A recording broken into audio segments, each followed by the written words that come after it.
game. Sure, maybe the point swing isn't huge depending on how many seconds into those final circles you last, but I feel like there is nothing more relieving than finding that chicken dinner, than converting it.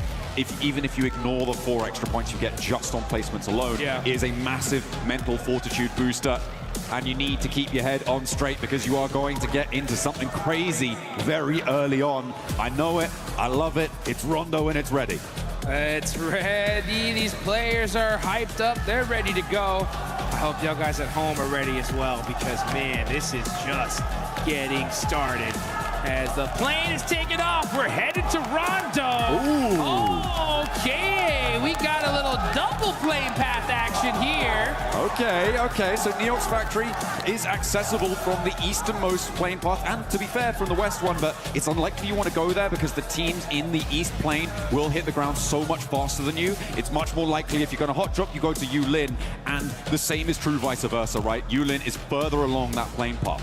What this is going to do is split these hot drops up. It's going to make them slightly less chaotic jukes, but more teams may want to go for them because of that. Yeah, and those teams that normally like to go to Neox Factory, if you're in that other plane, you're going to be there late, so that's going to put you so far behind. So teams are going to have to adapt on the fly, switch drop locations, and make these decisions very, very quickly here. And you can see, these squads are out. Top players right now. Scarface from Ulp, okay, 16 eliminations. Mormon right behind him, and of course, Milu right there as well. Yeah, Scarface on those damage numbers as well, right on the heels of Milu. Look at that, only 20 damage points behind. We'll see if that changes very quickly into this match because teams are now starting to touch down in towards Neox Factory. They'll be grabbing those weapons. Yulin also will now be occupied, and things are going to get hairy quite quickly. As Irina already taking a knock, Tianba as well have already lost one.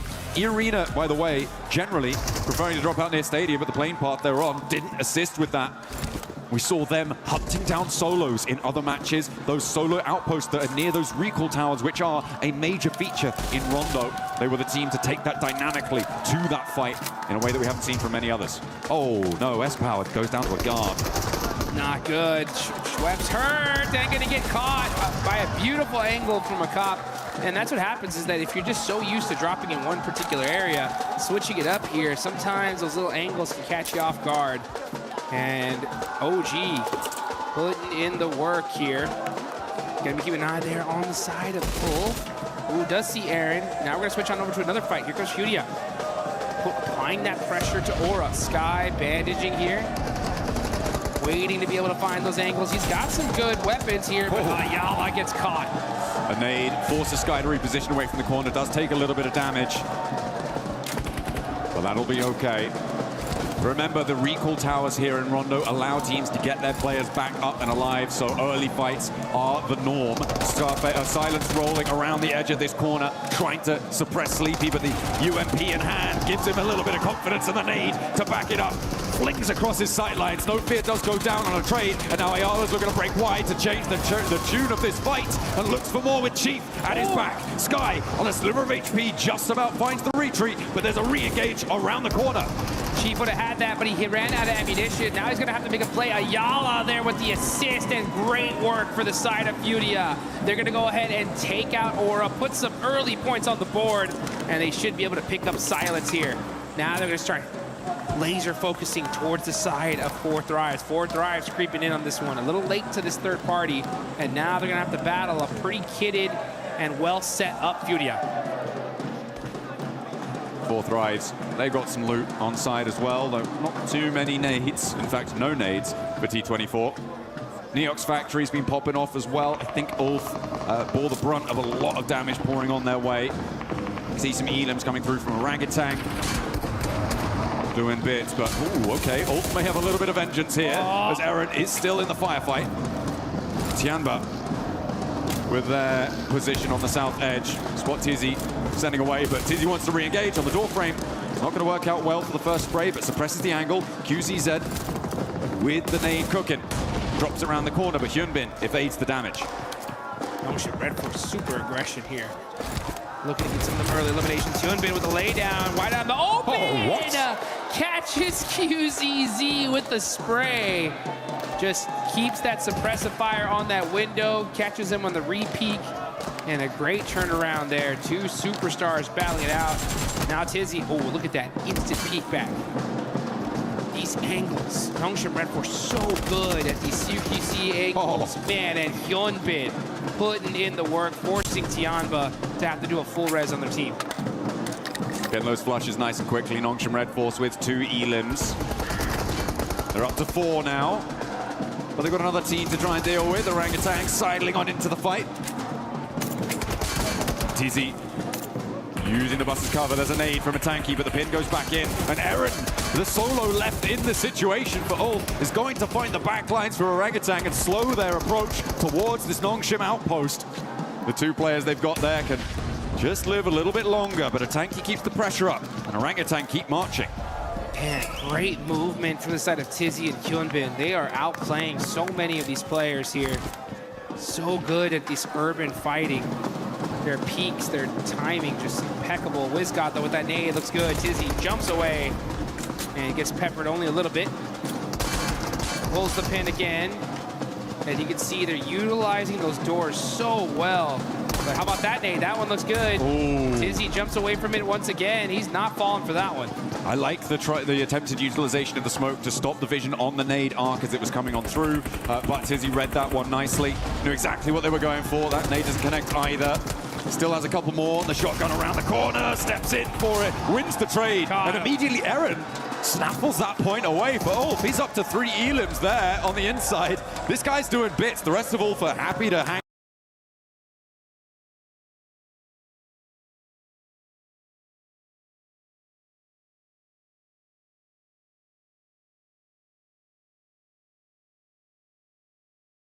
out near Danqing on that south side and let Eren roar over in Neok's factory, because it still has yet to conclude. Aurora, I think, still have a solo in that spot as well.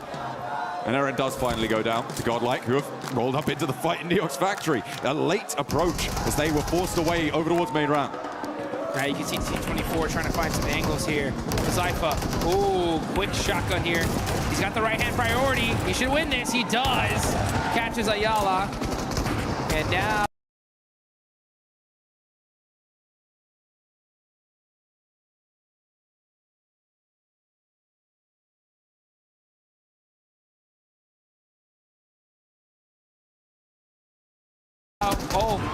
shots happening back and forth all over the place here. But Zypha's gonna have to make another play, but suppressive fire. Was that IQ? Yeah, IQ on the other angle, doing a great job of applying that pressure, that headshot. It's gonna be the end of Furia. Furia, though, well, in this location. In this location, in this that's location. correct, yes. Igor's on that south side, very far away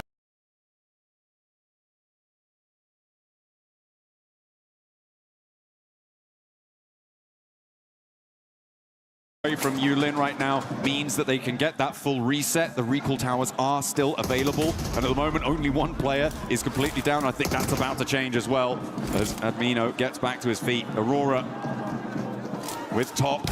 The man on the spot only needs the 1 shot to take down Salme, and now he wants more. S-Power with the nade.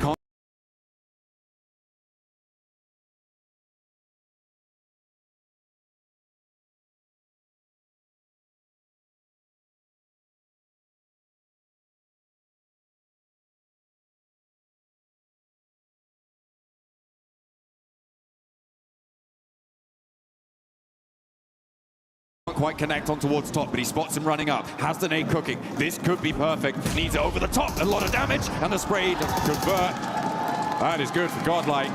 Great work from S-Power there, right? Just staying calm, collected. He had that nade locked and loaded. Just goes, chunks it, and just uses his weapon to take down top. So we're gonna see some recall action happening. Everybody pretty much back up for the most part. Only a few players still eliminated. And now you know what? Why don't you guys do us a favor? Get in game and go ahead and pop some of the lucky spins right now. Hopefully you can get one of those exclusive 2026 Pmwc tournament sets. So you can be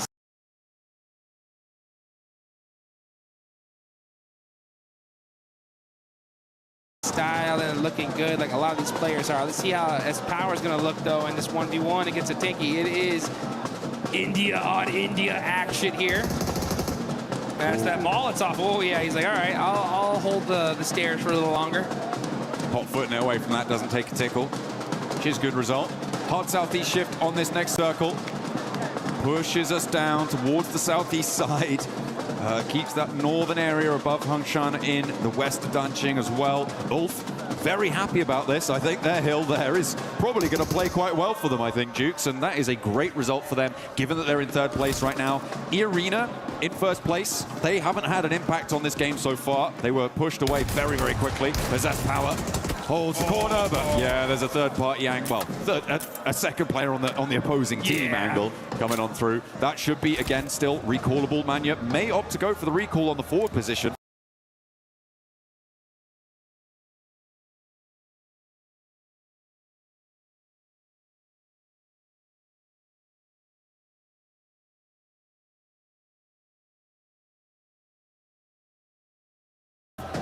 So that he can bolster that and let the back two from Godlike move in behind him.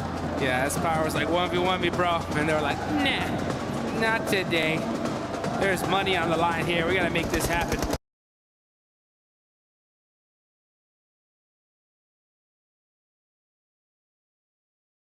Now looking on over the rest of the fight. We got Vitality, end up holding a building here. They're going to be popping some shots on over to Enigma Galaxy. Satan trying to drive away, trying to be able to survive here. Lowered in the same position. Enigma Galaxy on the bold rotation. And Satan does end up getting caught and eliminated.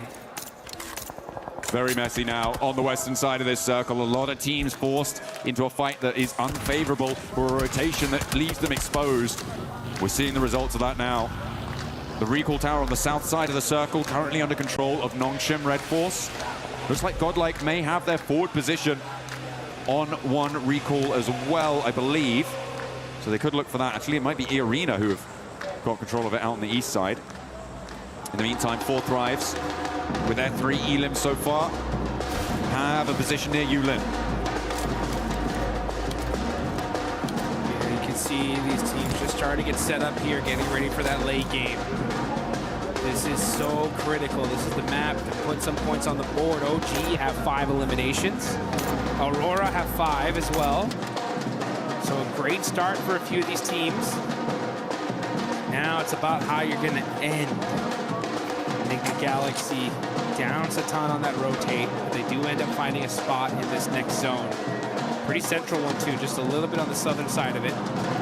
But we never know where this next circle is going to go. I mean, Ulf really have got a brilliant position here. They've had a while to establish it as well. On the hilltop that they have so much control over the surrounding area. They have vision every single direction. Everybody else just trying to play in their shadow at the moment. Arena managed to push in from the east side. And 4 Thrives continuing their hold on the southeast point of Yulin. Doing a little bit against Al-Ula. Godlike suffering once more at the hands of Orangutan. And Arena are actually pushing up to try and third-party split that fight on the north edge and maybe hound down Godlike. Godlike trying to hold on here. Southern shift. Yeah, indeed for a lot of these teams. S2G, 4 Thrives, Arena not liking that one. Now there's Godlike. But Fudia, they'll take that all day long. Possibly even looking for a back-to-back chicken dinner here. As Aurora, though, that's going to be the team they're going to have to fight because Aurora's going to be pressing into that hard shift side location. Tianba, QZZ knocked. Doing a great job of being able to throw down those smokes very, very quickly here to try to pick up their superstar player. Coops trying to catch some shots into those smokes. They need to go ahead and just hold on to that coverage for just a little while longer. Just a moment longer. Right now, I think that, yeah, we've only seen 3 players really fully confirmed to not be really in with much chance of moving forwards. A lot of recalls coming on through. Almost everyone in the lobby getting back to their feet. Damage going over towards S2G from Coops, but not quite fully connecting. He's locked in today, man. I mean, those shots were on point. He was hitting them for the little slight angle that he had. He was getting serious value. You know, Tianba's locked in as well. They're just trying to get themselves in a good, solid position. They're in 4th place, 48 points. Not a bad start. But E-Arena with 75. They're the big threat in this lobby. The Thai squad looking really solid here in the Rondo. 1 elimination, the whole team up. They do have a position on the eastern side of the circle. Aurora right on top of them, though. Let's see what they decide to do here. I mean, they are certainly alive on this side of the circle, but between Aurora and Ulf, it is a difficult position to try and hold down. And can they get much further forwards? I'm not entirely sure. Schweppes, oh dear, the flames already licking the front of the bonnet there. And that is going to be an unhealthy vehicle, not really too reliable when it comes to moving next. But they are safe for the time being next to these two teams. I'm looking at Orangutan and 4th Drives on that north side. Could be a contest around the mountain that sits between them. Godlike, I think, are going to have a difficult time moving in as well. Either they could swing out into the blue zone very, very quickly now and try and rejoin Rita. But if you do, you're basically committing to going down in the next zone. Yeah. It's just not going to work out. Yeah, for sure. And Ida need to have a monster Rondo here if they want to be able to get themselves into serious money.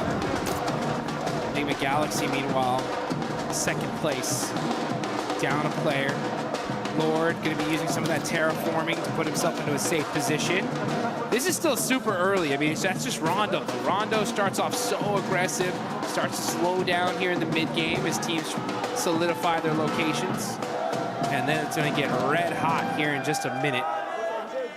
Let's see where this circle goes. We're going to see a crazy Southern hardship again. Will it center up? That's going to be huge for these teams. And it does favor the south side a little bit. Okay, I mean, for Aura, this is great news for them. Their west side is fairly free and clear. Ida do opt to regroup on the south side, which I'm not entirely sure about. I feel like that may be a misplay for them. A very difficult approach from that angle. S2G trying to make the approach that is probably in Ida's future. Finding out how difficult it can be. Furia extracting a toll for it. But they do crash in. They do get to the center of this one. And actually, may be able to get control of this recall tower that's available for about another minute or so. If they can get control of it, get that recall in fast, they could be in with a full force squad on this location. And I think they know that Jiggle's here, but they don't have a lot of time to play around with. It's really ticking away, and the bounce on the nade's not good. Yeah, kind of a little bit of a self-nade there. I don't know if you saw that chain link fence at the top of it. Great nades, though, from Nongshim Red Force. Oh, it doesn't hit the mark, though. I thought that was good. And they're going to be sharing this location for now with E-Arena. This is pretty darn central. So I'm surprised they're really battling this out. This is a dangerous fight, honestly. Like, if they take this fight, they're going to get third party. I mean, all the fights now in the middle are dangerous. Godlike on the south side. What happened? Ooh, I think a vehicle explosion there came on through. Was took that Tandy K down. No, it wasn't a self-drop, don't worry. I would have clocked that one. It was an explosion that came through. The nade, just falls short of the deployable cover. And they continue to not quite find the mark for for Nongshim Red Force. They aren't quite connecting here. Not quite getting what they want to get done. Orangutan try and crash into the middle against S2G. It's looking to go pretty well for Orangutan, actually, as S2G are going to go down fully. These recall towers are pretty much done and dusted. Only a couple more seconds to get them used. Yeah, it's going to be tough to be able to use it here at this late stage, especially if you already burned a lot of your recalls earlier on. And let's see right now as raze is able to get a nice knock there on the tops with a nade. Another one would return as Bose catches Federales.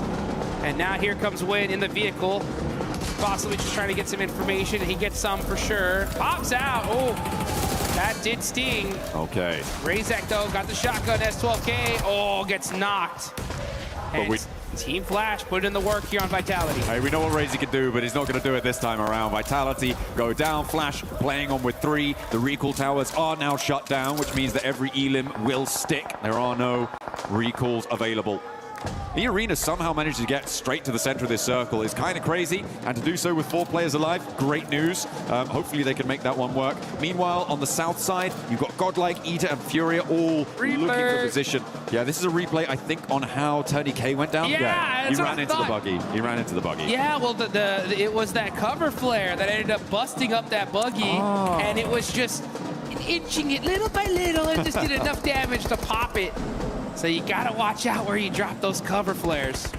Hey, no harm, no foul. They're all alive, and that's what matters right now. Nade over the top, over towards NigmaGalaxy, though, from Tianba, who have had to fight down from this north side of their compound. NigmaGalaxy have been hiding here for quite a while, and Tianba seemed to be an overwhelming force for them. Ralph, alone, isolated, away from the rest of the team. Ulf have been trying to push in from the east side, and somehow Scarface doesn't go down here. Finally does get knocked to QZZ. There is an answer, a little bit of damage, and his fourth drive's chiming in for a third party from the west side. QZZ getting caught out by Ulf. And now milu getting shot in his back from fourth drives. Tianba now are fully pinched. You got fourth drives looking at one side, Ulf looking on the other, and this is all outside of the circle. Disaster here for Tianba, who are looking so strong in this game. Gonna have to fight their way out of this position. A lot of movement now necessary on the northeast side as well as on this south edge, and this is what I was worried about for Ida. They managed to get a couple of elims on the angle, but they trapped themselves behind the water. Wrapping around that one, it takes so much wind out of your sails. You just don't continue that speed. You don't carry any momentum in towards the circle. And they found out all about it. Furia were a roadblock for them, and they may have dragged Furia down with them, but for Emre, he's now got so much to do, and he's going to crash probably straight onto Aura, and almost certainly going to go down here.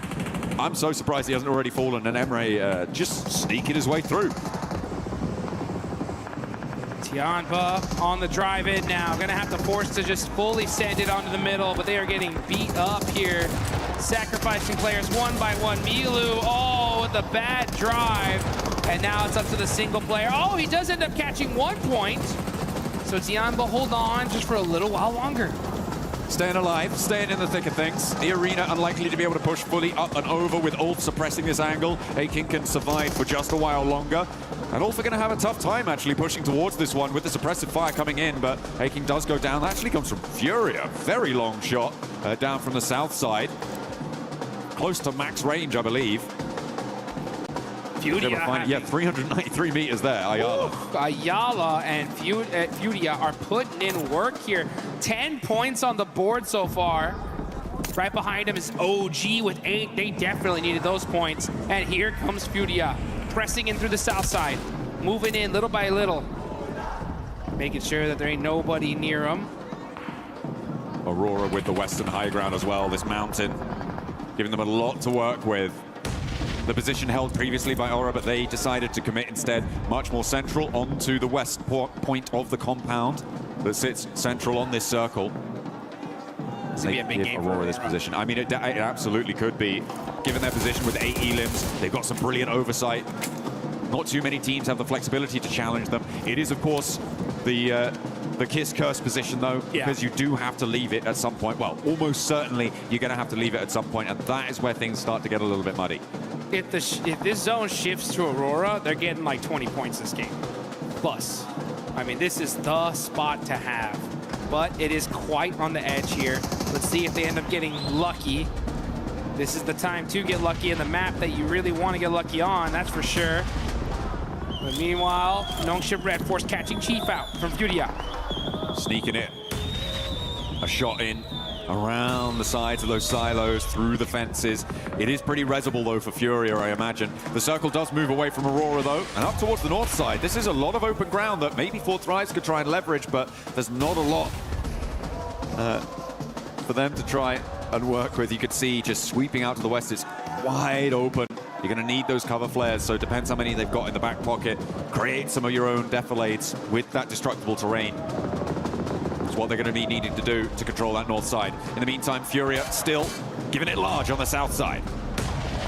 Doc starting to throw some nades in. They know they got to get moving here. They got those vehicles. They're smoking, though. Bose does go down. That's huge for the side of Aurora. And Doc trying to drive very carefully, little by little. Oh, saw that crate. I need that. I need that. I got 300 rounds. I need more. I need that util. And he's going to find at least another drink because he was out. Swaps vehicles, and now Aurora just trying to leapfrog into this next zone. Last player of Orangutan goes down in the meantime. IQ gets spotted out in the open. I mean, this is what I was talking about, right? It's such a difficult area to try and move into.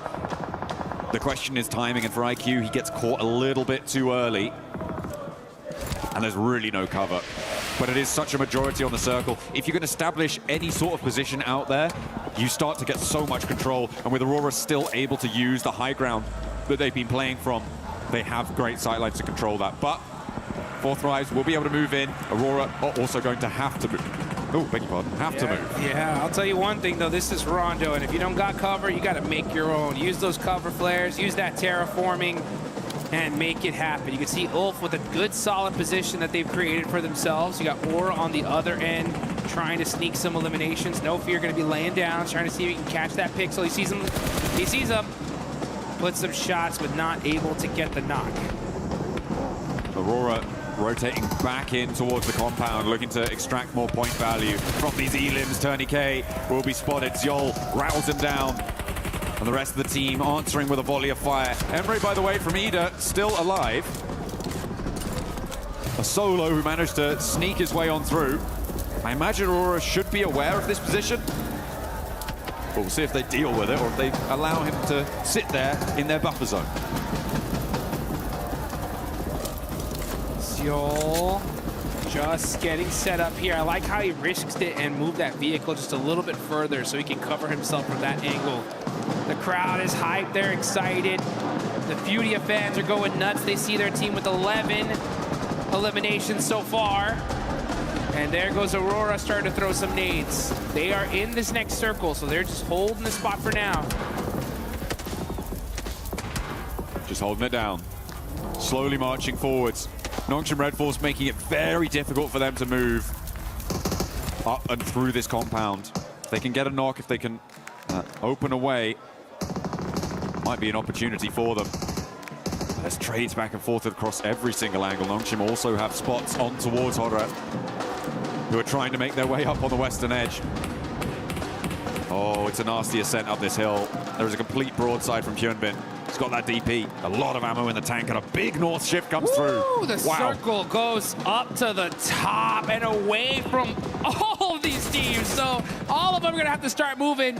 Hyunbin, he realizes it. He's like, oh, we're in trouble. We need to just start getting some eliminations here because getting into this next circle is gonna be almost impossible.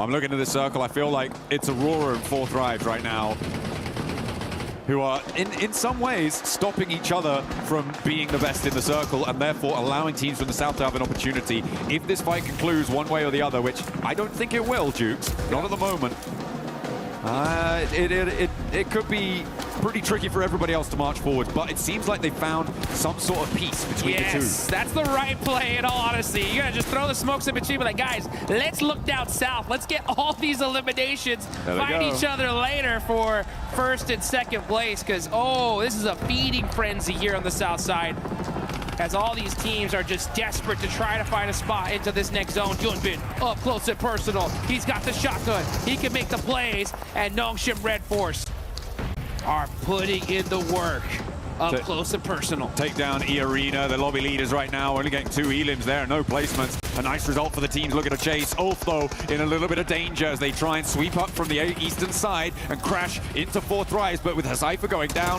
with 2 players left, actually only 1 player left in action. Igor. It's only IQ up on the north side, and Furia, in the meantime, are sweeping up.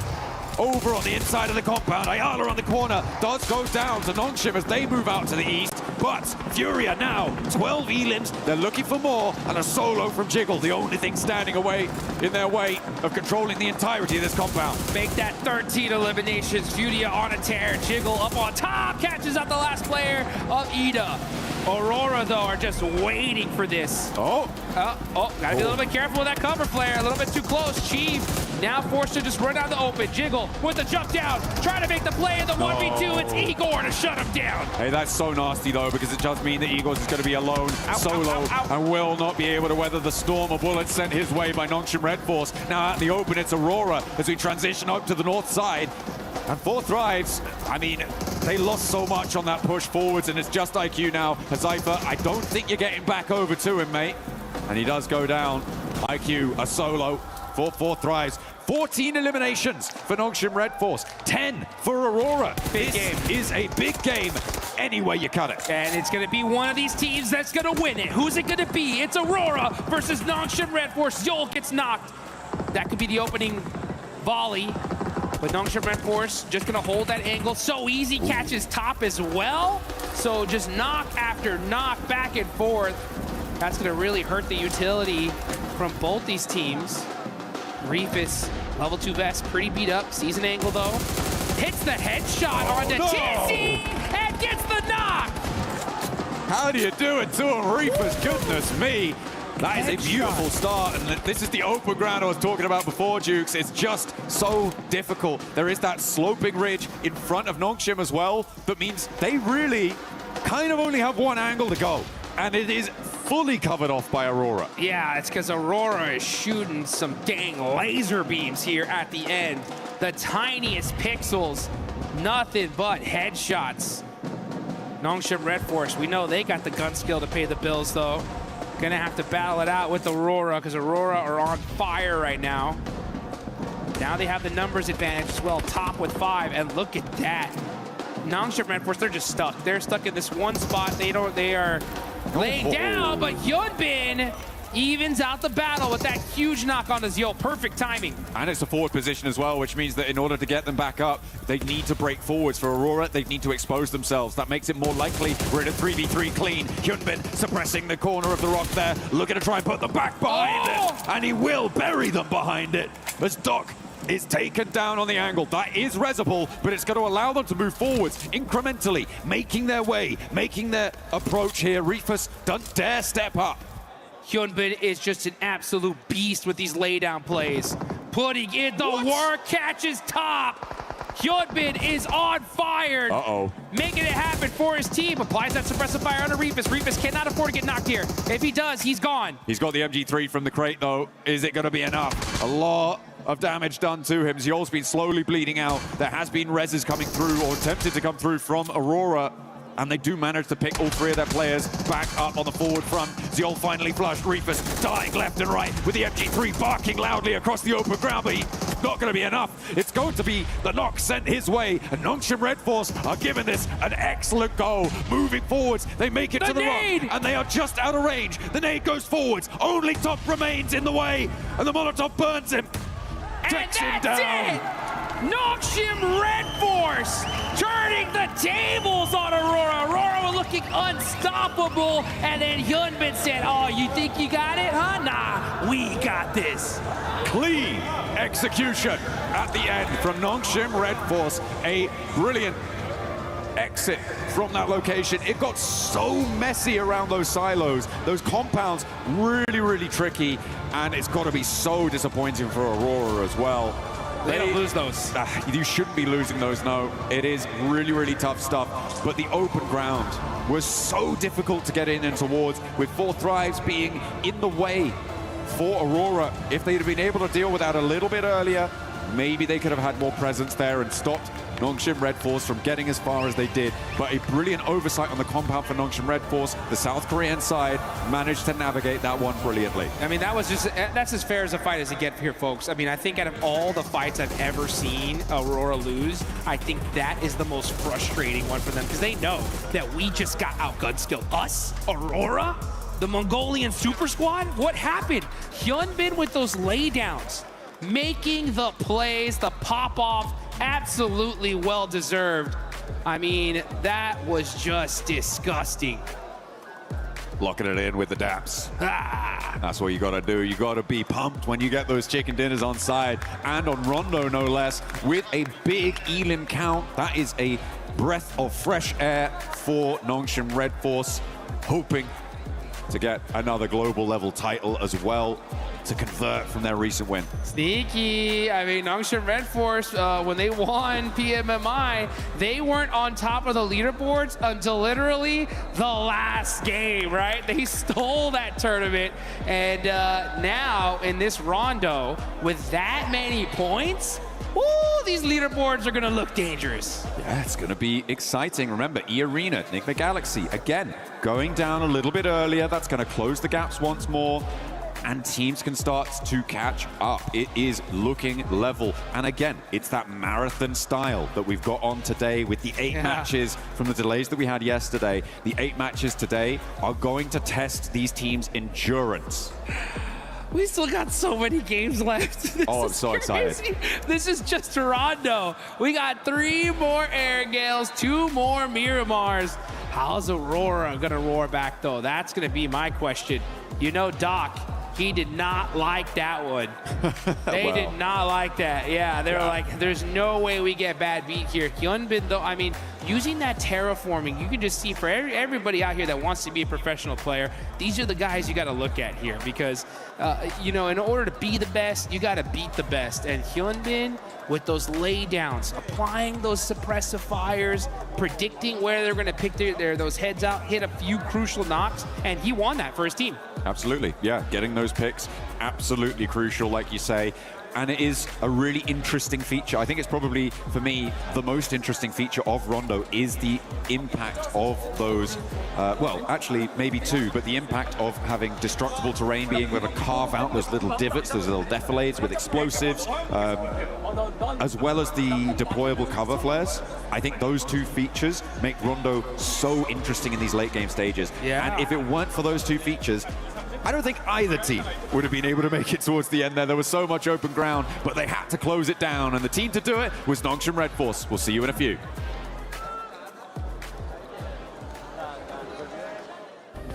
Play is in our DNA.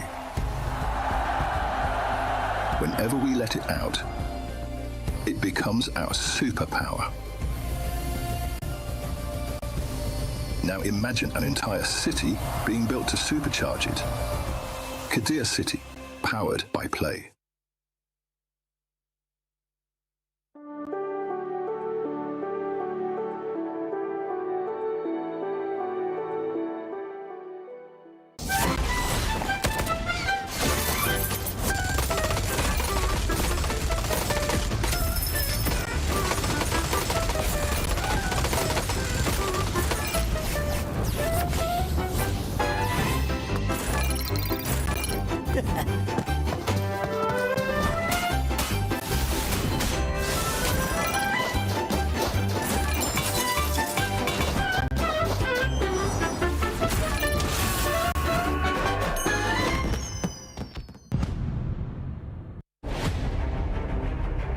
Last year, 4 Thrives arrived at the Pubg Mobile World Cup with an entire country behind them. As the first Pakistani team to qualify for Pmwc, reaching the world stage was already history. But once the matches began, they proved they had not traveled there just to participate. He's found Mafioso, he's got the flush. Karenge as well. Nucky, no! How can you do it to him? They want that first place, well, you're gonna have to prize it from his cold, dead hands. Squashed with a chance now, and he's able to close it down. 4 Thrives finished second in the group stage, going directly into the grand finals, and eventually securing 7th place in the world. Last year, Pmwc taught us to be more aggressive and more consistent to win this championship. Their journey began at the PMGO Season 1 South Asia Finals, where they handled the pressure of playing at home and claimed the regional championship. Now sending shots around the corner, so much damage done, and it's ended. 4 Thrives get themselves a chicken dinner and secure an unbelievably good position. That victory sent them to Jakarta for the PMGO Season 1 main event, where they would face teams from across the world. And on the opening day of the grand finals, 4 Thrives took complete control. Possible, but IQ's down, and T24, we're a 1 versus 1. Weapon swap with the shotgun around his teammate. He finds it! He gets it done, and 4 Thrives! After 6 matches, they had collected 3 wins and 82 points, building a commanding lead at the top of the leaderboard. After the 3 chickens on PMGO Finals Day 1, our confidence boosted a lot. Like, we didn't felt any pressure and we knew we are going to win because we had a big lead. The second day brought a different challenge. Every team in the lobby was chasing them, and every mistake could reopen the championship race. They finished with 122 points, 77 eliminations, and 3 wins to become the PMGO Season 1 champions, securing their return to PMWC. Last year, they arrived as history makers. This year, they arrive as global champions. Nothing has changed for us. Our hunger is still the same. Even you can say we are more hungry for this PMWC trophy. We are even more confident than before. We have more experience. We believe that we can be the team who can win this back-to-back global trophy. 4 Thrives have already shown that a Pakistani team can reach the world stage. Now, 4 Thrives head to the Pmwc at EWC 26, ready to prove that PMGO was not the end of their rise. It was only the beginning. Hey, aggressive on the left now! Let's go. I'm nading it, okay? I'm nading it. Nade it on the Dacia, bro. He's low. I don't have nades. On Dacia is low. No, I can drop a C4, wait. He's low, headshot. Nice. Last one on me. Yes. No, two. Nice. Let's go. Get the loot. Go left, guys. Please, go left. One guy right, one guy left. Easy. They're two knocked. Zone will kick them. My third watch. One guy left. One guy left. I'm running up. Behind the tree. Okay, I'm running up on him. Play time. No, he's running behind the car. Kitleyim ben. Riske atmayacağım. Taşla yatıyor galiba. Mermi çektim. Tarıyorum Cema, full tarıyorum. Mermim yok ama. Mermim kalmadı. Lan gidin vurun, alana nasıl alacak? Nice oğlum. Nice. เฮ้ยขวาตัวหนึงซ้ายเราไปนอนอยู่ นอน สวย ต่อซ้าย เกม เล่นด้วยกันนะใจเย็น มองนี่คือ เจ็บมาดิกันวิ่งมาเลยต้นไม้หลังต้นไม้เจอมาแล้วกู สายกลาง กดซ้ายกดขวาให้โอ้ยเฮียไม่วะ This rondo would be the match to just kickstart a bunch of the teams that weren't performing well in this first 2 Miramars, and one of them being Aurora, showing Kalaris one of the biggest throws that we have seen. They look so good until the end. Everything was lining up so well. They threaded the needle down on the south to be able to get between Godlike and Furier on that rotation. And I thought to myself, they're playing it fantastic. They're being able to hold a position, cautious of where Horror was, and then maybe flex out on that west side. But Max, the fight against Nongshim, who played an amazing game as well on the other side. Like, you can't hate too much on it because, yeah, Nongshim Red Force had some insane shots. Hyunbin in particular, the way he was able to every time to allow his teammates to push forward and he would cover them, but it wouldn't just be cover fire. He would literally tear down every single player on Aurora Gaming. I think he knocked out top twice in that final fight. I'm not happy about it. I'm very happy about it. If Kalaris is angry, I'm having a good day. So, yeah, but like, as you said, it was great rotations overall from Aurora, but the gunplay from Nongshim Red Force is what redeemed the game for South Korea. And this is completely opposite from what we saw from Nongshim yesterday, right? Because we were talking about Hyunbin just being super aggro and going without his team and all of this, and he's done the complete opposite of that today here, going, I'll support you guys. I'll be that support player. I'll be the fragger, but I will let you guys go first. I mean, it wasn't just this final fight for Nongshim Red Force that looked amazing. It was the parking layer control, dealing with anybody coming from silos, fighting into the circles as well. This for Nongshim Red Force was a masterclass of control. The fight with E-Arena especially. Yeah, the thing is, that fight on E-Arena was executed so well. It was so snappy, so quick.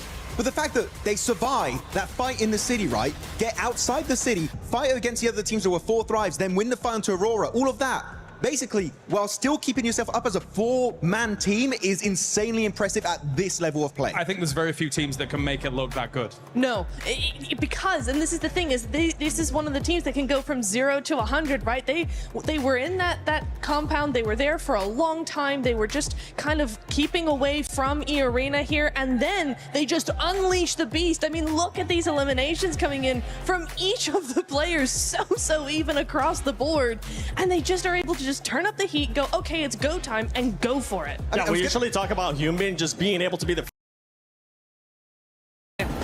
Here in day number 2 of the finals, live here in Paris, France. This is the PUBG Mobile World Cup. It's so American of you to say Paris, France, as if anybody was laboring under the delusion it was Paris, Texas. Come on. That ain't happening. That ain't happening. It's about the same heat, though, I'll tell you that right now, because it was hot outside today. Oh, yeah. I mean, it's been pretty hot in these games as well, as we are channeling the sun. Even when it's hiding behind the moon, cheeky little sun, you know, got to get him back. We did indeed, but we are going across Erangel once more. The plane path splitting the middle in the most horizontal flight I think I've ever seen. Right, that's as dead center as it gets right there, literally, right down the middle. And you can start seeing these teams start to spread out. Top players, Aaron right now leading the charge when it comes to damage. But man, those leaderboards changing things up. E-Arena still up on top there. Enigma Galaxy down in 3rd, Wolf right behind them.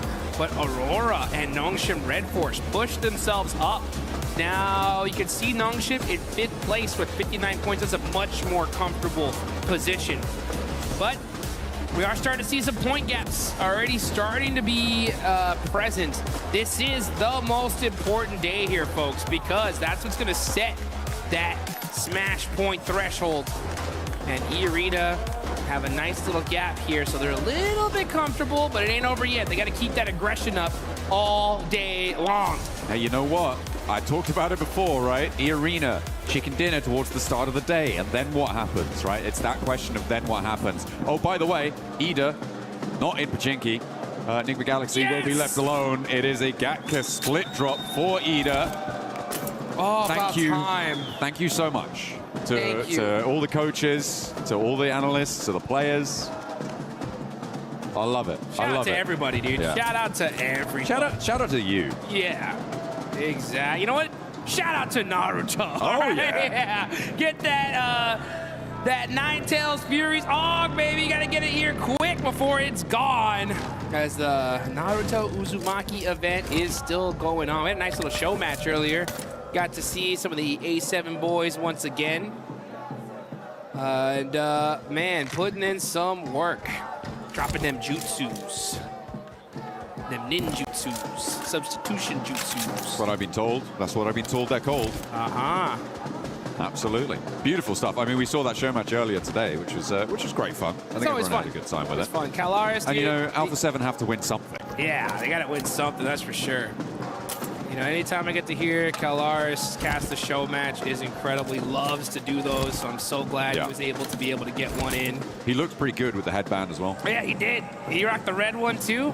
I was like, man, this guy is styling today. Should have kept it on all day, in my opinion. I think he has. Has he? Yeah. Oh, that's I saw him backstage. He was running with his arms behind his back. Uh-huh. Yeah. He does that everywhere now. Wow. I like it. It's a good look. He should hold on to it. Speaking of good looks, right? Ulf looking pretty good today. I mean, they're in 2nd place. They've been getting a ton of eliminations here. It's going to be interesting to see how this whole thing fares out. I'm interested to see kind of how teams develop their mindset here going into today specifically, because I think a lot of squads just need to pretend like, hey, this is match 2. You know what I'm saying? Like, we just got our Rondo out the way, now into Erangel. Yeah, Aaron doing a lot of work for the team on Ulf right now. The elims he's been able to find, picking them away from a lot of different scenarios. He's been able to extract just these sneaky little flush steals once or twice, as well as the rest of Ulf doing a lot more. They had a really solid position during that rondo. There were some difficult south shifts that forced them off that high ground mountain quite a while into the zones, which kind of took a little bit of momentum away from them, but the fact that they're able to convert and get a decent line on that game was pretty great, pretty great. And getting that match MVP title as well for Aaron. So yeah, in 2nd place, good news for them. One step closer to E-Arena. It's a very tight grouping over towards the top side of these tables still. I mean, there is a bit of a drop-off, I think, you know, from 9th all the way up to 2nd. It's fairly flexible still, given the number of matches we still got left to play, but it's going to get a lot more solid, and teams beneath that, I feel like you're stretching a little bit far now to try and catch up. Yeah, I mean, there's still plenty of time, right? I mean, we got to look at the math of it. I mean, there's a lot of games still left to be played. I get where you're going with this, though, right? With how these top teams are performing, it's getting real scary here, right? So if you want to be able to make a run for that 1st place, you got to start performing here, right now. Especially for that 9th place on down. It really is starting to get chicken dinner time. Yeah, absolutely. But we've seen teams go, you know, back-to-back, triple chicken dinner. So for all you guys that are fans there of, you know, 4 Thrives, Vitality, Flat, S2G, all the squads down there, you know, give your team your energy, right? Start spamming the chat. They need that positive reinforcement here, because they are not even close to out of the running there. We got a lot of matches left to go, a couple good wins, and boom, they're at the top. I'm looking right now at what Enigma Galaxy are doing this split. We saw it from them in the previous stages. They played it in their group stage. They leave 2 players in Pachinki. They send 2 players out really wide. We've been denied the opportunity to see this happen over the course of these grand finals because of the hot drop with Ida. But now they are unleashed. They've been able to not only get the early loot truck and try and get a little bit of a duplicate on that as well, but they have been able to send out that early duo scout that they seem to find to be successful. They sent out towards Mill to Power before on a game that they were able to win in the end, and they now have a foothold over towards the west side in the fields that stretch out to the north of Quarry. And they'll have to figure out how to regroup at some point. But for now, there's still a permeable line across the middle of this zone as the arena tried to make it a little bit more waterproof and don't let the Eagle fly. And the Eagle is grounded here. He's going to go to the lobby. That's the first elimination. Joker catching it. And that is devastation for this lobby because, I mean, the Arena are red hot today. Just straight aggression, putting on some points on the board. That 2-2 split you called out there for Enigma Galaxy is great to see. See how well it works out for them, though. As they're putting that 2-2, yeah, because if the zone goes on over to the east side, they got a position locked down. If it goes on over to the west, they got a spot. So just depending on where the zone goes, but at the same time, it's difficult to get there. That's going to be the big question. Aurora, still a military base. They're going to be starting to push themselves up through the bridge side. Nobody gatekeeping it, so they should have a clean path on in. But we're still in the very, very early game here. Only one player in this lobby has been eliminated. Yeah, only the one pickup found. We saw that. Over onto Tianba as well, which is not going to be friendly. They had a real glow up into the survival stage, I think it's safe to say. But here, it's not quite been as consistent. And that's probably likely to the fact that you're adding the top 10 teams back in. Yeah. Right? You're coming back into the lobby with the teams that directly qualified. Tianba, it's great that they've gained that confidence. This is not the Tianba we saw in their group stage. But there is a little bit more force to come up against. Yeah. And that's, I think, what they're trying to come to terms with. This lobby is wild. It really is. I love to see just the progression here of PUBG Mobile. Back in the day, we had like a handful of good teams and everybody else was kind of pretty far down when it came to skill. But the skill gap has been closed, and teams are going to have to get moving real quick here. That 2-2 split working out for Enigma Galaxy, considering that they already have a couple players in this area. Vitality's right behind them, though. Coops got to get away from this one. He's on the drive. Trying to sneak away here. Serpentine, he's down low. Can he get away? No. So close. And remember, the 2-2 split there means that he's just not got the cover of another of the rest of his teammates to actually take that fight. So for Enigma Galaxy, this is the worst case scenario. They've left Satan alone out on the western side. Ralph and Lord unlikely to be able to push on through. Ooh, Ulf losing Aaron though, as they rotate out to the west as well, is a pretty big pickup for the lobby to be able to find that one. And in the center of this, it starts to get crunched in. E-Arena, I feel like they've got a pretty solid spot on this. Vitality trying to line the edge of that swamp. Defend it like an ogre. Run, Satan, run. He's all by himself, just trying to find a position for the rest of his team. But the rest of his team is going to have a tough time rotating on over to him. Yeah, that's. I was just having a little chuckle to myself about how it looks like Satan's trying to go over the north, and the other duo from Enigma Galaxy, it looks like they're trying to go around the south. And yeah, the Benny Hill music was playing in my head. They were chasing each other's tails, and neither one able to catch it. But it's going to be a sent straight through the middle. I mean, for Enigma Galaxy, it's a repair play. Lovely little thread on the needle there for IQ. Over towards Federalis, and they share the swamp across the way. Nice little pop shot. Oh, they want this. Okay, 14's on the push. Here come 4 Thrives now. Battling it out. Huzaifa up close and personal. Axel driving away, using that hovercraft to find an off angle. That's going to make things interesting. Vitality going to have to make some plays, though. E-Arena catching out Raouf, so that 2-2 split not working at all. Bounce nade is going to be good from Huzaifa. And 4T turning things around here. There's another one! Hell yeah. You had to know it was coming, Axel, and you pay the price. T24 does get flushed in the meantime. S2G third partying this from the south side. Hot Jukes Razak is in the hovercraft, but it starts to go up in flames, and down he goes. 4 Thrives. Ruthless aggression roll up coming on in. Hit them with the suplex and take them down out of the ring. They are no longer in this Royal Rumble. Ooh, welcome to Suplex City, baby. That's how you do it. 4 Thrives getting hot. 4 eliminations, taking out Team Vitality. with a great, great shutdown there. And now you can see on the side of Everest, Team Flash, they're going to be holding that high ground. Next circle about to pop. Are we going to see another crazy hard shift? We'll find out. Lord getting eliminated here, and south we go. Yoink! All right, all right. I mean, to be fair, this is actually kind of chill, given the layout of all of our teams, Sure, right? we're already here. A lot of them decided to go down south. The major feature that caused this is those fields, right, that sit to the south of Hospital. Nobody wants to sit in them. It is really nasty to be in that sort of area, as well as Everest being a roadblocker on the northeast side of it. It creates this lineup. So teams funneled into this south side, so a circle like this actually benefits the majority of the lobby. Yes, it does. Yeah, I mean, they were already all set up in this position. The zone going here, super beneficial. This is a huge spot here, and it's a battle of contention. Aurora starting to push Nongshim Red Force. It's a rematch, and Nongshim Red Force win once again. No doubt in my mind that's how it should have gone in that last match. They make it happen, repeating history. And does that mean that Aurora are living up to the definition of insanity? I don't know, but they're gonna have to change something if they want to win the fights against Nongshim and join them back up on the podium, because they are putting some pace down now, the South Korean side, opening distance and take control of an area on the south edge of this circle. Putting pressure onto S2G, man. stopping Godlike potentially moving in, as well as Flash off in the distance.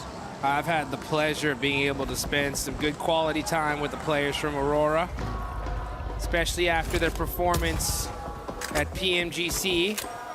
And I'll tell you one thing, if I know these guys, they are fuming right now. Well, you know, it's not infrequent that Doc wins the MVP award, despite not winning this tournament. Yeah. And he's not necessarily on track to do that here, but yeah, it's evident that they definitely are gunning for this top spot, but right now they're being denied. Yeah, let's take a look though as we move on over to some of these other fights. Now 14 teams are remaining. We got Aurora, Vitality out. A couple players from some other squads out as well. Wolf did lose a player early on. But E-Arena, 2 eliminations. They are the big squad in this lobby. Got a nice position in this zone as well. It's gonna be really interesting to see how this game is gonna fare. Also can't wait to hear what the Deaths has to say, especially about like that Enigma Galaxy split. I hope we hear from them because it's such an interesting play. Well, I mean, that circle shift out to the west side that went so quickly kind of devastated them. If it hadn't been as hard, it basically, I think almost any other circle, it wouldn't have been anywhere near as devastating for them. It was just so nasty because everybody started flooding west almost immediately. Oh, speaking of difficult circle shifts, that is pretty nasty. But yeah, the regroup was then completely blocked off. Did it again. The gap started to close, and the backstop for Enigma Galaxy wasn't pacey enough to catch up this time. Yeah, disappointing, unfortunate. Maybe they need a hot drop to be able to perform well in these games. Maybe Ida should go back to Pachinki, and that's what they've read into. But you know, Ida, pretty happy with themselves that they did right now, because they have that Gakko position. They are one of the only teams in the northeast side in these open fields. And they get blessed here in this circle, and that just goes to show sometimes a hot drop is good to avoid. Satan all by himself. Oh, he's so in trouble. It's on fire. That Murado, he's gonna have to pop out, lay down, and Nongshim Red Force right there. This is like literally the worst location he can be stuck into. Not good. Well, yeah, just a bad game for Enigma Galaxy overall. Still, I mean, still a couple more though in the books. It's not terrible for him in this position, right? You have this little defilade, you're kind of covered off from the buildings out in the open.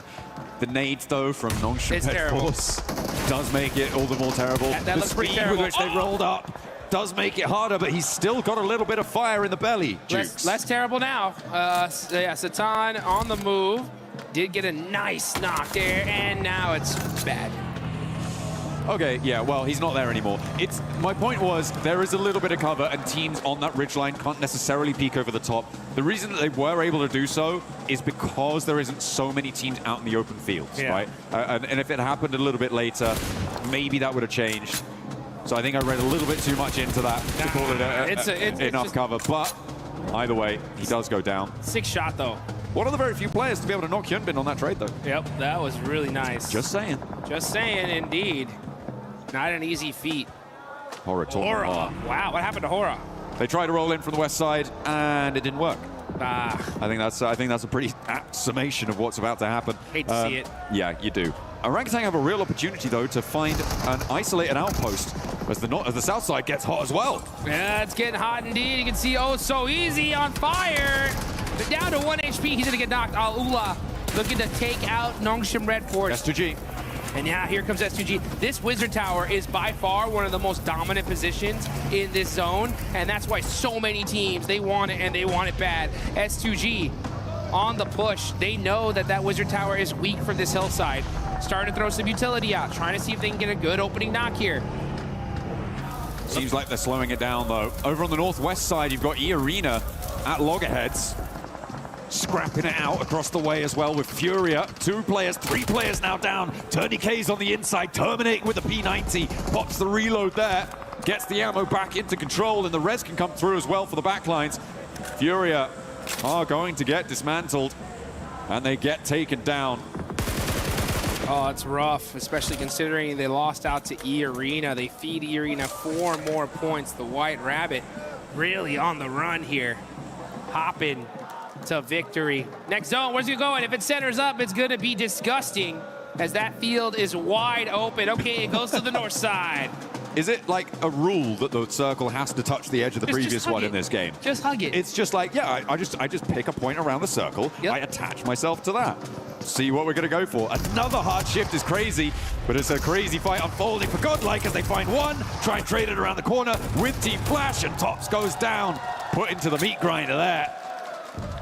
Let's go at Mino, getting a nice knock and finish. 4 points on the side of Godlike.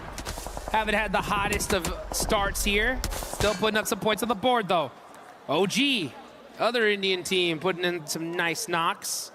And Godlike OG are right next to each other on the leaderboards. Again, still a lot of matches left to be played. This could be that start for them to take charge. Few good games is all it takes. There's fewer and fewer matches, though, getting played. Alula try and roll up, try and take this fight with S2G. But it's not going super well for them as they haven't even been able to find that knock onto Hamzy. Down the hill, he was able to survive on a sliver of HP, gets the healing done nice and fast, and S2G can transition now without Alula breathing down their necks. They've only got 1 player, and Yasser is already sending out into the open. 4 Thrives getting roadblocked on the northern rotate as Ulf and the Arena sit in front of them. Alula losing their final backstop, and Godlike now trying to roll up into the engagement as Ida takes shots from a distance. Yeah, and that's it for Alula. Now you got S2G that we're holding this Wizard Tower here, but is now outside of the circle. They're gonna have to get moving. Meanwhile, you got Tianba trying to get rezzed up here. Out in the open. They got a couple busted up vehicles here for cover, utilizing those smokes as well, but the pressure is imminent. Now comes Scarface. Scarface with a nice nade onto Joker. That's gonna finally pepper E-Arena's position. But now E-Arena are in this next zone. Godlike trying to possibly gatekeep this. I almost ran right into that nade. That was dangerous. Solo remaining for Nongshim. Did they spot him? A spiteful look in his eye, a glint, a gleam of malice, but it's spotted by Solke. He sees that one gleaming in the grass and puts it down. Snake out of action. That's huge. Now they don't got to worry about that anymore, but now they got to worry about Godlike as they got one of those players up close and personal. Gonna switch on fights on over to this fight, though, as E-Arena, top team in the lobby, still alive. Now we're back. Hey, they're more than alive. They're kind of thriving on this northwest side in that fight. Goodness me. Godlike losing their backstop there as Mino goes down. And now playing on as 2 chunks being torn out of everyone as TourneyK continues to turn up the heat with that P90. Finds a load of elims from Ulf. TourneyK now taken out. That is huge. That's going to be from Aching. Tianba now getting in the mix. They know it's E-Arena, so if you're Tianba, this needs to be your hard focus here. You want to be able to slow them down. I mean, you want to, sure.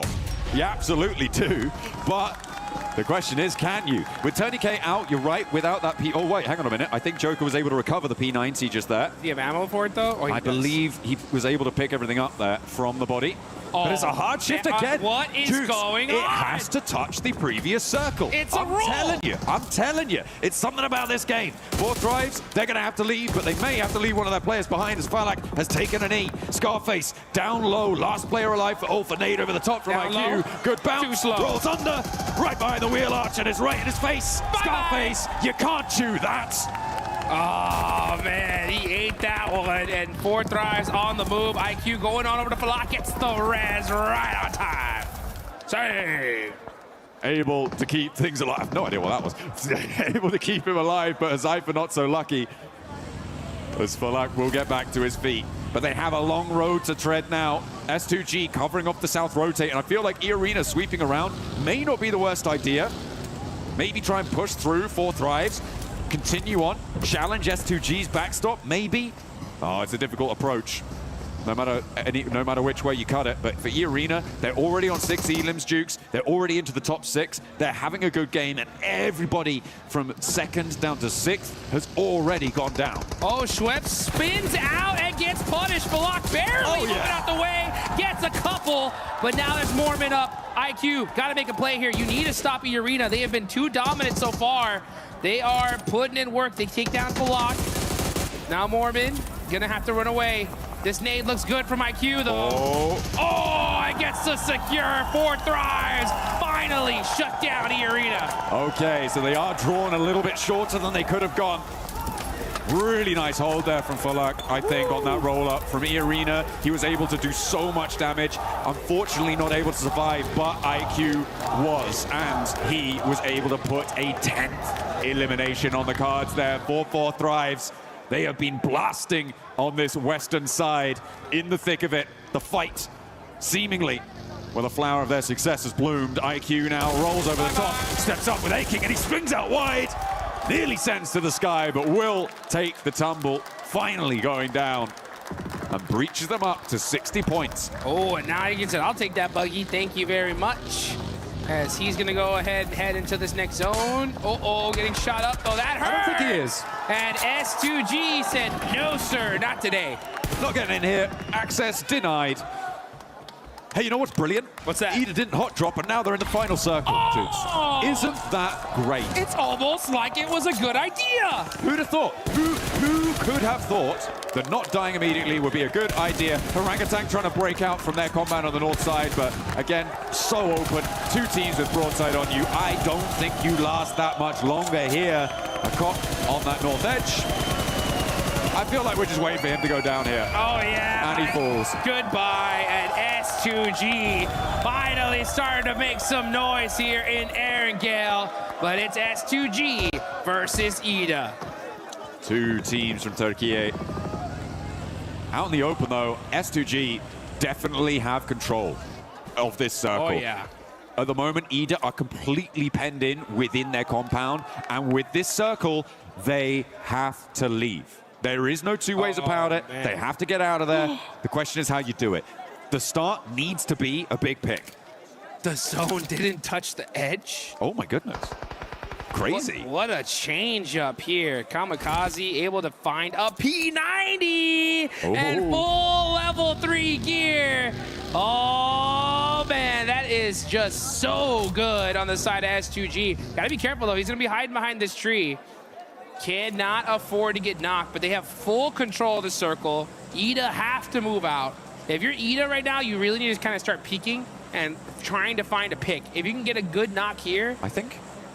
No, they're just mounting up. I mean, look at the timers on those smokes. Yeah, they're just going to go for the vehicle rollout and try and crash it. They're going to try and read the zone. The laying out back, the laying out wide for S2G. They've left a trap for Lost to be able to find the pickup, but Rita may be able to find something. The fact that there's only 1 knock set to Ida is not great for S2G, but finally get a second. There is finally an answer, and Emre charges in, but the ammo count is very, very low there, and they've already lost 2. Trying to get this confirmation. He should be able to get at least 1. Yeah, he'll take that point. All right, well, that's a consolation prize. But S2G looking to make this happen unless Darkin gets a good shot here. He's only got 21 rounds left. in the Mini 14. And Kamikaze's full level 3'd out. That's going to be a hard knock. I mean, there's plenty of ammo left in the back pocket there. Oh, Kamikaze. ouch, ouch. Oh, what a lineup. Steps out a little bit too wide there. And Emre able to shut it down, but he's getting crunched in by the zone. Forced in, but S2G seemed like they had complete broadside here, but now we're in a 2 versus 2. Emre steps back into the blue. Baits Sulke out for the peak, but doesn't quite confirm. He's still down on his belly, though. Stands up, goes for the fight. Does take a lick back, but Sulke puts him down. A 1 versus 2 as Darkin spreads out wide, tries to sweep over towards the off angle. Hit the gas. Darkin coming up close and personal. And Hatsuji with the DBS. And nah, not today. This is our game to win. That's a big S2G chicken dinner. S2G going God mode at the end there. Chokehold on the zone, able to take it all down. Nobody standing in their way. Really nicely felt there on that south edge. For Ida, a little bit too passive in their zone, in their compound, but they survived deep into the match, Dukes, and that is a good result. I feel like they were able to do well.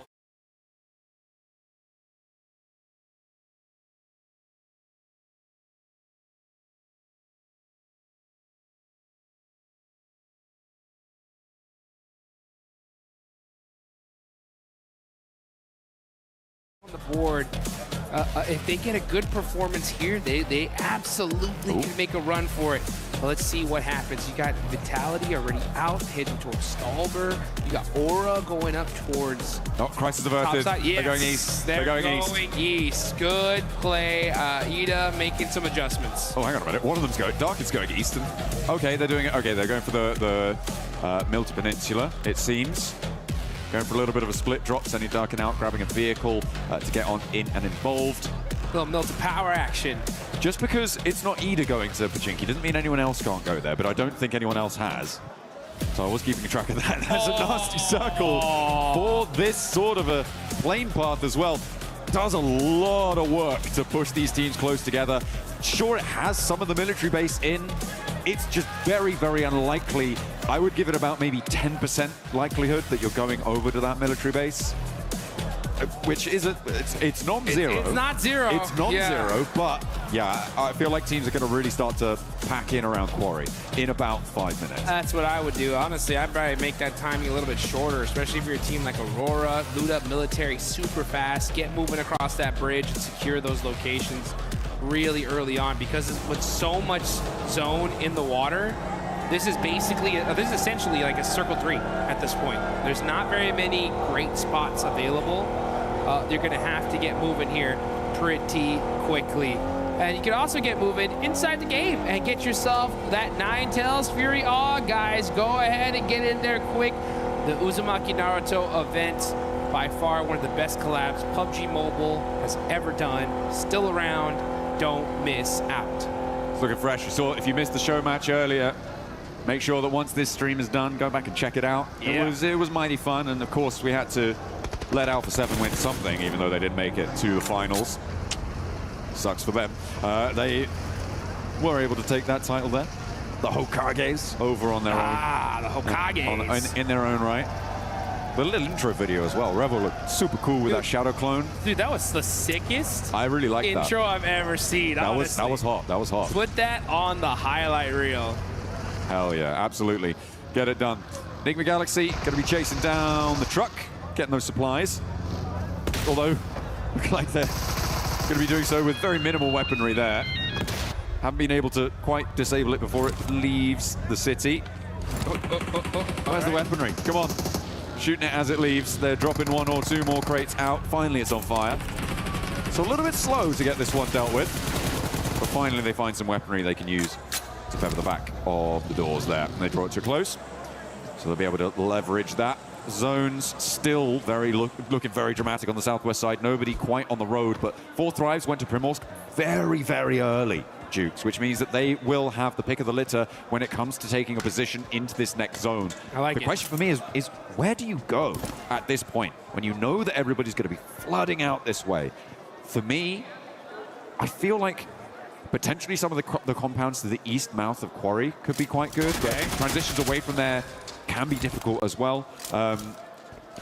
And the reason I'm going for that is because I feel like I would want something that's at least on the south side, just in case it goes to military. Yeah, I would take the hill above Ferry Pier. I think that's the strongest spot. Yeah. I mean, because you're right. That zone could, for some reason, I mean, it's been crazy today, right? It could yoink all the way back to Millie, and you have at least a decent spot to be able to get there pretty quickly. And then plus, if the zone does go in almost any other direction, you have that sight line of that field that's right above you.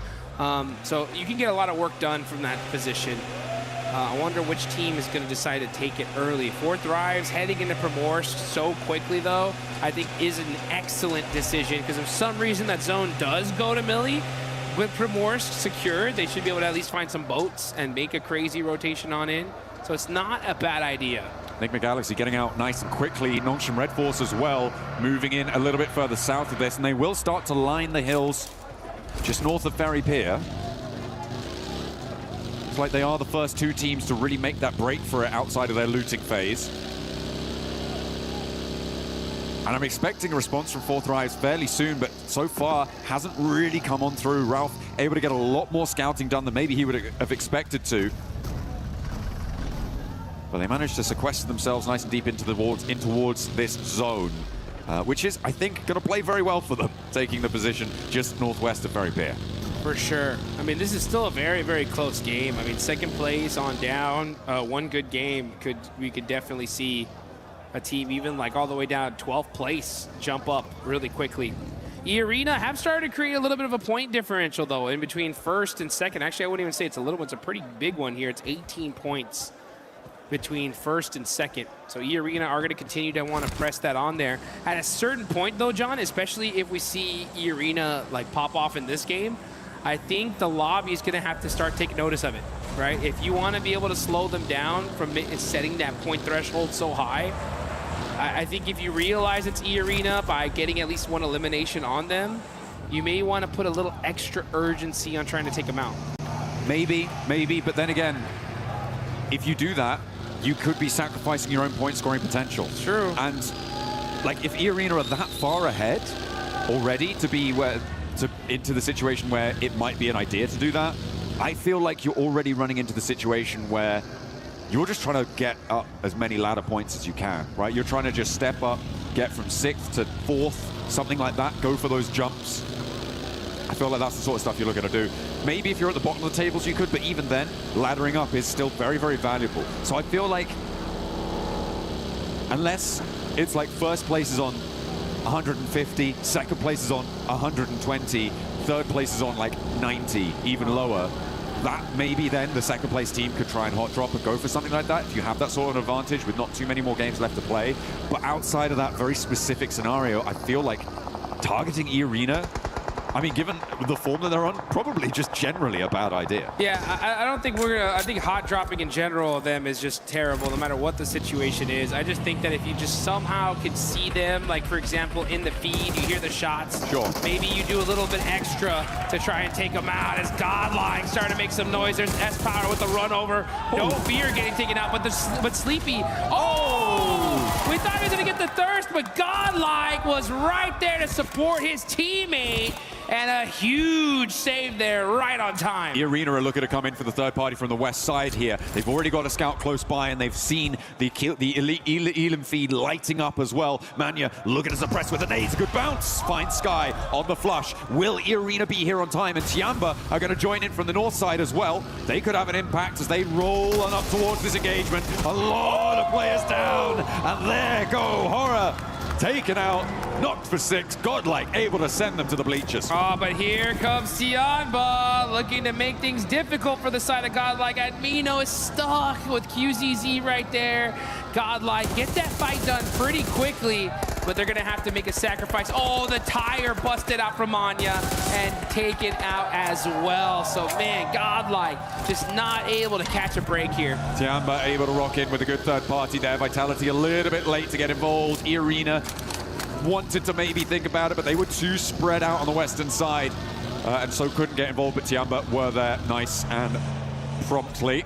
The circle, in the meantime, shifted back over towards the bridge. Ferry Pier is a hotbed right now. 4 Thrives, maybe burying the brunt. That's just saw Coops in the elimination feed there. That's unhealthy. That's not a good engine noise. Here we go. Yeah, that does sound like that head gasket's in trouble here as Huzaifa is pushing up on closer to Furia. Oh, hops in the vehicle, hops back in. And now able to at least get a secure position. Ayala holding it down against 4 Thrives. It's a party at the beach. Ferry Pier is jam-packed. Get your sunglasses out. Get your tanning oil on. It's going to get toasty very, very quickly as teams crunch on in. Maybe a little bit of calm, though, before this storm. Oh, I don't know. It's feeling pretty disturbed right now because everybody wants those central positions. But you're right. It does look like the teams are able to secure most of them for now. Nongshim trying to get an opening knock here on OG. They got to be careful here. They're getting mighty close. Oh, and Hyunbin gets that opening knock. Nongshim, are they going to press this? Looks like they are. Hyunbin up close and personal. It's Nongshim Red Force versus OG, and OG are getting picked apart here. Aru's got to find a way to buy himself some time for his team. Okay, well, I mean, a good answer over towards Nongshim. That knock over there is going well. In the meantime, Ulf lost a player. I believe that went over to 4 Thrives over in Ferry Pier as well. Zaru gets back in, looking for those reses. He's gonna get him. Oh, hang on a minute. Power. Godlike.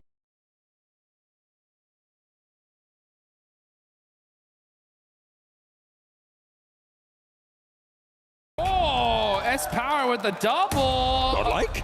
Godlike from the other side saying, we need some of these eliminations.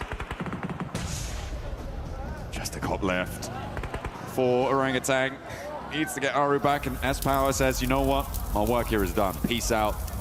See ya. Sends back. There are only 2 players. Staying there for too long would diminish the power of the position that Salme was holding, allow Tiamba in for the north. They needed to reinforce that, so the fact that they're able to extract points and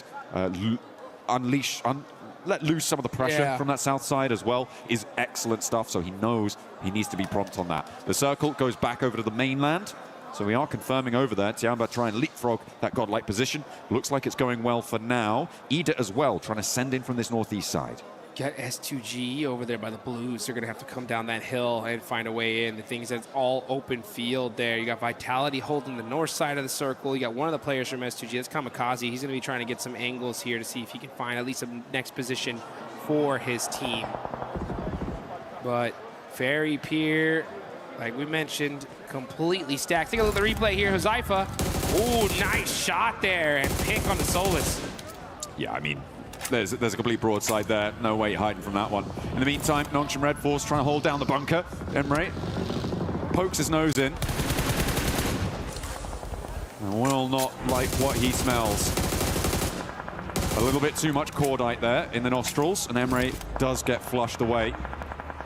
Nongshim Red Force hold their position on the east side of that ridge line that sits wooded and covered. They're playing on those bunkers as well. A really nice defensible position.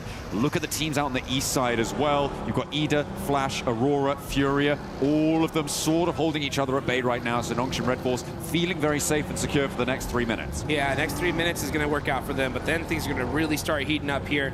On the north side, you got S2G now starting to press very, very close to Team Vitality. Yep, Razek just saw him, and they're going to be on the move here, possibly trying to avoid this fight, get in a more solidified position in this circle.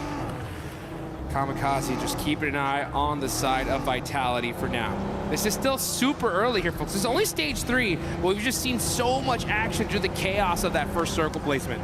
Yeah, it was really hard to navigate towards it. A lot of damage inflicted, and yeah, with Aura going down as well. We're down to 15 teams. A lot of raggedy squads on the cards as well, which makes things nasty for plenty of our players. Godlike and Orangutan, though, are both in central positions as their duos, which is kind of their saving grace in terms of survivability.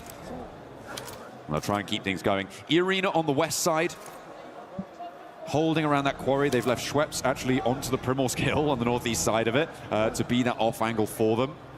But they're kind of keeping out of it for now. They're kind of chilling on the west side. So for E-Arena, we're still waiting to see what they've got for the rest of this game because their path forwards may lead them to clash with Vitality or with Godlike. You can see Schweppes, though, from E-Arena. He's all the way down in Ferry Pier, just getting some sight lines, getting some intel for the rest of his squad. Got to be careful not to get too close, though, to the side of Nigma Galaxy. Now you see Aurora Gaming. Let's see where this next zone's going to go, though. That's when the fight's really going to get started here. Zeol is going to eat a little bit of blue damage. He's keeping an eye on Flash. Yeah, he's trying to play this quietly, hoping that he comes in this direction, but instead goes in the opposite. Next circle does pop on over, and it is heavily to the east side. I mean, this is good for Nongshim Red Force, right? On their position. We were talking about that before. The fights on the east side will need to conclude. Tiamba sending in a might challenge on Orangutan's position, but it's fairly open on those hills. Going to be very difficult to hold. Fortunately, there's not too many full squads around them. Nongshim spot a player from Flash as they try to move in. Aurora taking a chunk out too. Tiamba now looking to overwhelm, but they've lost a player on the roll-up. Orangutan try to hold it down, but will not be able to face the might of Tiamba, who are fielding Shallow now on their roster, leaving Milu out, and he is not, needing to get him back up. Down to a duo. Eagle trying to get that first aid off. He's going to be able to get that for sure. On over to Ferry Pier. Nigma Galaxy are set up. They're going to have to push into this next zone as well. Circle is closing. This is stage 4. The blue zone really starts to put in its damage here. Let's see what Nigma Galaxy decides to do. It looks like they're going to be most likely prioritizing the shoreline. That's why they're applying so much pressure to the side of Al-Ula. Quick ends up catching. Yeah, that's 4 thrives with Zaifa out. And yeah, looks like Al-Ula are going to be holding this very pure position. We've seen them do this before. S2G were able to bad beat them in that spot using those hovercrafts in a game not too long ago. So let's see if Al-Ula can turn things around. Try and hold that west side. I mean, for 4 thrives, a little bit of a lost opportunity there. Remember how early they were in Primorsk, Dukes, and they didn't manage to transition fast enough. Both Nigma Galaxy and Nongshim Red Force both got ahead of them in terms of getting to the positions in that area. It's a little bit unfortunate. I'm not super happy about it. And now they find themselves in the middle of a fight that may not go their way with 3 full 4 squads. Sorry, Ulf only have 3 players, so with 3 squads surrounding them. Luckily, they are in the zone, so they aren't super under the impetus to move, but they may want to. Yeah, now we're looking over at E-Arena, the top squad right now. So many points on the board. Nice point gap. Looking to make that and push it even further beyond. Team Vitality looking to make some noise on the north side. Everybody just trying to find their spot in this next circle because this next zone's most likely going to push north. And if it does, that is wide open field, which S2G have a decent position in. Tianba and Nongshim Red Force are pretty locked down. But these teams on the south side of Ferry Pier, honestly, should already trying to figure out what is the path they're going to take into this next circle. And the only way they're most likely going to get there is through some insane shots. I'm looking at the shaking and moving right now for E-Arena because now is the time that they need to transition into a pivotal point in this game. For the time being, for the longest time in this game, they've just been on this west side, waiting, playing that edge, assessing the situation. But now they need to start to move forwards, and that is not how you want to start it. Salme immediately goes for the flush, and he's gonna go unpunished for the moment. I don't think they've got an answer here. A nade up and into the top floor of the window for Tony K doesn't connect. Zest Power hiding somewhere else in the building there. Will not find that fight. So for E-Arena to lose a player here, I mean, that's great news for the teams chasing them. Yep, huge news. And Godlike now knows exactly who they're fighting and the importance of them taking this out. Next zone does go on over. Huge zone here for Tianba and Nongshim Red Force. That Ferry Pier heel is just so strong. I kind of like this for Ulf as well. I mean, it may be a struggle to fend off all the teams in Ferry Pier, but once they're there, they have a fairly isolated area, survive quite deep into this match, but the transition over to the hills can be very, very difficult, especially with 2 teams lining you up side to side. Vitality gonna have to make a break for it now as they have to roll out from the north edge. And they're gonna have to cross a lot of open field here. This is what I was talking about. This zone is not very kind to those teams that were playing on the edge position. Yeah, Team Vitality, you're just kind of waiting to hopefully have these teams in the middle start fighting so they can, you know, get a free rotation onto this next circle without too many eyes looking at them. But it's going to be a tough rotation. Yeah, Raze is going to be driving right back. Say, guys, it's pretty jam-packed down there. No bueno. It is no bueno. out in that open area. Enigma Galaxy finding the back tail of Al-Ula and able to drag that one back. Claws does fall. As the Arena still trying to dislodge Godlike. There's Power with the shotgun, tries to find one, steps into a nade, but not before getting a knock. Now it's all up to Salme. Has got a nade cooking. Still with the pin pull, drops it down, nearly finds it as Schweppes tries to move up to support Tourniquet and get that res. S-Power falls, and Salme has Mormon now to handle. Gets the first lick in with that shotgun, and Mormon has to back up. S-Power had that. It was such a fortunate nade there. Samway has the right-hand priority. That's what he needs. Catches it onto Mormon and gets the knock, but great teamwork there from Schweppes to get the nice 1v2. Enigma Galaxy could potentially roll out and try and third-party that, but in the meantime, Vitality crashing up on towards Tianba's position, playing beneath Nongshim Red Force out to the east as Vitality have taken a knock out to their western point. They are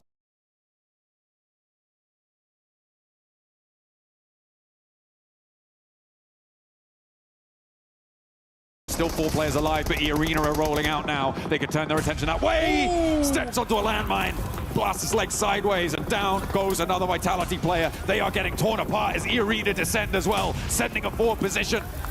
And I don't think they're going to last much longer. Ida trying to join the party, and Tiamba are now suffering. Darkin and Swain both on in the fight, taking huge swipes at this hold. And Tiamba may not have enough to hold everything off, but they will find the final blow towards Ida. It's an open field battle here as teams are starting to crowd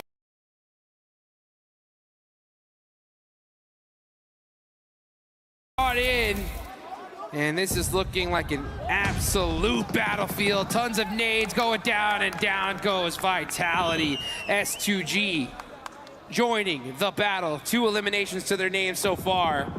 And with that fight, all that commotion happening, it allowed them to be able to get a more solidified position in this circle. Great timing from the side of S2G. E-Arena are like, hey, I don't care about the timing. We're just gonna push up and hit some crazy shots and put everybody on notice. 2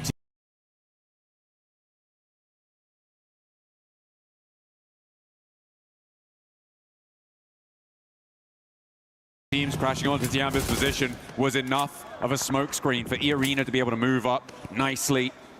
Despite not having one of their players with them, they are now on 5 eliminations. They've pushed past the 90-point barrier now, Jukes. Wow. It is a great result so far. 10 teams remain, but they're on the outside of the circle, and Enigma Galaxy are going to cause problems. They've seen what's happened, and they think, no, no, no. This can't stand. No, no, order. And they find, well, actually, it's S2G who find a shot onto Schweppes on the backline. Stop that, said Enigma Galaxy. And honestly, the whole lobby needs to start really worrying about E-Arena here, because the White Rabbits are starting to run away with this thing. Remember, $500,000 for first place, $250,000 for second. That's a big difference here, folks. Now we're gonna see Enigma Galaxy. They got that knock. E-Arena are outside of the circle. Tiamba will be gatekeeping, and this is kind of a perfect situation for the lobby. Nongshim Red Force, though, gets super blessed in the zone. They are dead center. It is really their game to take advantage of here.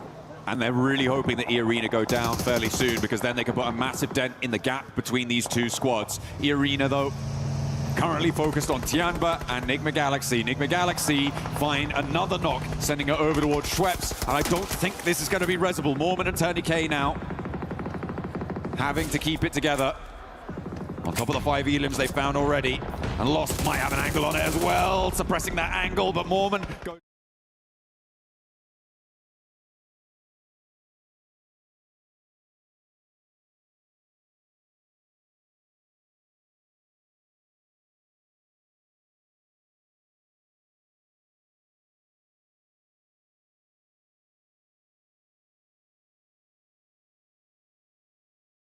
We could definitely have a smash point, or smash threshold by game 2 with them. Could be happening, really could be happening, especially with that stadium finish they got just a few days ago, right? So definitely a big opportunity for them to make it happen, though. I'm looking at Nongshim Red Force. We used to keep saying, right, going into a global event, we never got an international smash. It never happened. That's now changed with PMMI, the Macau Invitational, and it was Nongshim Red Force able to snatch it away from the grasp of Furia. So Nongshim Red Force being the team just behind E-Arena, that's a scary, scary prospect for all of Thailand. It is, and then you have in third place one team that has been very consistent, that usually we give them a lot of feedback because they tend to be very inconsistent, and it's none other than Aurora Gaming. Aurora Gaming within that striking distance, and this is a team that we really haven't gotten a chance to see any insane pop-up performances that we know they're capable of, and I wouldn't be surprised if we do end up seeing that Aurora Gaming today. I am going to be very intrigued to see what Aurora do here, because I feel like they are a day 3 team. They do come out of the woodwork somehow. They are very, very quiet for the first 2 days, and then day 3,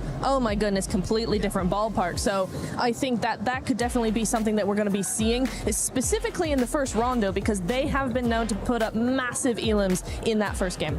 I just want to say, can we stop getting a global MVP and just actually win a tournament, Aurora? That would be really nice. True. On the second page, we did see for a little bit there, teams I would say below Chiamba really going to struggle to make it work out. But here you have it, the race to the Smash Zone for all of these teams. Of course, we know E-Arena need an extra 10 points, but everyone else is going to need 17 points for the likes of Nocturne Red Force. Aurora is going to need a total of, what is that? I mean, a little bit small, 18 points, so 1 and an 8. So really, on Rondo, those numbers are very easily achievable if you do end up getting that chicken dinner, and especially if you get a lot of eliminations straight away in that hot drop. And for the teams that are currently in 7th place, 4th prize, for the team that's currently in 8th place, Furia, you need to be able to put up those numbers if you want to be crowned a new champion. And that is our Sony story of the day. With some of their squads. And I can't wait to see who's the one that's going to be taking it. By the way, 4th drives, they are 45 points away from it. So I'm hoping that for 4th drives, they're going to have a great, and I mean a great start here in Rondo, but we're going to talk about E-Arena because that was one squad, Max, that was able to perform really, really well. We have to go a little bit deeper on the Arena, the White Rabbits. How are things going to go down for them? We're going to check out the individual player stats, which I was a little bit critical yesterday. Looking at the player stats, I was like, look, they're actually quite low for a lot of these players, right around like between 1 and 2. The thing is, every player gets that every single game. It adds up really slowly, but over time it adds up to, like, I think it's total of what, 80 eliminations, which is crazy. So the fact is not just like, oh, you don't have 2 really good players or 3 really good players. No, every single one on this lineup is doing so well. Mormon, Joker, Schweppes, and Tony K are definitely showing up massively for Thailand. If they maintain these kind of results, Niptura, that Rondo in terms of eliminations is going to go fantastically well. It is. I mean, I was really impressed with Mormon. We saw some great stuff coming in from him yesterday. Day 1 was for sure the better day for them. They were able to just skyrocket up to that first place. Day 2 slipped down a little bit. They were not feeling as confident, not feeling as strong, but I tell you what, Mormon's still stepping up to the plate even in day 1.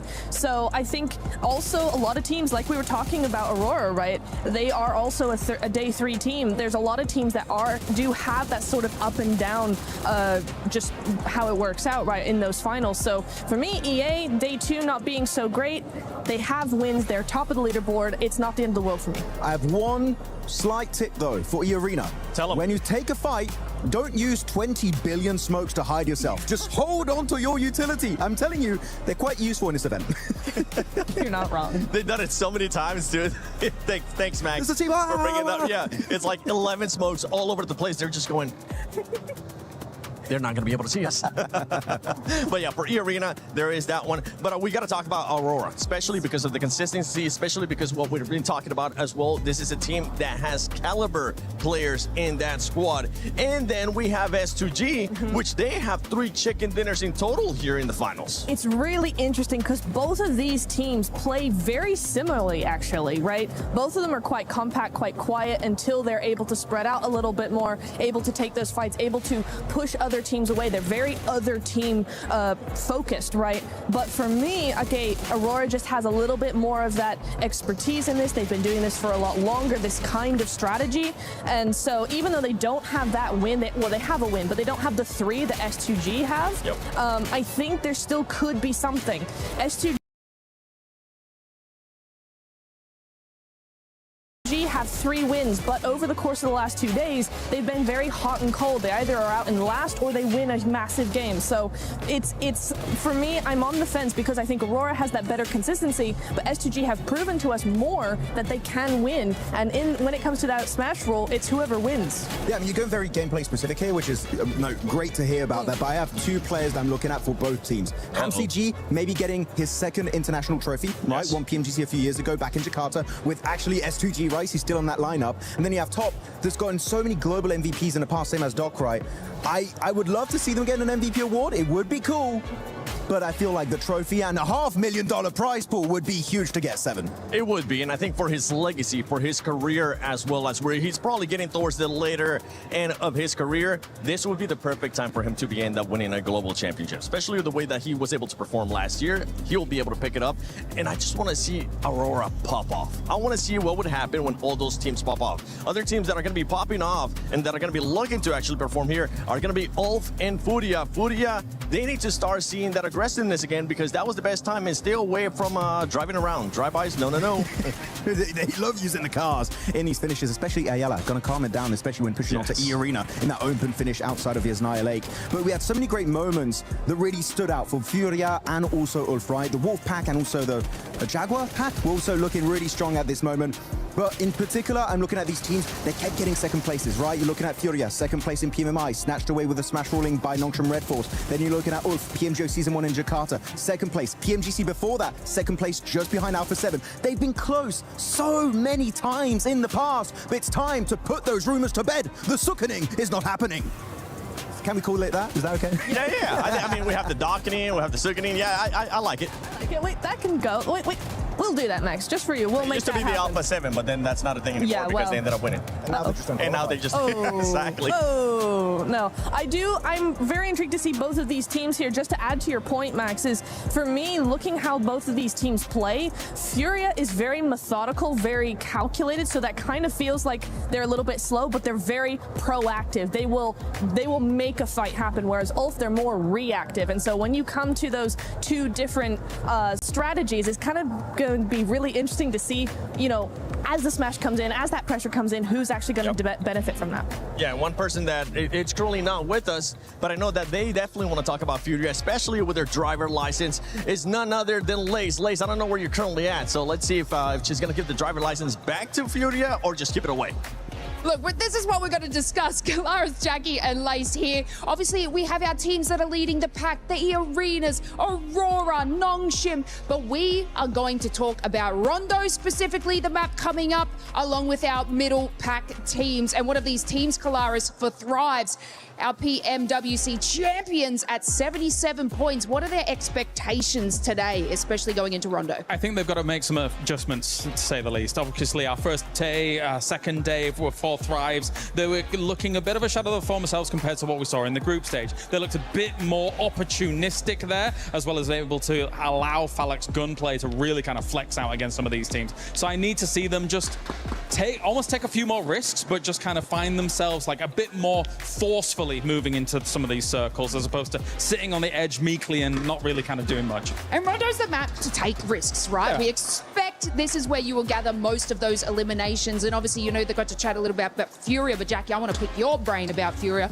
because we all know how I feel in their drive-by special, but this is a team that sort of can maximize eliminations, and they are at 74 points. What do you think expectations lie on Furia coming into this? I think they know domestically how to approach Smash rules. They're going to be playing a little bit more aggressive here. They're going to basically come into this one with the mindset of we need big games, right? Not only do you need to go into it with the mindset of we need 11 to 14 elims in this game. That's the kind of safety net. Anything above that's a blessing, James. But you've got to target teams above you as well. Realistically, break their legs on the way if you have to stop them getting into a safe position in Smash. This is the crazy thing about those kind of mid-pack teams, is that I think they're going to need a little bit of divine intervention from elsewhere to be able to catch up, and then they probably need themselves 2 wins along the way, whilst also figuring out the fact that somebody could quite easily finish it before those 2 wins even come their way as well. So there is some of that does come in. For Furia, they've been on the absolute the other end of this, losing out PMMI to Nongshim Red Force that were able to smash, despite Furia having more points than them at the end. So for Furia, they don't want that to be occurring again. They don't. I like the way that you said that. Let's just hope the top teams kind of fall out, giving these middle pack teams an absolute opportunity and chance to do so. But of course,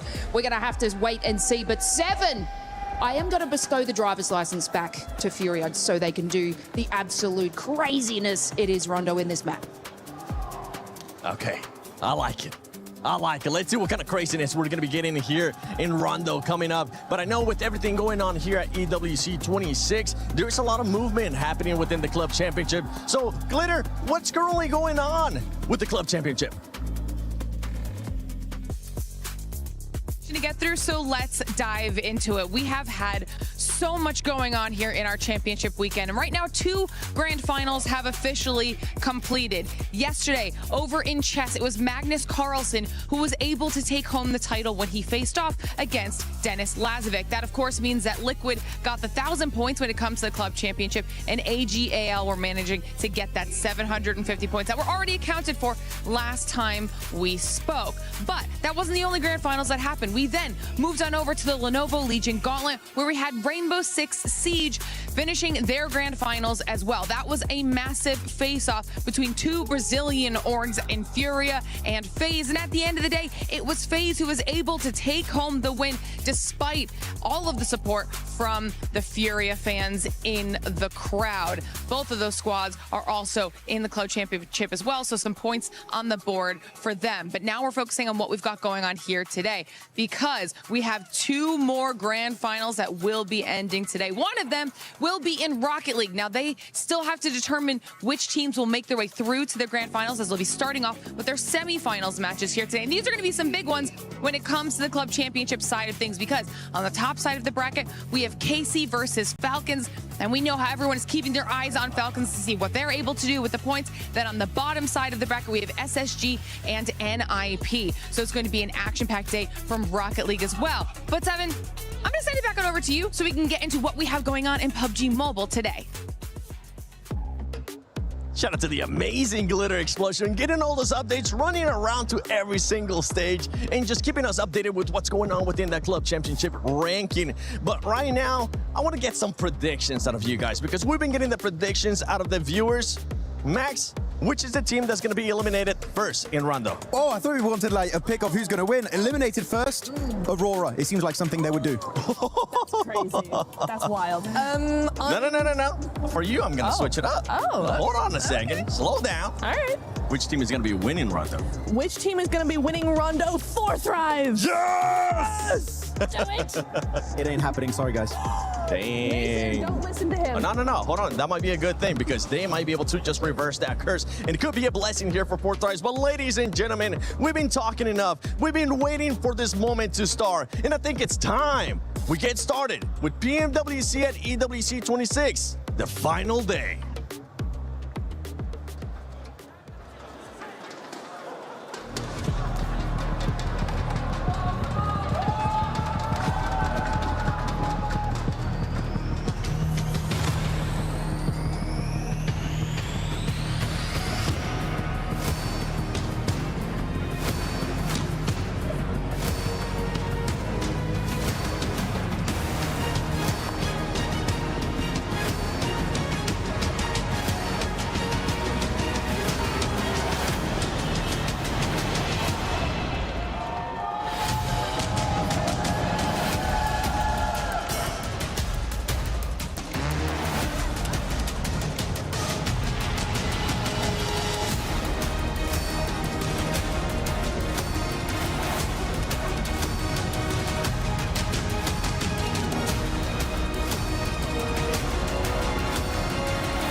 journey has been relentless and the finish line is in sight. Just 6 maps sit between your team and the PMWC title. But Barney, the Smash Pool is here, so anyone who reaches 122 points can snatch a victory with one last chicken dinners and become our champion. There's something brutally honest about the final day. Indeed. Don't give me excuses, just give me results. My name is Barney Banks and I'm your host alongside the awesome Looty. And welcome to Smash Sunday! I hope you're ready, Atom, because we are ready.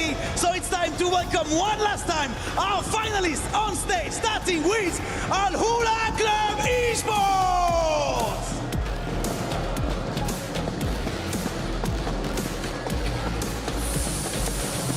Orangutan!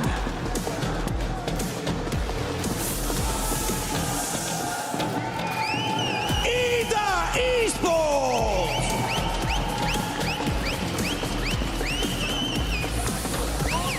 Team Vitality!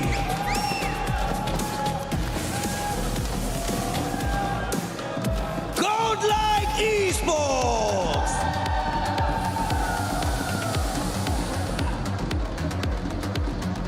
Hora Esports!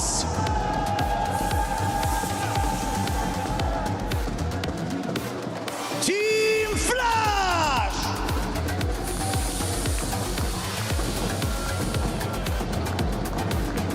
Tianba!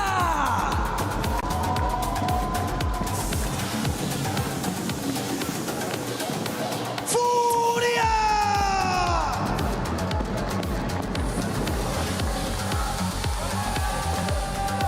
For Thrives Esports!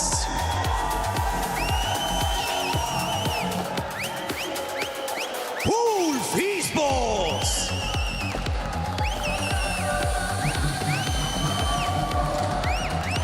Nigma Galaxy!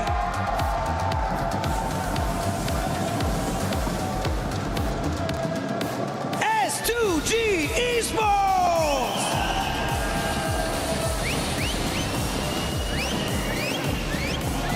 Aurora Gaming!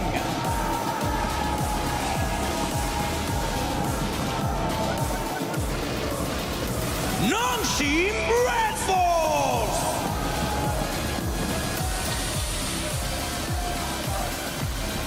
And finally, leading the charge, we have E-Arena!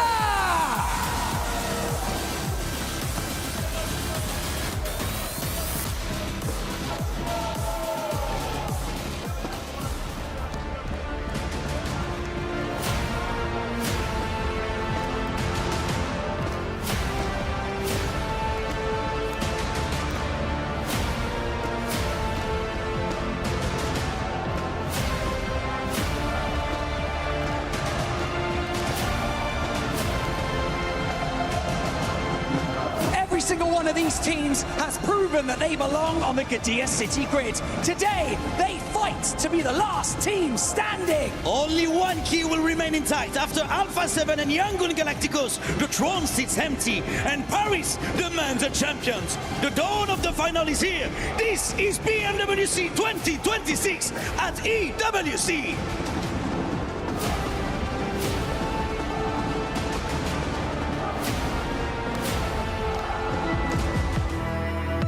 Months of preparation, thousands of hours played, and sacrifices have led to this point. Life-changing money sits on the horizon, and a legacy that dreams are made of.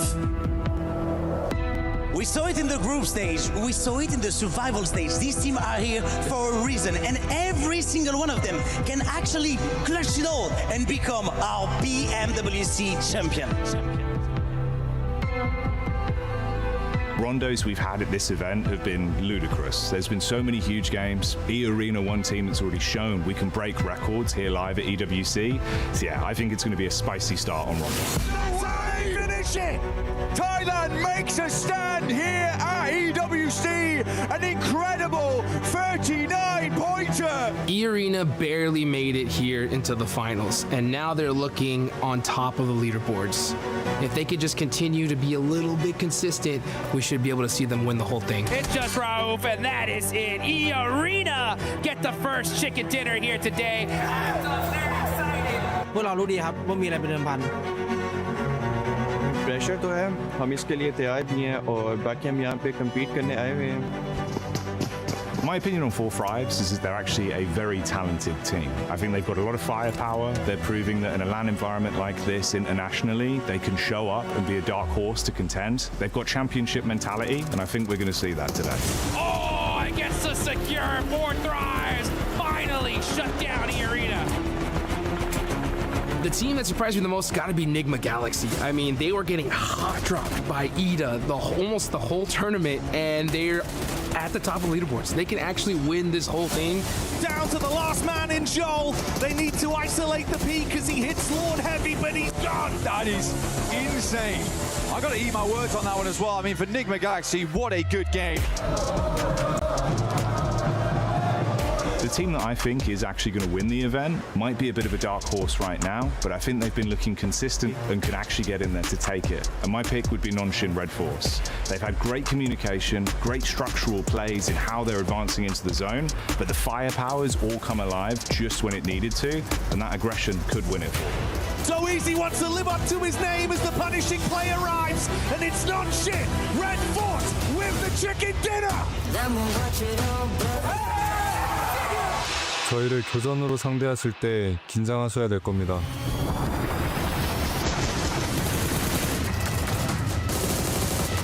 My dream scenario is if we see 6 matches with like 6, 7 teams in the Smash Zone just battling it out to see who's gonna take the whole thing. And the most wildest thing ever, if we just see like a 6th place team somehow clutch up a chicken dinner and win it. Like that, to me, that would be just the best.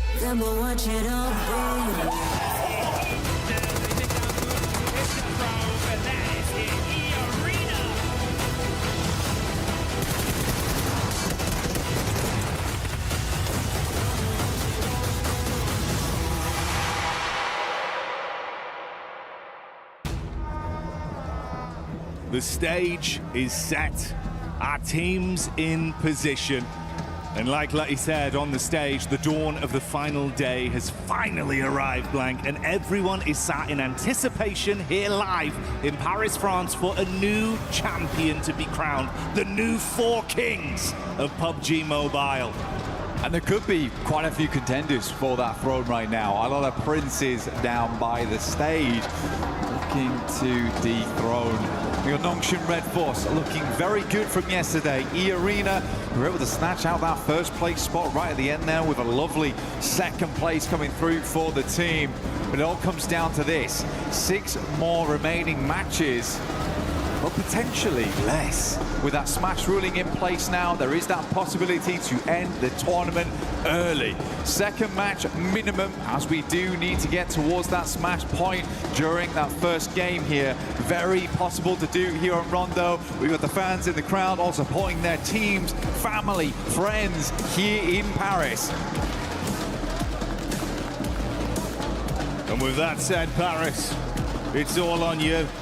Let your voices echo throughout the history books. Light this all up. Let's give these teams some energy. Let me hear you roar!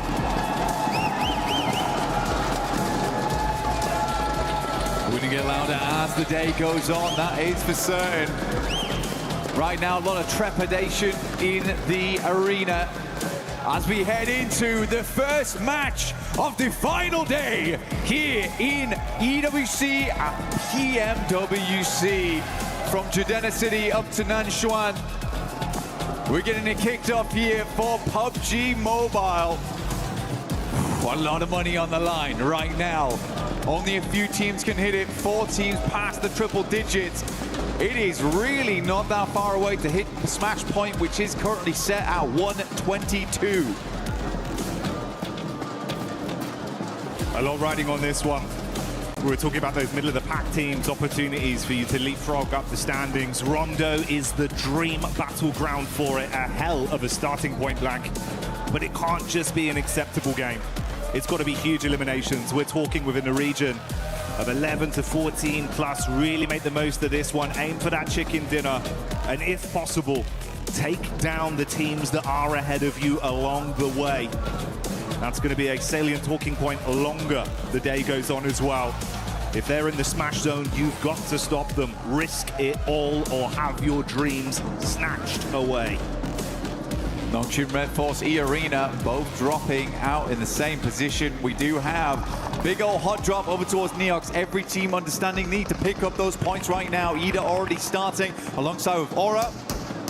It's going back and forth, but S2G also finding some points here. A couple knocks coming their way.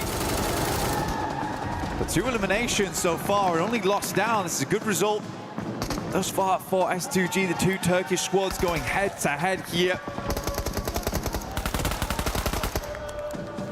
Catch, trying to catch back up close and personal. Ooh, Kamikaze with the quick drop down. Subverts expectations on the pull. Love the movement, ready for the pre-fire as well. Oh, he's feeling himself in the finals today, Blank. Ooh, just absolutely flubbed it around that corner there. Didn't really have much of a challenge. The faux pas coming through from Kedge. Kamikaze, though, looking on fire as per usual. Picture in picture, we got Aurora coming against Godlike. Aurora not that far behind either to hit that smash ruling. Eren down, and Kamikaze keeps lighting up this stage.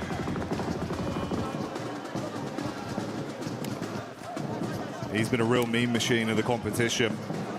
Great story for him as an individual with some of the plays he's been making. But like you touched on, we saw it down in the bottom left. Now we get it full screen. This is Aurora. They've had some good moves. Got to keep it consistent. That's the name of the game. Don't let things poison the well the longer today goes on.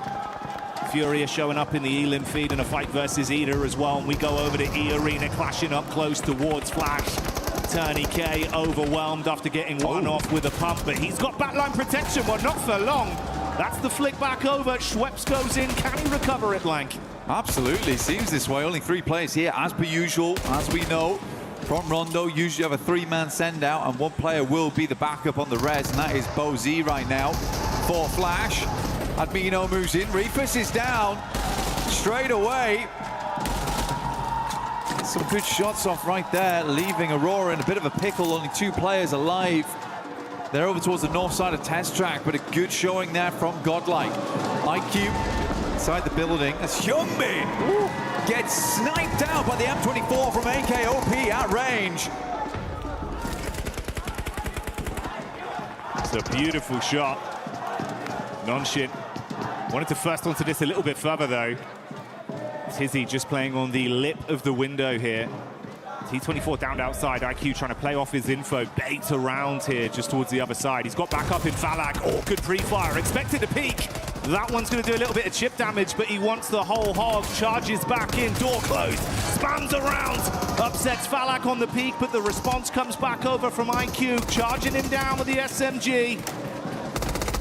Honestly, for Tizzy there, he's working no vest, no helmet, playing like he has got all the armor in the world. That's 12K, 6 bullets! Can't quite handle the jump out there. Tried to go for the drop shot on that one. So easy, is good to go though. Gets the players back up and in position. But this is all the way over towards Ryan. Right on the north side of the map, so a bit of a journey to go. OG also popping off over towards the likes of Alula. They take a fair bit of damage there, but Tizzy's back in. Nongshim Red Force, good to continue. E-Arena though, good start for them. We know that they like to flex out around Stadium, get themselves some eliminations where they can. Already started off in a good way over towards Flash. Those 3 points are further towards that smash rule. We have seen multiple times in international before, when we get to those finals, teams can't quite make it to get into that region of smash point on the second match. They got to be lucky. And if you want to be lucky at home, you got to join the 2026 Pmwc Lucky Spin to draw for the exclusive set only available here for Pmwc. And it may be lucky for those of you at home, but it's been good decision making and some great gunplay for OG that's made the difference coming into the early fights here versus Alula and Ida, farming themselves up to 6 elims. That's what we're talking about for all these teams. You've got to have a big performance here. But none other are beating out 4 Thrives with the 7 they've been able to farm up after shutting down, of course, Nongshim Red Force in the cheeky plays we were seeing through the windows. 4 thrives, bro. If they can keep this up, get that nice hot hand going early, Blank, you're already about halfway there, man. Just keep working on this, keep farming up the elims. We've got a long game ahead of us. We're only 6 minutes into this game 1 on Rondo. It'd be the dream scenario to start the day. Climb as high as you can. The arena moving over towards Furia. They are isolated. Silence away. Ayala opens up in a big way there over towards Schweppes. Takes him down almost immediately, and that does make their lives much, much easier. Going forward, TourneyK will ascend. Bullets been splashed against the wall there. Ayala sends down, pin pulled. Ayala's going to make it confusing, make it difficult. Pin's put back in again. 2 players do step up to the plate now for Furia. The reinforcements are in. Isolated no more. Joker and TourneyK will have to fight for their lives. Close quarters combat. Nay pulled, bounced round. Not going to deal any damage though onto the Furious squad. They know how to play in these sort of lobbies with this much pressure. With Smash looming over them. They can dig their heels in deep and start to stand strong. But it's one step at a time, and E-Arena are the first challenge for them right now. It's Godlike that are also just on the periphery of this, getting information for free with all the noise that's being exchanged between the 2 squads. Chief further back on the other side of the bollards, throwing the nades in as well. Kind of an interesting setup here, because they've got a big old split on over towards Testract and Neox. Very dangerous area to be in. So again, for E-Arena, you do have Schweppes as well as Mormon in the backlines in Stadium. They're waiting, poised, because they're sort of certain this fight is not going to go well. Require a bit of a sick play. It's a couple of plays from TourneyK and Joker to get this working.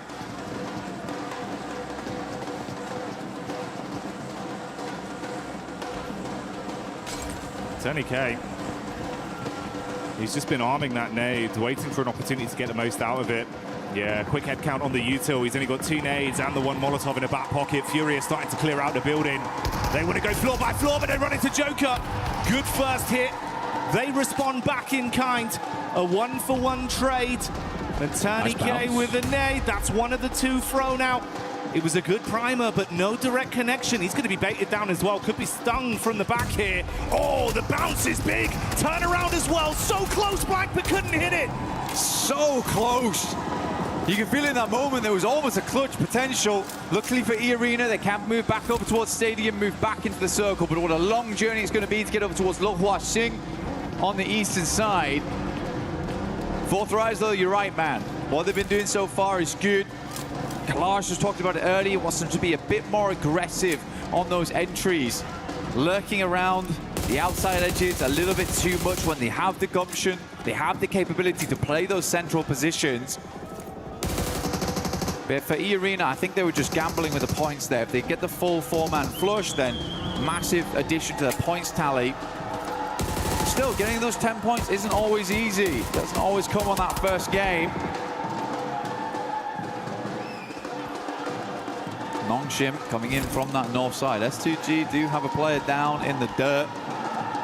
Looking to get him res back up again, but Nongshim with a pretty decent injection on that northern side. Gives him a lot of maneuverability. A lot of capability to actually gatekeep on the northern edge if they so wish. Maintain control of some of that higher ground, some of those roads that teams will want to cross back into.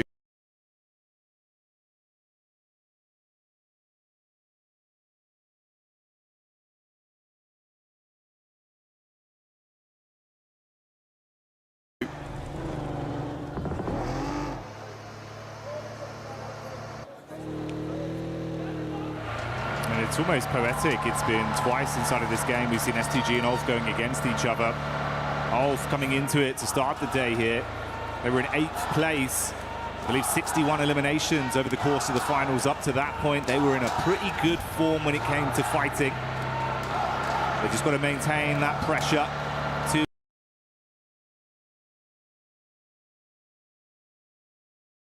elims here. We've got the rotate coming over from Aurora. Furia out of the mix early though, Blank. And that's not what we expected to see. Godlike, though, 10 eliminations. You can only imagine that full squad wipe over towards Fury came through from Godlike with a small assist from 4thRize. Yeah, Godlike certainly trying to put their name on the map today, but it feels a little late for them. At 67 points, they can earn those big rankings today. Grab some more cash on board, a bit more pride for the country as well. Overall, really big step up in that last day, which is why I was saying on day one, you got to give these boys time. It's their first time at an international here at Pmwc, so realistically, they just needed a little bit of acclimation, essentially. And once that was done, they looked pretty damn good going in towards the later portions of yesterday and already starting out strong here on the first game of the day. Circle continues to center up around Meiran. S2G controlling a very, very good spot. It has been good control over the center for S2G throughout the majority of games. Some very good rotates. I mean, Solke has been in the game such a long time at this point. And that veteran mindset is really coming into play here, where he's seen a lot of these circles before. He's seen a lot of these rotates. And he can really lead the team to victory. Yeah, some of the gun skill maybe isn't there for this guy, but he's still giving it gas when needs be. I think Solke's had a great step up, considering the amount of time he's been in this esport. You got a lot of talent on that roster. You can pass the baton too if you need to rely on someone for a sick play mechanically as well. So certainly armed for some good fights. Talking of which, Aurora getting line of sight over onto the Vitality migration as they wanted to make a move straight past. Few shots on target, resulting in them going down to a 3-man squadron. And it's Horror that also have a similar flight path back over towards the zone. I'm curious as well, bro, the push down from Nongshim Red Force, Thunderfooted their way into the zone early. I was saying the consistency of this team looked good, but it's the fact they've turned on this aggression. They're willing to fight for a good position now, Blank. I mean, playing over towards the northeast side of Meiran, I mean, it's a bold maneuver, right? You don't try and play to hold out teams on the outer edge, but they don't get themselves too stuck into Meiran either. They have accessibility to the rest of the zone, but this is a livable position in what is a bit of a dastardly circle. Now, E-Arena, we saw them coming in very late. They played over towards Stadium for a long, long time. Go over to recuperate after 2 players in Tony K, as well as Joker went down to the Fury a lot. Just on the heels, though, of OG. Mormon's going to jump out. He loves a scrap. In the meantime, the Elim feed's lighting up and the crowd's getting excited because Godlike, it looked like it was a struggle of a fight versus Ida, but they've turned it right around. They lose 1 player and are able to clean out the entire squad. So goodbye, good night, Ida. The second team to exit stage left in our opening game of Rondo, whilst E-Arena continue to chase OG. Keeping it pretty cool here inside of E-Arena. Smash ruling always changes how these teams play. So crazy as well. Godlike's just hit the 14th elimination on this game. They are cracking it open at the moment. Looks great to see. But for E-Arena, I do think you're getting ahead sometimes, where for this game, for them, doesn't matter so much about getting ginormous points, but what does matter is just getting enough so you open up the capability throughout the rest of the day to hit that smash. But you can get in your head about it. You absolutely can. Circle moves up towards the western side. Nongshim is extremely pleased with this shift, as they were already in Meiran, as we stated earlier. E-Arena was a little bit slow to the punch. Vitality finds the first here in top, but Axel will go down once again. Aurora has been hounding Vitality the entire game. No punches pulled there. Clean uppercuts. And with Vitality out, they'll be able to save their mate. Get Top back on his feet, recover from this. They saw the rotation from Horror, hard committing to get past them, now trying to get into the zone themselves. Meanwhile, Nongshim Red Force actually getting vision of their entry point, and they've instantly dispatched 2 of the players. They're pincered as well, Velula on the other side. So this is a ton of info for Nongshim and some extra points. Look at this shot from Doc. Really, really good stuff. Double spray down on the roll-up is crazy, even before they get anywhere close to the compound itself. And not a single dash of damage sent back his way.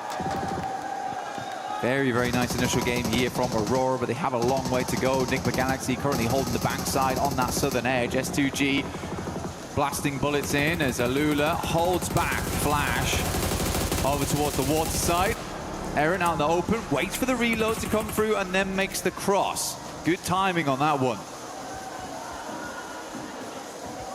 These two sides hounding each other the entire time on Rondo. Feels like they're mirroring each other. Ooh, Orangutan from the side getting a look in as well. Soke feels that one. Gotta drop off. Meanwhile, the team with a whole load of elims and Godlike wrapping down potentially to get a bit of a scout over towards the setup from E-Arena, Blank. E-Arena would be really bad to go out right now. And I can actually tell that E-Arena is playing fairly passive because they didn't take the opportunity, despite being ahead of OG, to hit Mayran hard. OG's actually been able to take up that position. But E-Arena, they want to live this game out. They are really giving a lot of teams liberties right now just to survive. One knock goes back over towards Godlike's way. They will reassess, but it's not carnage just yet. No, it's not, but it is a little bit of a crowbar that's been dashed at them, slowing them down on their potential aggressive play. That was from 4Fribes as well, by the way. And yeah, we're hyping up the Godlike maneuvers, but they're currently sat on 11 elims themselves. And if they can vie for control of a decent position off the back of this skirmish inside, hey, maybe 4Fribes are coming alive early. What's great for 4Fribes, right? In PMGO Season 1, they were sort of the back seat because they came in with Smash Point very early on the first day. And I think that pressure got to them a little bit. It went all the way to match 6. They weren't able to put a lot of points, but they managed to make it through. The Arena, though, sending over. Joker does need to reinforce those backlines. Good shots from Schweppes, but immediately gets taken down by Hazaifa at distance. Manya up to the rock, but realizes he's got to push back off this one. Tony K, full broadside here. Manya should be able to pick up this flush. Good nade again, though. Now just S-Power. A lot to do, but this is the man to do it. He's the clutch factor. Ooh, saved by the bell on the nade, so low. Able to keep his head above water for a few more seconds. Good bounce back. Squad. Oh my God. Bounces over, shuts down S-Power. Salme out, Adamino, the only one left now. That deployable cover barely keeping him alive. 3 players up still for E-Arena, looking to get further into this game. Admino might be able to go for the res if he goes for it now. I think they're going to sweep round in the vehicle, try and figure out what's going on back there. S-Power still down, knocked. Schweppes moves up, goes for the drive-by, has the information, and that is Godlike out. So a good refresh on the gear, at least for E-Arena. Some more nades available, more ammo. They could swing back down towards that compound on the south side they held earlier on, because this is a hard south shift away from Mayran. E-Arena getting thrown a bone here, but still they have 3 players. They are not at full force. Let's see how they play this out. In the midst of this, that elongated battle that's gone on the whole map here between S2G and Ulf continues, edge guarding them coming out of the blue and keeping shots on target. It's worked out slightly worse for Ulf, down to a duo, but we do say goodbye to Solke on S2G, so a triple threat remains there. There was some fighting over from Nonshin onto OG inside Mayran as well. They were taking pot shots at them, so a 3-man squad living on amongst that. 4Fribes consistently keeping their head on a swivel as well. They were peppering bullets over to the E-Arena encounter with Godlike. Yes, they got some knocks, but none of those converted into points. S2G desperately trying to make the cross right now. A couple of shots, but the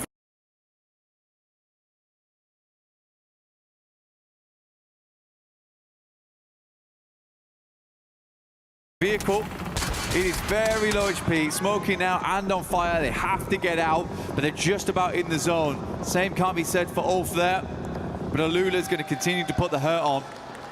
I think Pmwc wanted to move around on that eastern side, see what they could pick up, but all those points have been dashed away. Still a 5-pointer on the game with the 3 players that Pmwc hold. They're on the other side to E-Arena.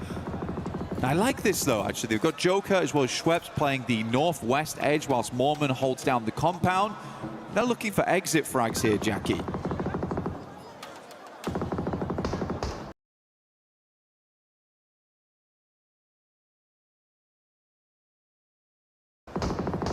see the conversations there between S2G. It's an intense day.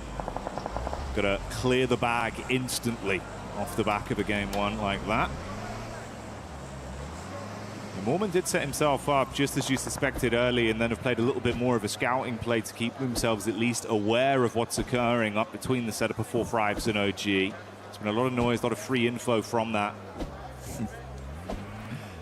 Don't mind this too much. Just trying to create a little bit of a dip to play around as players will attempt to leave from Mayran. That's OG on the north side. Likely first to leave. It's a gamble play, but they know they're close now. They know they're close. As soon as they start getting into those placement points, they get a couple more eliminations. They're set. Their goal in this game was far easier than most. Not looking for that chicken dinner, man. Back up into Mayran. Goodness me, we went back down south, back up north, and now Schweppes has got to go pick up Mormon.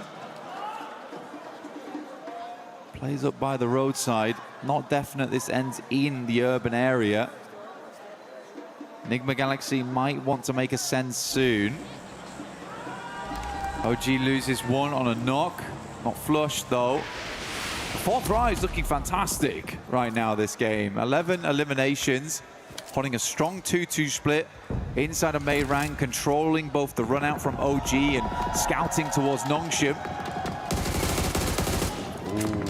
With Enigma turning their attention onto Flash, you can see Schweppes had already identified their setup far over. He was waiting for an opportunity to actually shoot some bullets their way. That was the call for it. No raw connection from this. He'll spot Satan on the rotate with a vehicle as well.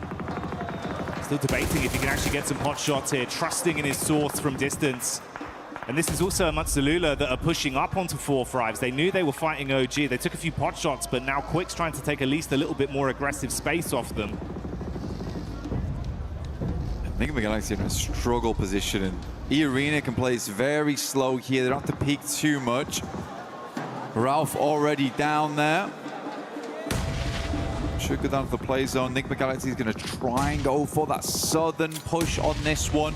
Like you said, Schweppes identified their position very early. The shots are coming through. They don't want these points to be stolen from the players inside of Mayran. Schweppes opens up, but looks like those points might be going another way. Nongshim getting some great damage, just playing into that engagement between Alula as well as Flash there. Gonna be long grenades on this one though, Jackie. Decent shark. That one might be good. Bounces into the back. It's chip damage, but no conversion. Ooh, bursting just in front of Satan. They've got one smoke to try and pop.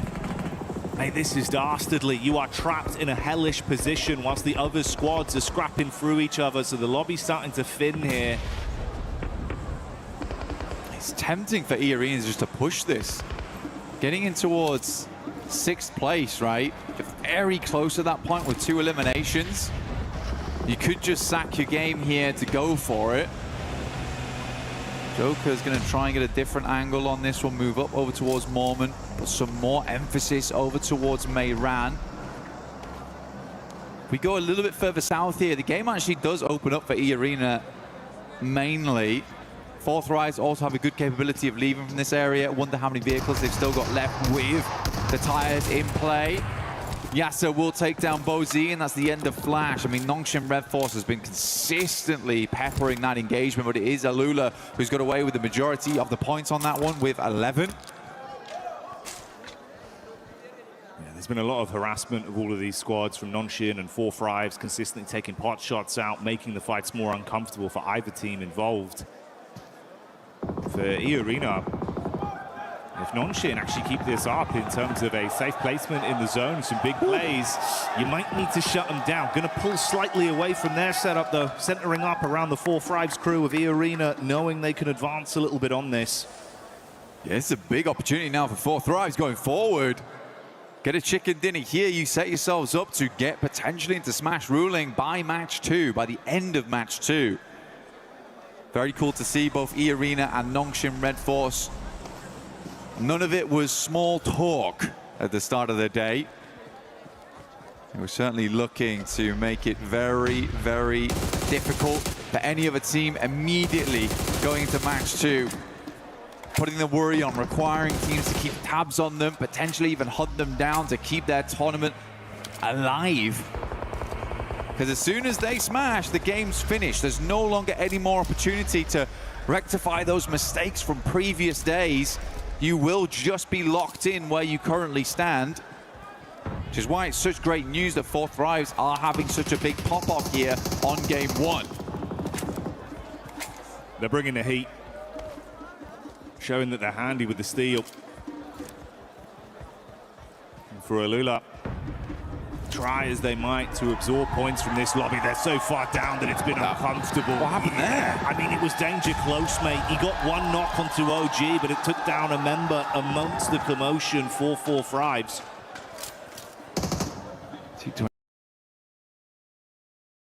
T24 netting out for Lack, like you say, a bit of an accidental play there, but not the one you want to see.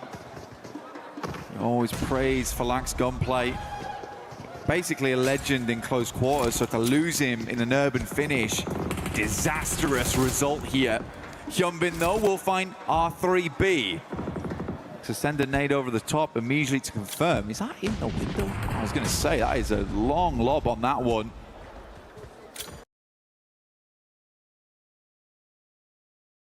By this time, it's a bit more difficult to hit that one. But OG lose WizGod. He's getting picked up, though, off in the distance as OG moves in, but it's Joke from the sidelines actually finding Aru. They're consistently harassing from this outside edge. Played that compound down towards the south side, and then just playing off this ridge side around the road, but ooh, it is time to leave now. Gonna have to force the issue. Jump back behind the driving wheel and get into the zone. For OG, it's so uncomfortable because you are just being completely cut off from all angles. The back line's covered by E-Arena, nades from the front in from 4thRives. They cannot peek in any regard. He's going in crazy. Okay, into the building. 4thRives ready for it. Hazyfa strikes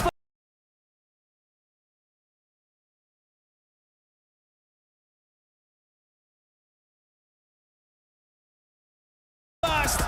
Sweep, sweeps under the rug. Goodbye, good night. T24 with a nade from the top. He sees Joker, but it's Lord that steals it from Nigma Galaxy. Nade over onto WizGod in the meantime, as well as Yasha falls to Hyunbin. It's all turning into carnage. More man. Last left alive here. I think it's one more placing they need on this one, Jackie, as well.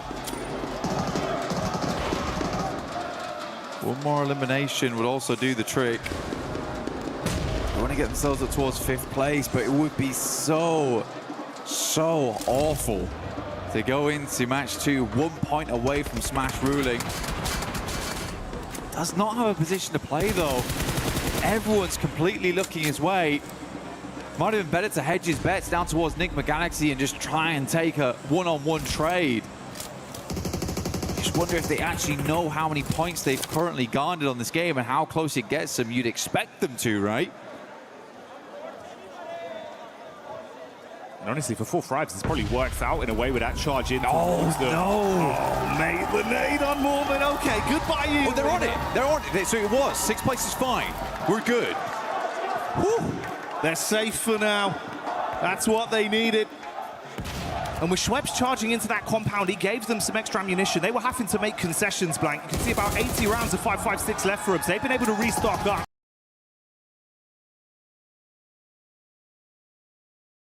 Nonshin, though, still making plays, and they got loads of ammo to spray with. Shots down on target from XCY.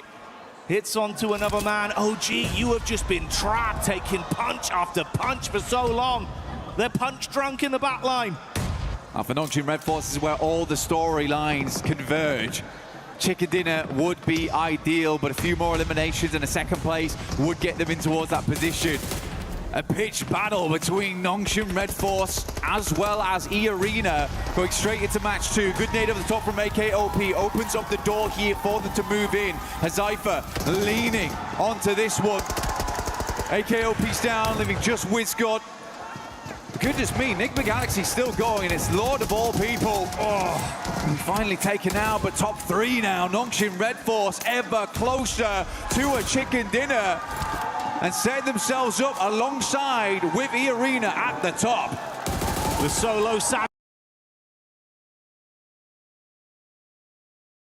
savagery was nice to watch, but now it all goes down to the two squads that were in a prime position on Rondo for so long. The duo of 4 Fribes versus the full force of Nongshim. They charge up onto the compound. T24 topside. Zypher rearming himself. Shotgun to play with if they come charging through the door. So easy. Dashes the nade onto the lower levels. Wants to ascend up. Nade in. Masking some of the sound. So easy to peek this. Looking for the third angle. Just through the window. Catches a glimpse, but they read it right. They try and keep him pinned back. He's got to heal. XZY, got to be a good nade through the window. Good damage off the back of that one. The burst is lovely. The play zone will take down a Zypher. And Nongshim Red Force start the day off with a chicken dinner. Can they grab another after this to close down the entire tournament? They've got Red Force, they've got Daka. This team looks good. Nongshim have seen red, and the aggression has come out when it's needed. Fighting harder, pulling out huge eliminations on Rondo, and still playing so consistent with their setups. I mean, a technical back-to-back as well from yesterday. Last Miramar into first Rondo. Nongshim is just a different beast coming into these last 2 days of finals. Especially coming off such a long 8-game day set into day 3. You're in the finals. It's getting nerve-wracking. You just open with a chicken dinner. These guys must be so confident. They don't look rattled. They don't look bothered whatsoever by the sheer pressure that's on their shoulders.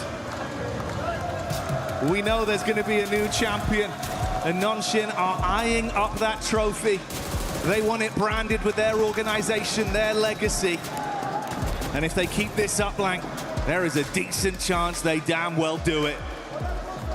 Just fantastic stuff. Good to see Nick McGuice as well. Lord stepping up right at the end there. 4 Thrives also making some more aggressive plays, which is great to see. They had some familiar faces. I think E-Arena panicked a little bit, but they just about made it right at the end there. Losing for lack for 4 Thrives was a fairly big deal, but OG also getting in towards a late game. Aru making some good calls that match. I think Nick McGuice also was very resilient that game to get where they did from where they were playing, so difficult, and then Lord able to sneak his way in. Oh man, you were bigging up Lord earlier into the tournament, right? Saying it's the fact that you've got Coops and Lord. That sort of collective in unison that's doing so much for this team. And again, there, in a situation where it felt like you were out, Lord goes off with the solo shenanigans. Oh yeah. Hey, do you know what that is? He's got the brand on the go, mate. That is the stamp to get into the Winners Club. Nongshim fighting, we'll be back soon.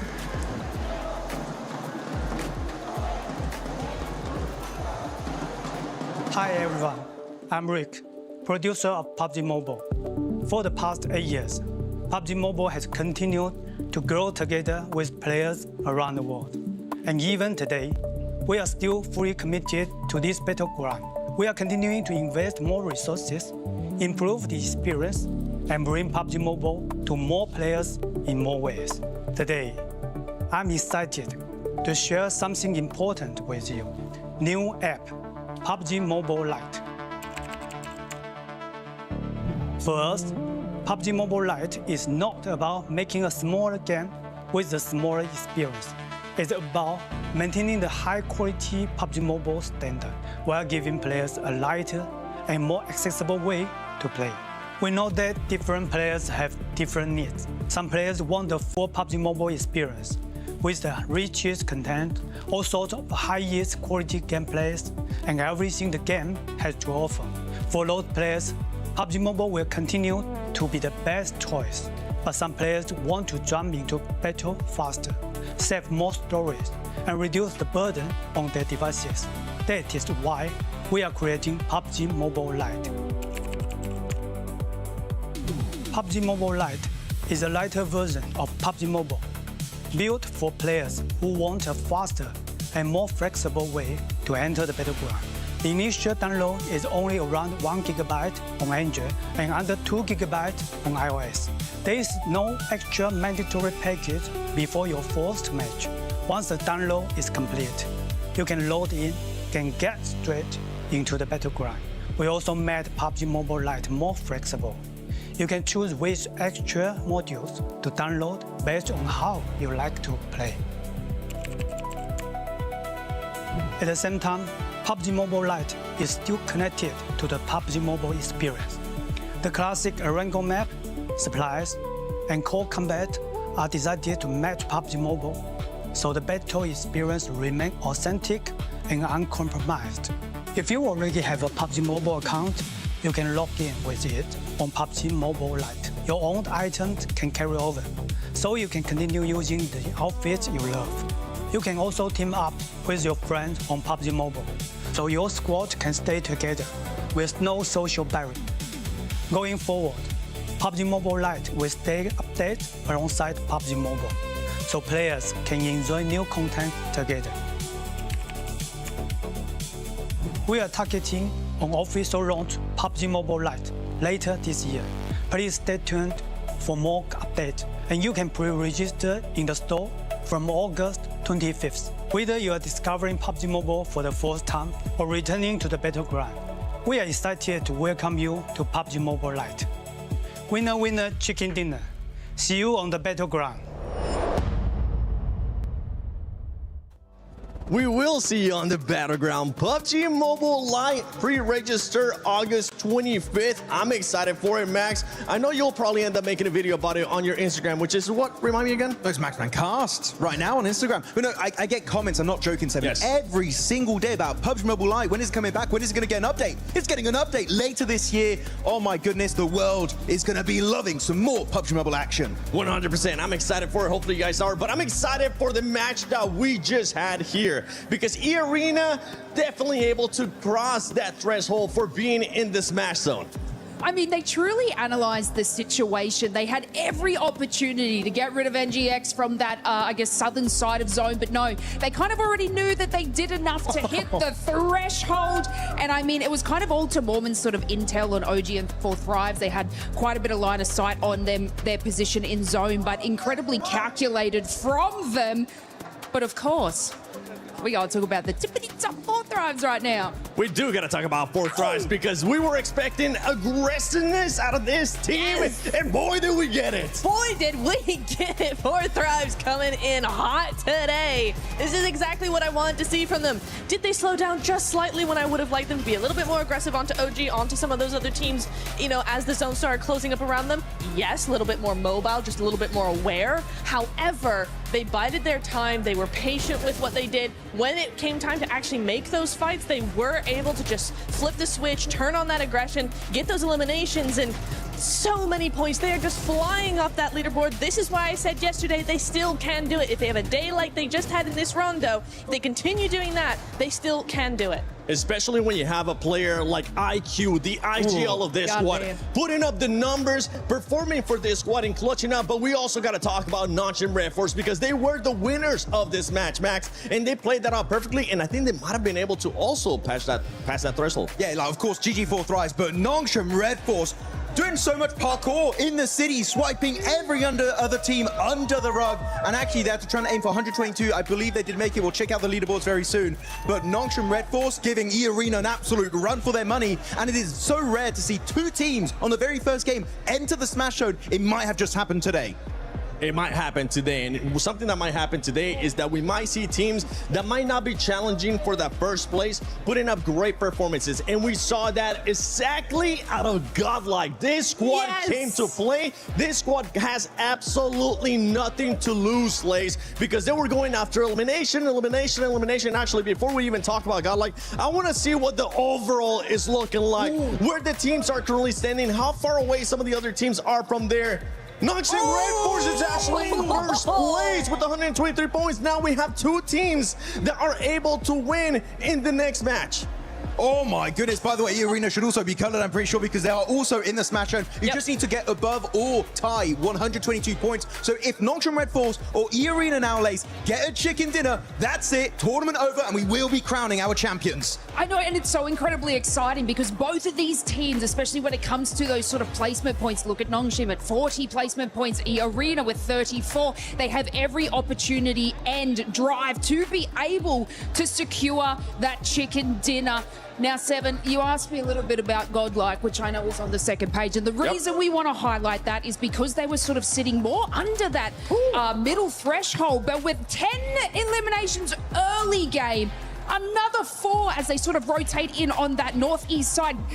And then S-Power recovering the team to bring them back in. But I want to give like a kind of a little special shout out to Admino, having an absolute banger of a game too. I think it was about 7 eliminations just by themselves, and they were able to sort of scout and hold that, and just getting like that 15 elimination points on the board is insanity, especially from where they were sitting earlier today. But I want to check real quick the rankings. We did see for a quick second there. 11 points away for 4 Thrives now. Jumping around from the middle pack. 11 points away from top 3. The comeback is happening. This is what I keep saying. This is Four what I keep Thrives saying. comeback. Yeah. Four Thrives comeback. Four Thrives comeback.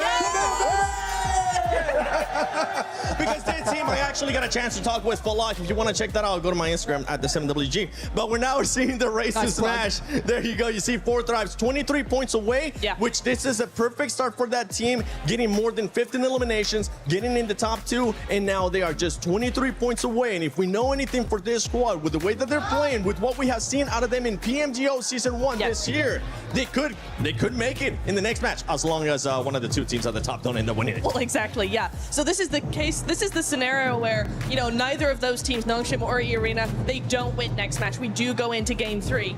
If 4 Thrives are allowed another good win, I say allowed because we don't want any hot dropping going on. They might get targeted, you never know.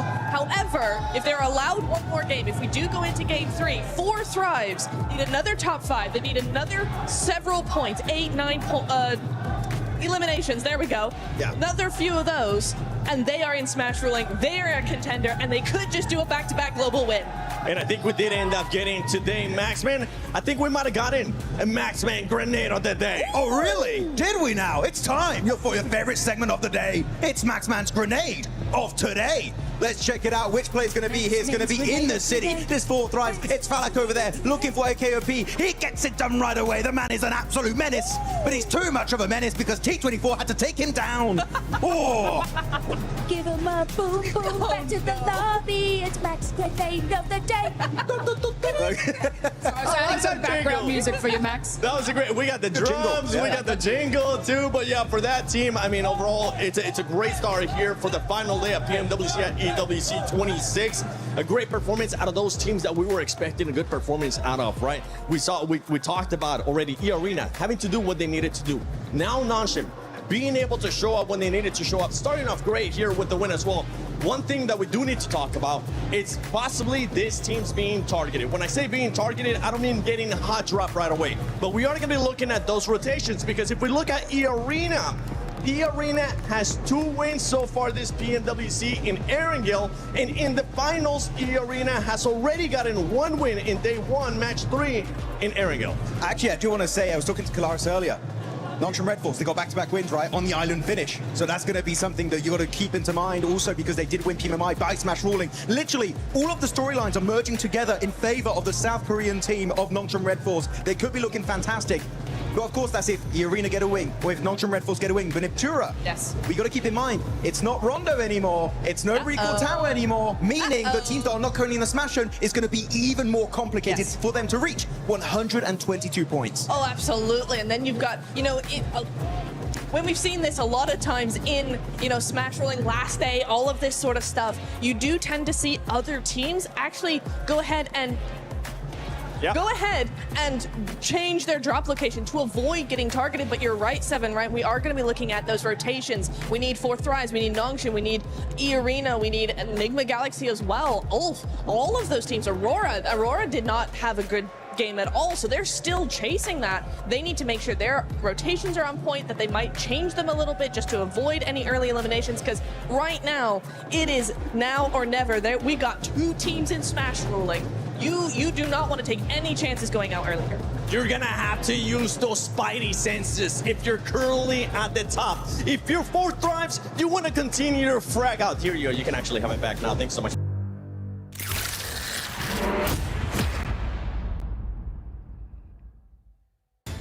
Spider-Man is officially to slow down or trap your opponents. And of course, there's so much to discover beyond the fights.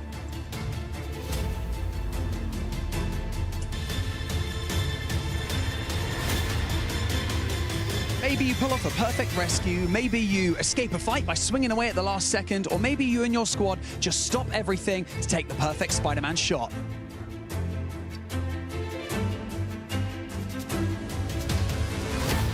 So, if you haven't jumped in yet, grab your squad and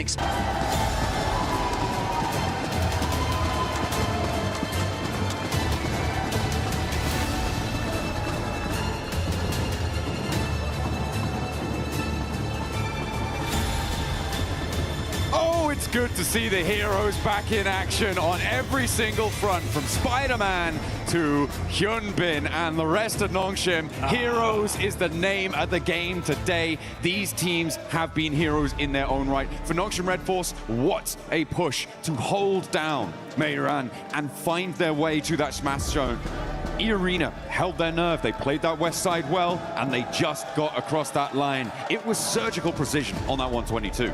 Surgical is the perfect word, because Rondo did not disappoint. Yeah, we got Spider-Man here to save the day, but we got two massive threats in the lobby now. We've got E-Arena and Nongshim Red Force that can end the tournament right here, right now, with one single chicken dinner. That's all it's going to take. We saw Nongshim just do it. Can they? It is going to get hotter and hotter as the day goes on, because I don't think we're only going to see two teams breaking that barrier today. Yeah, I'm glad we were able to get on the cast here for it to at least cast one game, right? Absolutely.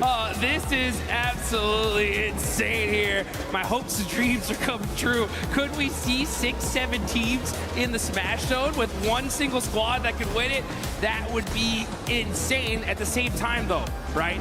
You gotta stop these two squads, because if E-Arena or Nongshim Red Force win right here, that's it. This tournament is over, and one of them is walking away with $500,000. Hey man, I caught Coach Pecco for Enigma Galaxy on the walk over to the caster booth just now, and he was saying, I asked him, hey, you gonna target? And he was like, if we know it's them, things might get a little bit dicey. Hey, you know, I can't say, but yeah, I feel like that is the sort of situation where teams who are certainly below those top two will really hard commit if they find one of these teams in a fight. The third-party targeting will definitely be high on the menu for a lot of these teams. It has to be. It really does. I got a chance to talk to Knight, as a matter of fact, the coach from Furia, and because in Brazil, these guys have had so much practice when it comes to the Smash ruling. Furia themselves have smashed in multiple of their regional tournaments. So I was talking to them. I was like, hey, exactly the same question, right?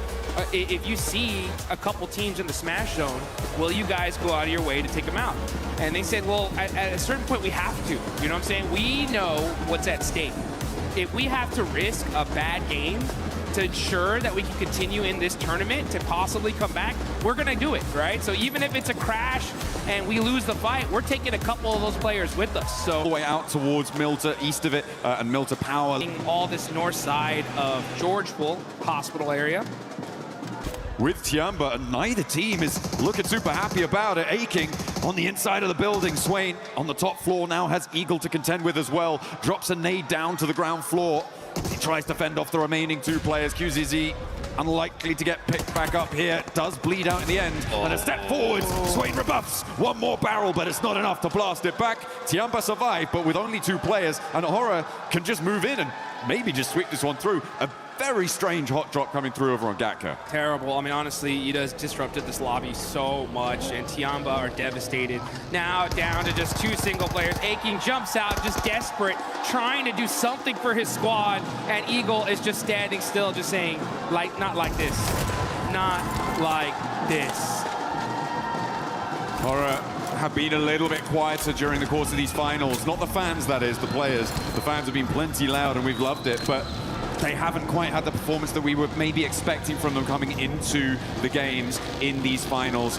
It's not going to be enough. I don't see them catching up when we've already got two teams in that Smash Zone. It is a bit unfortunate. It is not great, but they can look pretty good in game. We know that.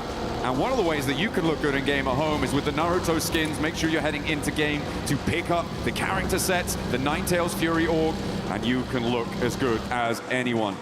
taking on those ninja challenges. Yeah, get that ninjutsu going. And honestly, yeah, it seems like Aura, OG, they're going to need to bust some of that out if they want to be able to make a crazy run for it. Mathematically, it is still possible, right? If Aura, they start with 3, they're going to need a 20-point game here, a 20-point game in the next one, and maybe even another one after that. It's triple back-to-back. It's triple back-to-backs, you know what I'm saying? The desperation is going to raise tremendously, right? So these teams in the mid-pack are going to even start playing hyper-aggressive because they're going to know, right? Their coaches are going to tell them, hey, man, look, you made it all the way over here to Paris, all right? You either get 20 points or this was all for nothing at a certain point, right? Well, that's, I mean, there's still placements on the line and all of that sort of thing. Plenty of armor to rebuff the first volley, but there's more still being flung down range, and that's going to have to divert them on the long road.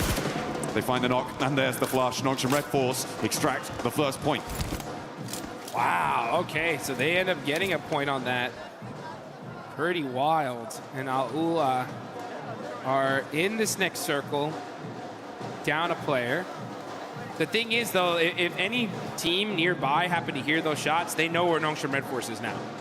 So that is going to be a factor, but they are in a really good spot for this circle for now. I mean, teams should be aware, right, of where they're playing based on the fact that it was Al-Ula that they knocked, and Nongshim Red Force generally going to be in this sort of location. They'll know that Al-Ula are coming up from Novo. So it should be a pretty certain bead on it for a lot of teams in the lobby, but nobody is likely to send out this way. Maybe Aurora could try and crash into it and cause some problems. Vitality are actually holding the west bridge, which is interesting, over on that ferry pier side of things. So if Aurora decide, you know what, we're not going to go over to that east side, we're going to try and break west, Vitality is still lying in wait for it, which I'm not too sure about. I'm not sure if I like that.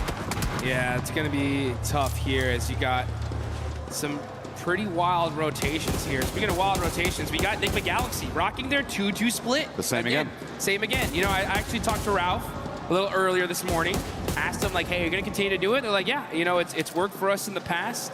We're going to try it out. We've noticed that on the west side, had a little bit of unluck with some pretty crazy pushes, but we're going to give it our shot here, and we'll see if it pays off for them. I mean, they did win a chicken dinner from a circle similar to this, on a rotation similar to this. Obviously, it was a different lobby. It was a different time. We were different people, Jukes. We were so much younger. We've grown so much. Yeah, exactly. We've come so far, but they're going to look for that regroup at some point. Getting through for that regroup is really the difficult part that we've seen for Enigma Galaxy on this regroup rotation. Getting through the glut of teams right now, I'm not too sure how that's going to work. They may have to go on the boat, maybe head up all the way north of the Pubg and go all the way around. That would be, I mean, maybe not sensible, but possible, certainly. It's difficult, and they are going to get on the road right now to see what they can find. E-Arena are also starting their move in from South George. As we can see, we're on board of them, just passing the north side of school to head towards the center of this circle as it centers up on that Milter Hill near prison and mansion. Rotations are coming as we are zooming in to Erangel. What kind of circle are we going to get here? All right, just beautiful center up. Very typical. A lot of these teams were expecting this, and they got it. Now you see Enigma Galaxy, right? They're going to be on both sides of this circle. It's going to be very difficult for them to get to their teammates here, so we'll see how this pays off. But we still got some teams still trying to get in this zone. E-Arena pushing in super late because they land over there in North George. Aura still in Severny. And you got Vitality going on the other bridge here, so they're going to be super late in the circle as well. Yeah, Vitality's still on the west bridge. I don't like it. I think this is way too long. You're overcommitting. No one's turned up. Not too sure what the game plan was there for Vitality. It's not the same team we saw from their stages. Sad. So Yeah, unfortunate. It's the same thing we saw in PMGO too. Yeah, it's a big drop-off, which I'm sad to see. Enigma Galaxy, they get their back duo caught up in a regroup, and this is exactly what I was worried about. It's only going to be Lord, his vehicle's on fire, and he goes down because he hops out. As it's on fire, they lose their back too. I guess, yeah, Ralph, keep doing that. See how that works out for you. Yeah, I saw his player cam, and I could see he said, what the heck? You know, what happened? How is this? Why are there players here in the middle of the circle? How did I get knocked? What? Oh, that's crazy. That's super unfortunate. The 2-2 split, man. I mean, losing players like that is so rough. We'll see how it all continues on, though. That's if we have another match after this, because Nongshim Red Force are on the south side of Milta, full squad, looking dangerous. On the other end, you got the other Titans of the lobby, E-Arena, holding down the north side. So both these teams able to secure position as a full four-man team. A vice grip on the circle right now. And our teams will look to try and slip that. This is a replay on Lord getting knocked. You can see he drove up. It was actually the hop out that got him. He'd already taken enough damage and hadn't slowed down enough. He hopped out of the vehicle, kept that momentum, and it was the fall. He hit that ground a little bit too fast. The ankles. Just rolled the ankle, man. Rolled the ankle. And now Coops and Satan have to do it all on their loans. And it's a bad time. It's a bad time. I feel like it may have worked before. Teams maybe weren't necessarily expecting something like that, and they weren't looking for a duo to be rotating in such an early fashion, especially because they know, oh, well, these players haven't lost, so it should be a full four come from there. But there's been enough games now when Enigma Galaxy have done this that teams should be like, oh, yeah, that's what they do. Let's just clamp down on that. You know, it's one of those strategies that I don't know whether to be. It's just one of those strats that's just like, okay, it's different. You know what I'm saying? We don't see one of those bad ones. Yeah, I've heard of those. It's bad when it doesn't work, right? That's the thing. Is like if it does, it's like, wow, maybe more teams should try this out. But after that, it's like, I think we just stay together. You know what I'm saying? It's just unfortunate, especially considering that they're in 5th place, man. If they would have got a 20-point game here, boom, they would have been in that smash zone. Let's see where this next circle goes, though. And things are going to start heating up because we get a nice center up. E-Arena are going to be over there in Lipovka, so they're going to have to fight their way into this next circle. But like you mentioned, it is a vice script right now. North and southern side is where the big threats lie. In the middle of the map, though, you got S2G, you got Enigma Galaxy as that duo. They had four, right? It is what it is. But you got Team Flash on that ridgeline, too. That is a very, very strong spot. They can be able to hold a lot of real estate there. That's true over on the east side, but I feel like they do need to move into the west edge of it a little bit further, which is exactly what Bo has decided to do there. They have to transition forward. The 3-building compound that sits sort of in front of them is viable, but it can be very difficult to hold against teams up on the north, especially if you get crashed. Multiple angles can crash onto it as well, so a little bit tenuous when you have to leave that ridgeline for Team Flash. For Nongshim, they're going to play nice and isolated on the southeast side. Remember, it's not big point-scoring games that are necessary. That's not what's going to be weighing on the mind of Nongshim, of E-Arena. It is just that chicken dinner. Be the last player standing. That's the only thing that should be running through their mind right now to try and secure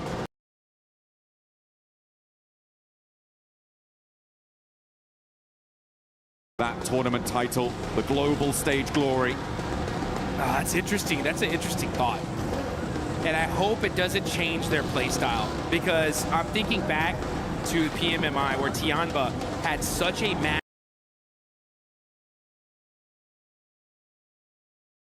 massive lead, and they kind of implored that same strategy. Like, hey, let's just put up some basic points. They had so many points, as long as nobody smashed, they were going to win it for the most part. But they changed play styles, and they paid the price for it big time, going from what we thought was going to be an automatic first to like 3rd place. So yeah,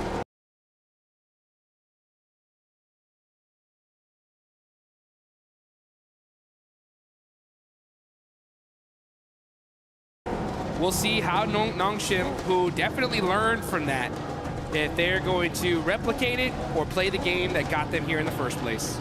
4 Thrives in that last match were able to ignite those afterburners, send them into the stratosphere on the point scoring. And now 4 Thrives want to keep that pace, but they're kind of cut out on this northwest edge. They are boxed in by that prison cliff area on the east side of them. They're going to have to pick a direction and commit. Towards Vitality may be a good idea to start, but you've got Godlike behind that, and maybe Ulf on the top, on the lip of those prison cliffs could be a target as well. But either way, it feels like a third-party target. I can't lie, I'm so hyped for Godlike right now. After seeing that Rondo match, they put up so many points. If they would have won that fight with E-Arena, they would have, who knows where they'd be on the leaderboards here. But they put themselves in a good position. They're still at 10th place, 72 points. They're going to go for the back-to-back chicken dinner. They realize it, like, hey, we got to get it done here. If they do, it would be the comeback of a lifetime. You know that their fans are excited. They're hyped up. Oh, yeah. Waiting for this next zone. And it's going to go on over to the northeast side. And which team gets blessed here, John? Team Flash, right? E-Arena on the north side, on that road down from Pubg. It helps them out. I wouldn't say blessed, though. I feel like they are still in a little bit of a dangerous position, especially with Horror descending on them. Look at that eastern sweep. That could be dangerous. That could be trouble. As Coops takes a knock in the meantime as well on the south side, bleeding out another player. Not good news. But Horror, look at a crash maybe towards E-Arena. I do think it is Team Flash that has been the most blessed by this zone, though. On that northeast side, it's exactly what you highlighted, right? That ridge line, the buildings in front of it, really, really good. But only if it goes out their way. Well, guess what? Here we are. And now S2G try and push in. They're being denied access. As Horror clash with 4thRIVES, who have, okay, they've lapped over the north side of prison, and they're third partying on the rotate here on the north. Fights happening all over the place. Now we're going to be looking at Enigma Galaxy. Satan all by himself, going to be challenging Aula here as we switch over. 4thRIVES get eliminated. That is a huge loss right before the 100-point mark. There goes Enigma Galaxy as well. That's 5th and 6th out. And now Aurora up, trying to sweep past Noxian Red Force. As Horror picking up those points is a great result for them. 7 eliminations now on the north side, right next to E-Arena, who take a knock as well. 30K has gone down. S2G battling for the middle of it and taking damage from every single angle. Ulf will do a lot of damage to them, but S2G managed to weather that storm. A lot of damage across the board on these rotates, Jukes. And then here we go. We're going to catch this fight here as S2G are hurt. Vitality very, very close near to them. And it was OG that are putting up some points on the board. They end up getting 1. Kamikaze on the other end. Now finally the fight has calmed down, but this is a battle for the central position in this circle. I mean, this is another team, S2G, who is within reach of that smash point barrier up to 122, but they have just had the win taken out their sails. 113 right now. They need to get 9 more points on this match, and with 11 more teams alive as a solo Kamikaze, has he got something magic up his sleeve? I do not think so. Which is going to leave Aurora to really be the only challengers to that smash point duo. And Aurora are definitely a threat, that's for sure. 110 points. 12 is super easy for them to get in this kind of position. They're gonna have to fight their way through it though. CS Power getting a knock from Godlike. They're down to 2 players, and that is WizGod gonna get that confirmation on 2 Power. Only 1 player up left for Godlike. Oh, E-Arena.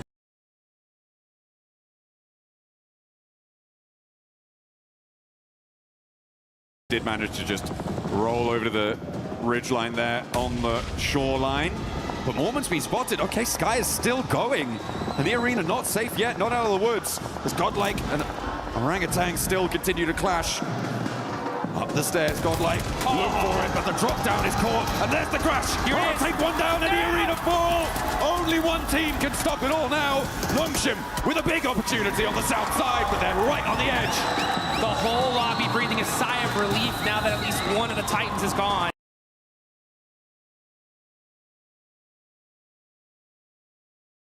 It's still up to Nongshim Red Force though. They're on the south side, playing carefully, waiting in the shadows to strike. It's only a matter of time here. They're thinking, yeah, you guys fight it out. But you better watch out. Ooh, a big south shift, and Alola are looking tasty for Nongshim. Look, they're already in those vehicles. XZY wanting to keep Overwatch on the angle as well. Maybe take some shots out that way. How fast are Nongshim going to be able to mount up? Because Flash have already regrouped to the triple stack buildings on the north side of this next part of the circle. The west edge with Furia and Orangutan also needs to conclude and try and find a way down the hill. The Deadwood is so hard to navigate, though. There are these really tricky defilades, and there are players lying in wait. Speaking of lying in wait, yeah, you can see Nongshim Red Force. They don't want to give away their position. They don't want the lobby to know where they're at right now, so they're playing it very, very quietly. So take a look at this replay. Schweppes, popping them out the vehicle, but the crash from Aura, so strong here. And they shut down E-Arena. Huge fight for the whole lobby. Absolutely. E-Arena remain on 122 as well. Doesn't mean they can't win it all next match. They are still in the smash boundary. Yes, they are. So even if Nongshim get 30 points and don't win the chicken dinner, they could still take it all away with a 0 E limit. Aurora want to put themselves in the smash zone here and now, though. Oh, yeah. Here they go. They're going to start pushing, trying to find a position. They got the Wizard Tower. Are they going to take it? Nope, pass it up and decide to go for this hill line here. Good strategy. Got to be careful, though, with those shots from Flash. Yeah.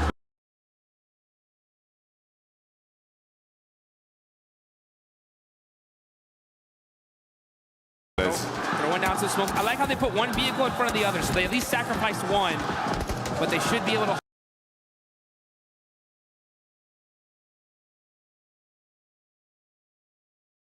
hold on to at least another one here in the second. They're going to have to pick a point to go, and I feel like Short Team Flash can be taking shots right now, but the west side is going to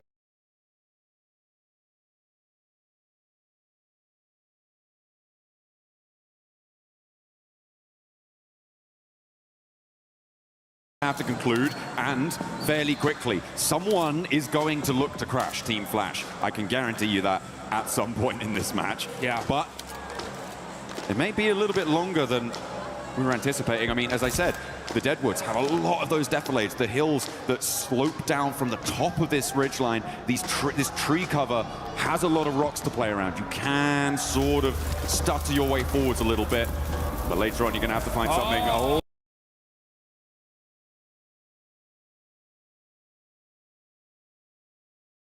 Spot over onto Doc. They know who they're fighting now. Well, they will once that thirst happens. There it is. And there it is. So now they know 100% Nongshim Red Force is right here. Aurora are going to put every single amount of their resources to make sure they can stop them.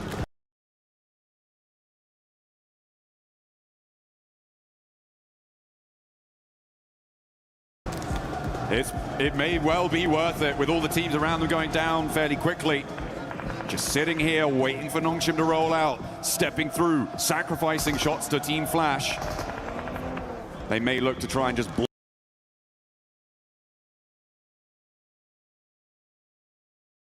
block the road, shut the door in the face of a Smash victory here in match number 2 today, match 14 on the series. To be fair, this is going to be a very tough win for Nongshim to get. They're in a really, really tough spot here. They are on the edge of the circle. That broken wall is covering them for now, but this next zone is going to make things interesting. But here we go with a huge battle. It's Pubg versus OG. Pubg in 8th place right here. They need the win. Oh, that nade looks good. That should get a confirmation. It doesn't, some way, somehow. Bad nade there, but all of a sudden, they are able to get some knocks. Silence is going to go into the building, eating some blue zone. Pubg are getting peppered. Little by little, he gets away with just 1 HP. Oh, WizGod steps out. He's looking for more. He's got the shotgun shells under the car. The blue zone's ticking, but it's not going to matter. WizGod.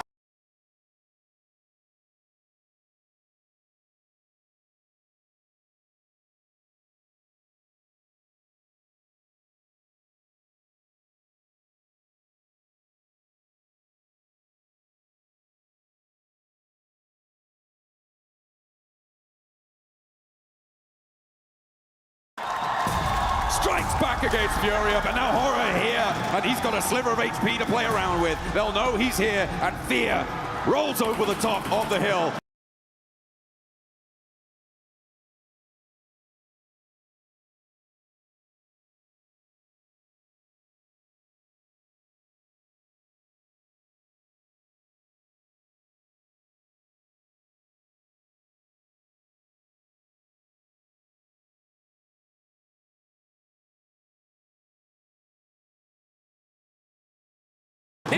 What? He didn't see him. He'll should hear that. No! With his back to it. Will take the shots, but not find the knock.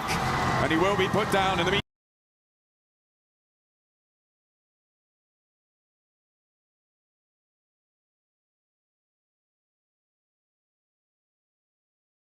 meantime, the roll-up from Nongshim. And they're off. Here they go. Nongshim Red Force on the rotation, trying to find a spot in this zone. Tires get popped. Team Flash knocked down Tizzy. It's up to the 2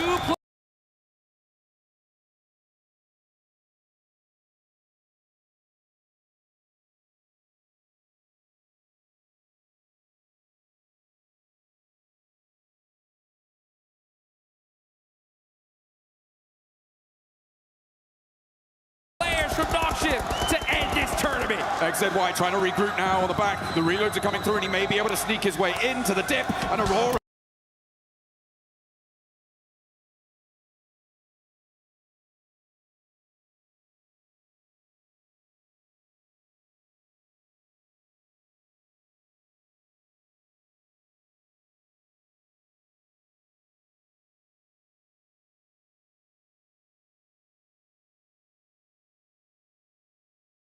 now have Nongshim set before them. A gauntlet to run through and then one that they will charge in headlong. Nades first.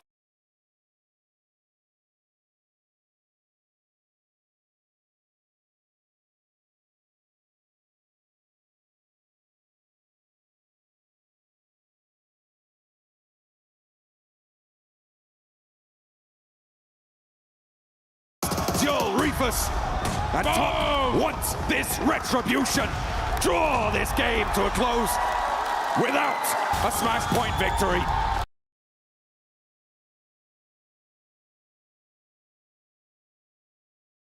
Aurora throwing an absolute bombardment onto Nongshim Red Force. They know they're the threat. They're going to use every single piece of utility they have to finish this team off once and for all.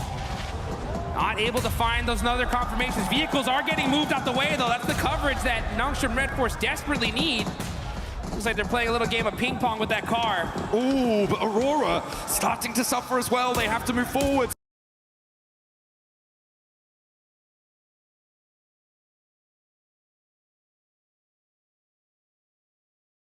And now they're in the firing line of Team Flash. It may well be enough to stop Nongshim from winning the game, though, and that seems to be what they were trying to bid for. All the while, by the way, Kamikaze is still alive, so can't discount him just yet for getting the points that he may need. It would be a very long road, though. Hyunbin and So Easy now find the final blow, struck to the heart of Aurora, who draw their game out on 113. No! They will fall to no smash. Not here, not now. We're gonna see a game 3, folks. Get excited, get hyped, because now's the chance for a lot of these teams to start pushing their way up the leaderboards. How far can you go here, though? I mean, for Team Flash, this is a goal.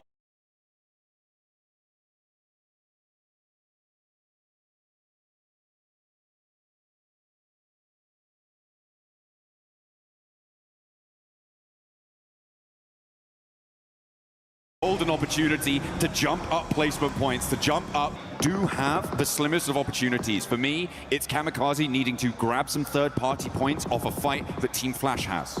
Yeah, he's just trying to sneak it enough points to sneak his team into that smash zone. Any point matters, though. I really got to give some major love, though, to Aura. Look at them, 13 eliminations. This team is trying to make a comeback of a lifetime, and this is how you do it. Got to get this win, though. Anything less is not going to be enough for them to make that race to the top. I mean, even when you do get it, it's still a long, long road for them to try and find.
Happen, and it's going to be on the back of a ton of 때 사실 밀타 파워 쪽의 공장을 이용하셨다가 이제 자기장이 튀자마자 이제 바로 북쪽으로 지르셨는데 사실 그쪽이 좀 다른 선택권이 없어서 좀 강제가 된 건지 아니면 좀 그게 좀 가능성이 있다고 보신 건지 좀 궁금하네요. 일단 저희 자리에서 치킨 갖고 오기는 좀 많이 힘들었던 것 같고 저희가 오로라 한 명을 잘라나왔고 그 골에서 오로라 일단 한 팀 먹고부터 할 생각이긴 했습니다. Yeah, we already knew that that shift was actually really tough for us. So what we thought was Aurora was actually there, and we got a one knock off Aurora player. So I think we should have started with getting.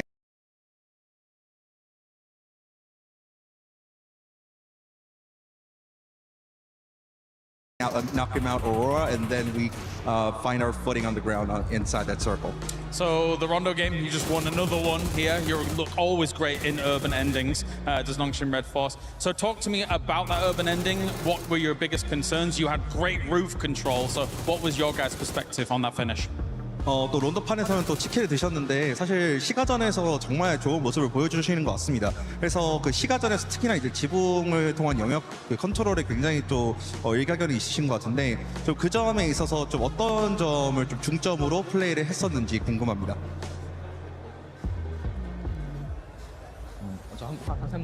그 론더 플레이 때 시가전 플레이 때 어떤 플레이를 중점으로 두셨는지. 일단 저희 자리가 외곽이었고 저 시가 쪽 한쪽이 비었어갖고 일단 들어가서 서클 받다 보니까 그냥 좀 잘 먹은 것 같아요.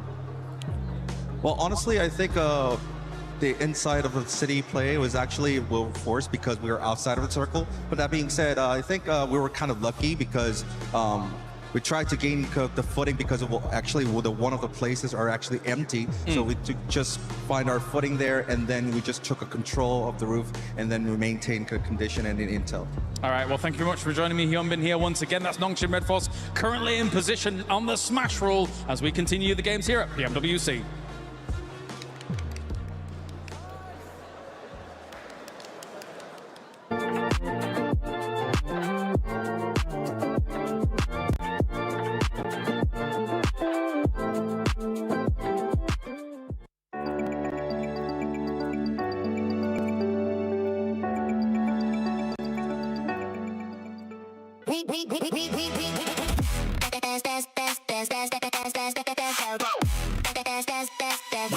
Esports World Cup up.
Nongshim Red Force and E Arena not being able to close it out, so we're gonna keep going.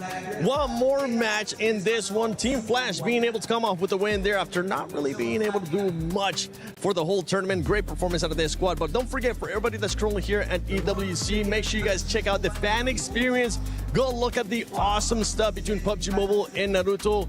Try out Brain Rot Royale. Why not? Because we've been able to try it, and it's quite fun. And I played it way too much. I had to stop so I could actually come here and break down what's been going on in the finals. And also check out Spider-Man. Maybe you'll get a chance to meet him and greet him. But about this performance from Team Flash Max, we finally got a chance to see them perform. I never doubted. No, I have been doubting a little bit. It's been looking a bit dicey recently, unfortunately. But no, really good hold on the northern side, right? Able to get rid of a lot of threats over in that position. Definitely a team that has been very silent. But before this game, they had a total of 63 points. If my count is right, they just got about a third of the points they've made so far up until now out of all of their games in a single chicken dinner, 23 points. So that's going to get them way higher up in the middle rankings. And let's keep in mind, even if you're not number 1-7, the prize pool distribution is getting way higher on that first half of the leaderboards. It is. For some of these teams that might be too far away from that threshold of the Smash rule, they're going to be pushing up because there is that prize pool at stake. $3 million that we're going to be giving out. And Horror Esports being able to perform really well, seeing the aggressiveness. This is what we've been expecting out of Horror Esports, the aggressiveness, 16 eliminations. I mean, it's a real shame we just didn't see this from the get-go, right? From day one throughout to today, because they could have been in a very different position on those leaderboards than we see them right now. But also, just mention very quickly, as we look at the team stats here for Green, Sleepy and Sky actually doing some mega work. They did have some really good nays. They were pushing very well. They are the team that got rid of Arena in the mid phase of that game, taking shots onto Nungshin there. So, you know, very, very proactive, really looking around them and trying to get as many elims as possible. I think we can call that farming. They were farming a little bit. They definitely were. But actually, the key thing we have to keep in mind for Horror here is they are the team that eliminated Arena, which is a team, if you get that elimination, one of the plays, you're like, that's Arena. That's Arena right there. Go. Push them. And then they did it. And because of that, right, Lace, they delay the tournament just a little bit more, which really is going to make this event so much more interesting because so many teams can enter the Smash Zone. I know, and how crazy it is that the top of the leaderboards seem to fall and then these mid teams sort of have that glimpse of hope and opportunity. But that's why we love it.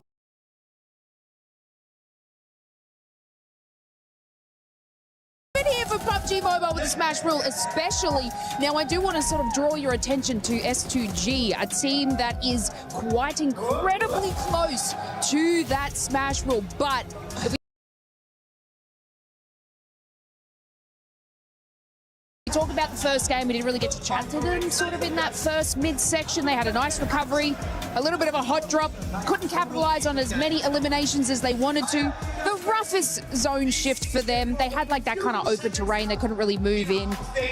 And then they passed. And then this game, again, it kind of like they're losing their team so incredibly early after eliminations. You saw Kamikaze there on the north side trying to sponge those points, but again, falling short. Look how incredibly close S2G are, 116. They should have done it earlier. Just 6 points away from being able to enter the Smash Zone. Aurora Gaming as well, currently 9 points away. And teams that were going to be looking to be able to close that gap, especially when we saw Arena get eliminated. Nungshin really not going for that many eliminations, playing it quietly. Four Thrives. I mean, Four Thrives wasn't really able to do much. And with the win that we just saw to Team Flash now moves into 7th place. Yeah, really good push up here. Team Flash, 7th position overall. That's going to be an extra bit of money in their back pocket. But the thing is, they're looking very scary. Look at the top three. 3 chicken dinners, 2 chicken dinners, 3 chicken dinners, while the other teams below all have 0, like 4 Thrives, or a singular chicken dinner. So that is really making it scary that the tournament could really end at any point today. Well, the big thing as well for me is that Aurora Gaming, Nigma Galaxy, and Arena all finished up that match with 0 points on the board, right? Yes. None. Nothing for game 2. S2G is moving up. As you said, Lace, you've got 4 Thrives. Well, also they got 0 points, so they don't count. But Team Flash, Ulf, all of these teams, they are really making a push forward, while those top teams, except for Nungshin, it's getting very close for the rest of those teams. And in this first page of the overall, there is one big outlier, especially when we're looking at the wins here. And it's none other than 4 Thrives. 4 Thrives, the only team in this first page that doesn't have a win. The reason why I'm bringing this up is because, yes, 4 Thrives, if you are able to have a good performance in the next match, at one point, we need to start seeing those wins. if they want to be able to win via Smash Roll. I mean, even if we bring it back to sort of the group stages, they were sort of unable to get those chicken dinners. Of course, they could capitalize on eliminations, but they weren't really one of those teams that would close out the win. We're sort of seeing this trend now, and of course, they want to sort of get those elims and sponge those points to hit that kind of Smash Roll threshold, but in then, it's still, if you calculate statistically, it's still, their win rate is not really there. That's, a little bit politely. tough. But you know what? I'm gonna pivot the conversation. I want to bring it back to Nongshim Red Force. Yes. Let's discuss. And I wanted to take a bit of time here because that was an absolutely insane throw. There are three options: or you third party to the western side on the mountain next to Lumberyard, or you directly crash into Al Ula, which is what I think would have been a really good option, or you decide to go for the wide wrap onto Flash, which I wouldn't recommend, and they ended up doing. There were so many options to go, but that was like, out of the three, Nitra, the one that was not going to give them the win. And you know what? It's showcased by Al Ula taking second place from the exact position that we were like, Nongshim, go that way, go that way. Al Ula end up going that way, get that second place, and I think if it had been Nongshim with the kind of momentum that they had off the win, they would have won there. It is genuinely not even game throwing, it's almost championship throwing in game 2, right? Because they could have won it, they could have ended it, done and dusted, and they just didn't. They went for a very different play. Yeah, and especially because of that rotation. If you push Al Ula, let's say, only Al Ula is going to fight you, right? It's literally team versus team. Literally. That wide you can rotate, Aurora's looking your way, Team Flash is looking your way, Al Ula's also looking your way. You're just making it harder for yourself. And Nongshim Red Force have some of the best rotations sometimes, and then they pull stuff like that. I'm very confused. They're a very confusing team. Entertaining to watch, but confusing. I also want to sort of point out, and this is just kind of across Battle Royales in general, sometimes you only have that one opportunity, and when you miss it, it is now 10 times harder to get back to that same position. You do not get these chances often. And like you said, Neftero, they didn't make that space, they didn't make that play well, so it will be a little bit more challenging now. And with Nongshim Red Force, especially in that performance, right? I fully agree with you guys. They decided to go the completely wrong way, being within nade range of Aurora as well, even though they ended up out-surviving Aurora. One thing, though, for this team is that when we've seen it in the past, you were kind of telling me this too, Neptura, especially a PMMI.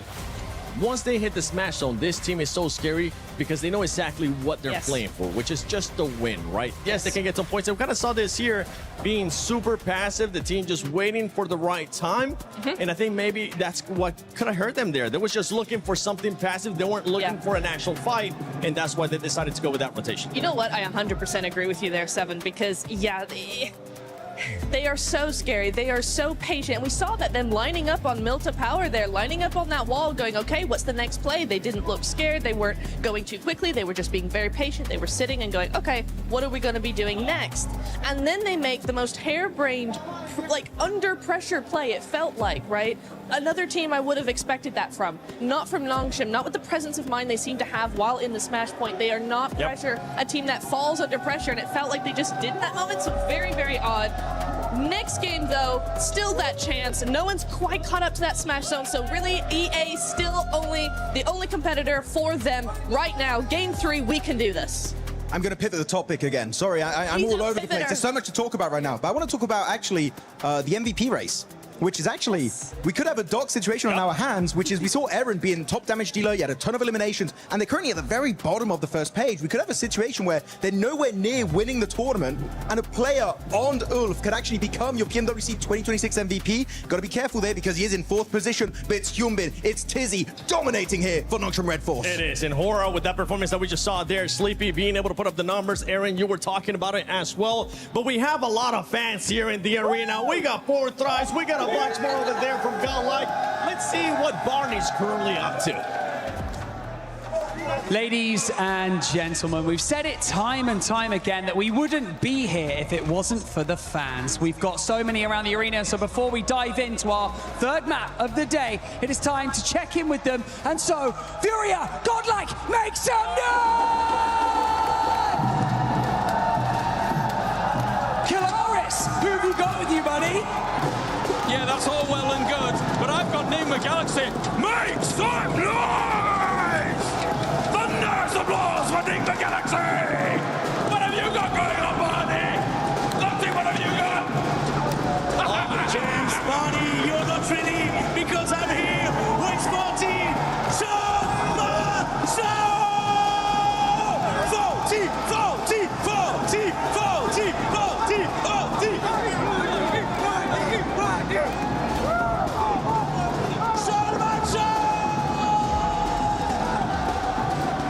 can hear the celebration in the arena.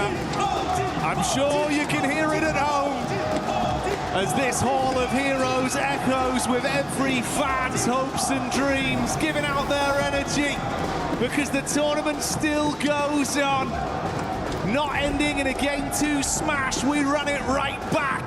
And anticipation has reached fever pitch here in France. Everyone's loving it. Having a great time here in the arena. The Enigma Galaxy fans getting ready. I mean, they have played very well today. Lord making a great showing on that first match, but goodness me, what an event, what atmosphere we've got here in our arena. Lovely to see all the support coming out for our players, for our teams here. Potentially the last match. Ooh, maybe. Felt like it on that last one. Weren't quite able to get it there for Nongshim Red Force, so they kind of make a bit of a Hail Mary. Didn't work out. But we do have our third match coming up. Erangel. Nice and steady map here to get yourself a chicken dinner on. Nongshim might be waiting for later on in the day, though. Hitting another big Miramar, but will someone beat them to the punch? Will E-Arena start stepping back up again?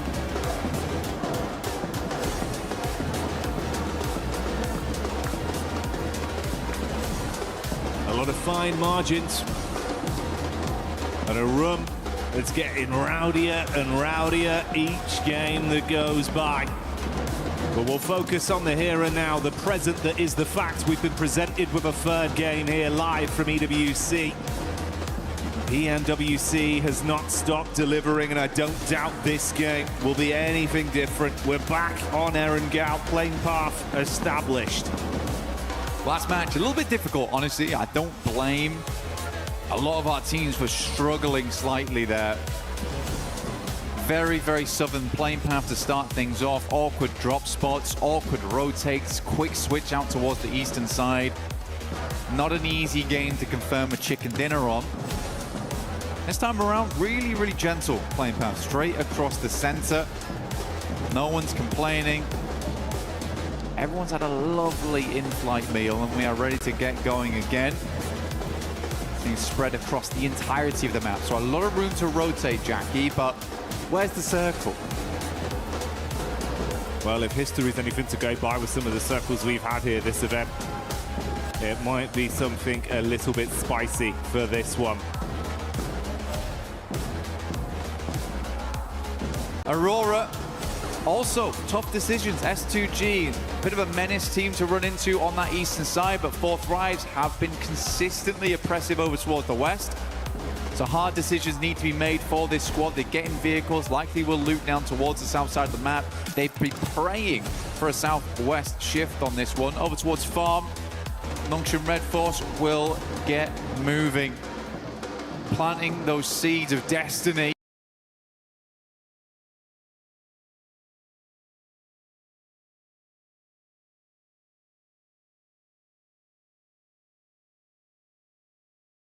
Moving. Planting those seeds of destiny. Hopefully get themselves another chicken dinner today. E-Arena far out over towards the northwest side, South George. Long distance on this one.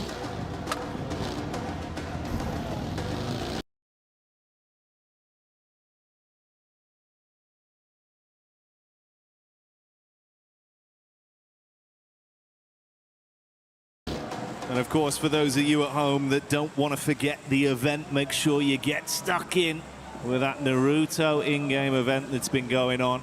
Pick up that awesome Ninetales Fury org and try and make plays like some of the best we've seen over the tournament. One of the best right here on our screens in Mormon. For E-Arena, he has been the man. Seriously good stuff from him. So many clutch plays, so many moments where it felt dire and Mormon was able to pull it back for the squad. Looking to do the same here in the final day. They've already achieved the smash ruling. As we said earlier on the desk, the only two teams to currently do it, but do think that that will change after match 3 if we don't end it all here and now. Right now you have that serene sense for E-Arena as well as Nongshim Red Force that there is only one other squad in the lobby that could beat you to the punch.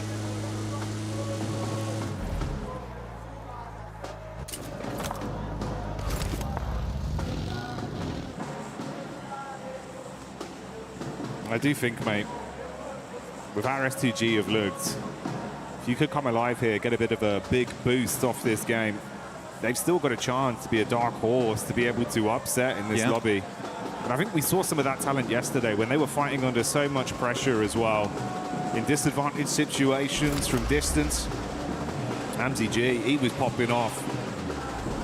There's a lot they can do, bro. You know, we touched on Kamikaze an awful lot over the event, but I think it's that duo that brings so much firepower. So we'll see what they got this time. Hamzy as well as Kamikaze looking great. And for S2G, they're a team that's put up quite a lot of chicken dinners so far, actually. I think they're currently on 3. Looking to break that record, though I think it will be difficult today to do that, since get up towards 5, and by the time they get to 5, they should have also just won at that point. That's a smash. So possibilities of broken records ruined by the format for them. But I do think they would be happy with the win, regardless. Yeah, I don't think it'll bother them too much, right? Yeah, so for S2G, certainly a possibility here. Only 6 points on this game that's needed for them.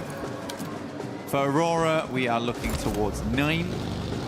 Enigma Galaxy is going to have to be a bigger match. 22 points on that one, which is almost certainly going to be a chicken dinner. Yeah, a lot of teams looking to breach that smash ruling as we come into match 3, which is where it always gets stressful. Hot Jukes, a little documentary style, earlier on today was saying that he'd love to see 6 teams towards that final match, all vying it out for the chicken dinner. I felt like a lot of times internationals do go to that 6th match no matter what, and even in PMMI, ooh, for Nongshim Red Force, oh my god, he's alive. For Nongshim Red Force, he did go to match 6 when they got that smash. Satan immediately peeling off there for Enigma Galaxy, but they are in close contention with 4 Thrives, who are exiting from Ferry Pier and Yellows.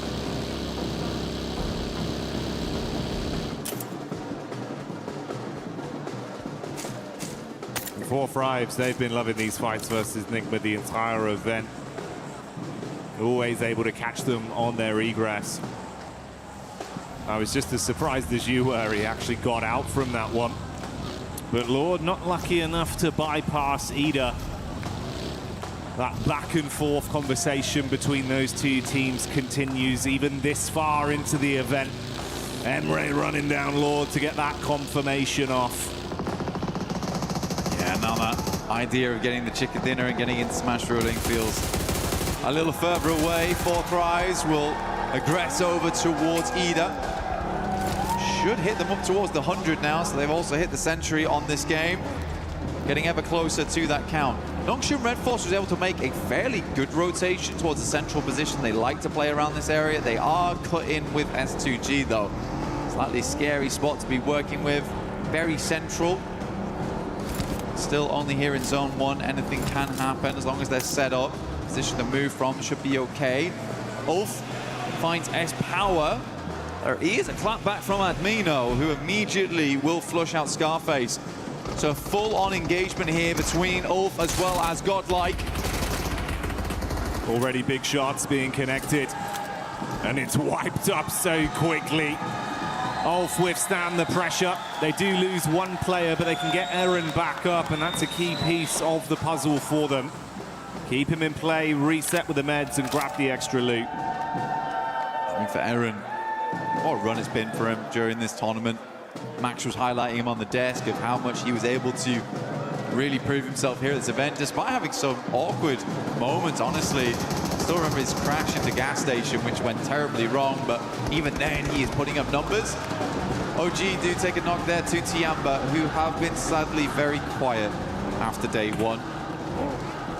A majority of the points earned there, if they were able to replicate anything like that day 1 and day 2 or day 3, they would have won this tournament by a mile. Sadly, that's just not the case.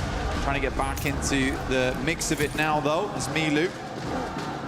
So let's look for these nades.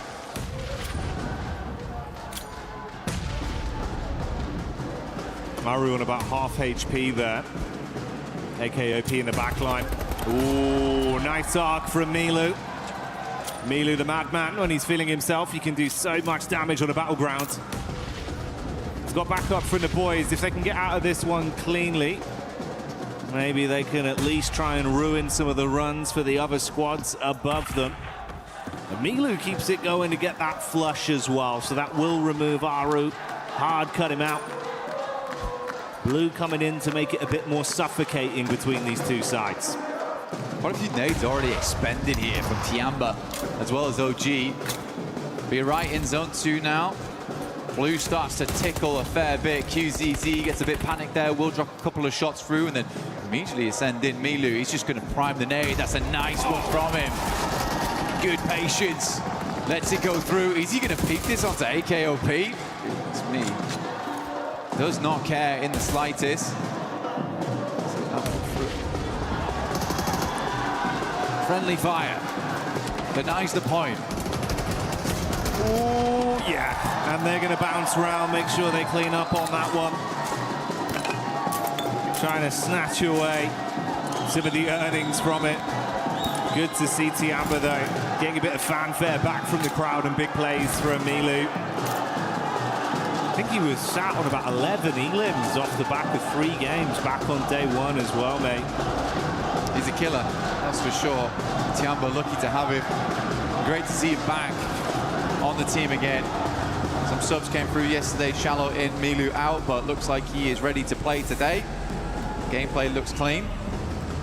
For Nongshim Red Force, hard rotate off towards that north side. We've got Dip in play, but not fully. At least we did confirm away from the south side. A lot of the water got cut out immediately. A hard shift over towards the northwest, and an easy rotate now for Tiamba to actually get in.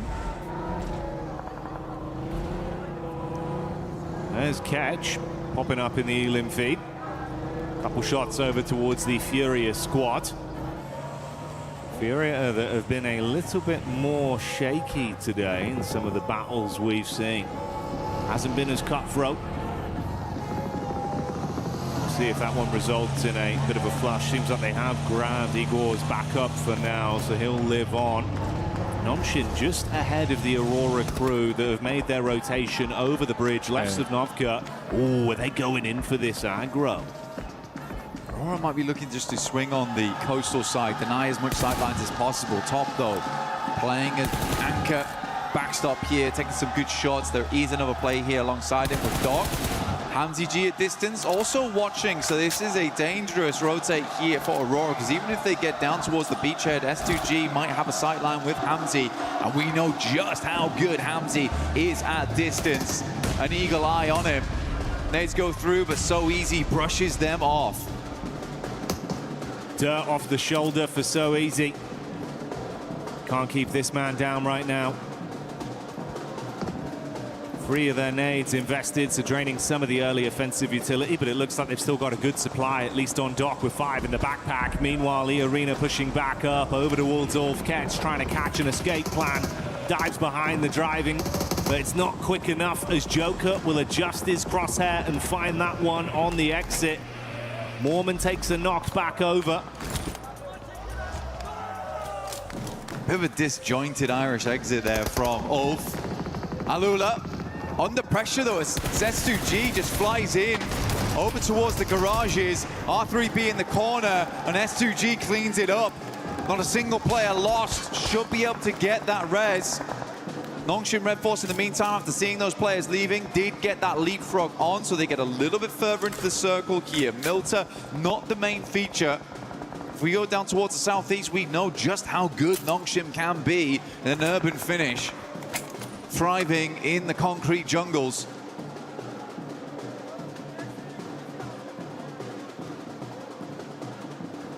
So no overcommit. Like you touched on, Aurora just controlling some of the rotation paths with the coast firmly under their foot. Map geometry favoring them from this position. They opt to go for the 2-2 split. Rufus and top further over near the area we see Vitality starting to encroach upon. Whilst Joel and Doc, 2 players with very heavy hands, if you do want to challenge them in a raw duel, play off each other. It's actually a possibility right now with S2G leaving. I don't know if Aurora is able to spot that. They certainly don't see Hamzy G continuing to peak the angle, but now they have free capability to actually make an eastern ramp if they want. Right now, they're holding two fairly decent locations in terms of vision onto the map, but they are right on the edge, so eventually they'll have to move. I think likely what's going to happen is they'll wait for Zone 4, make a decision from there how they want to rotate in. But there's a lot of free space over towards the eastern side, and already Doc is going to scout it. Yeah, that's exactly what I thought was going to happen. Get a little bit further up, realize that actually this space is kind of open at the moment for us to get a little bit more of an eye in towards the circle. That's the kind of premium real estate that man like Doc's going to instantly sniff out and be confident enough to rep himself to take control of. We'll see how this pans out long term for Aurora. Next circle though. We're going to define a lot of how this works, and we are down towards Milta. Nongshim might be thinking about making a move right now, and they're instantaneous. This is way better than last game. Last game felt late on those rotates. It felt like they were still making decisions. This time they are much quicker with it. Out to the outside edge, not confirmed towards Milta yet. Still giving them the capability to move out towards the field should this move towards the west. But now they're going to have a swivel on towards all the teams around them. Aurora recalling Reefus back towards the squad as teams start to surge towards Milta. Timing on this is going to be so dangerously tight, though. They all caught vision on one another. Ida have already entered close. Three-man split. Solo's playing in a line there for Aurora with the wrap in late. Rufus, seeing the backline of Vitality, knows he's got to go down towards the coast and then assist the team. Tiamba getting shots off as well. That's Ulf. Oh, you're going to be eating shrapnel on this one. Wide arc down towards the roadside. Solus and Aaron here by the toll gates. It's always an awkward spot, very nadeable. Couple of positions you could play around inside the toll booth itself to try and dodge those close quarters ordnance. Oh my god, there's mollies everywhere. Aaron can barely move. He has to find an opening with this nade, but for Ulf it's looking like it's more and more over. XZY goes down to a nade from Reefus. Doesn't push it though. Should be resable. That's two players knocked as well. We saw Vitality getting the first domino falling onto Nongshim, then the assist coming in from Aurora. The Nongshim Smash squad might have come unstuck early. Oof, it's far, it's far. It's so hard. He kind of needs to get over the top and try and pick him up, but when the vehicle's currently slammed, it's really difficult to do. Just about holds the res. He was so low. Tizzy perched himself on the rubble of the wall. Oh, that was close, Jackie. I think we just saw Federales get a single tap onto Hyunbin as well. He was looking for the drop with the smoke, wanted to try and get down there and assist. Took a single bullet, had to hit the deck again. Thankfully, smoke's out, limited cover as well with the walls, so the geometry playing in their favor. You can go for another res. They might be able to recover it cleanly. I think that they won't be recovering, though, is all this utility that they just spent getting those players back up again. How many smoke launchers do they still have left? Vexy finds Tizzy again. Nongshim under mad pressure at the moment between two separate squads, both looking towards them. Just have to hold on for the time being. Stop peeking, honestly, but I feel like they realize they need to keep these teams on the outside at bay. Arena, though, down in the blink of an eye versus Tiamba. Another team on Smash ruling out, and Tiamba survives as for just. Eagle inside. As always, the lurker looking to play medic for the rest of the squad here.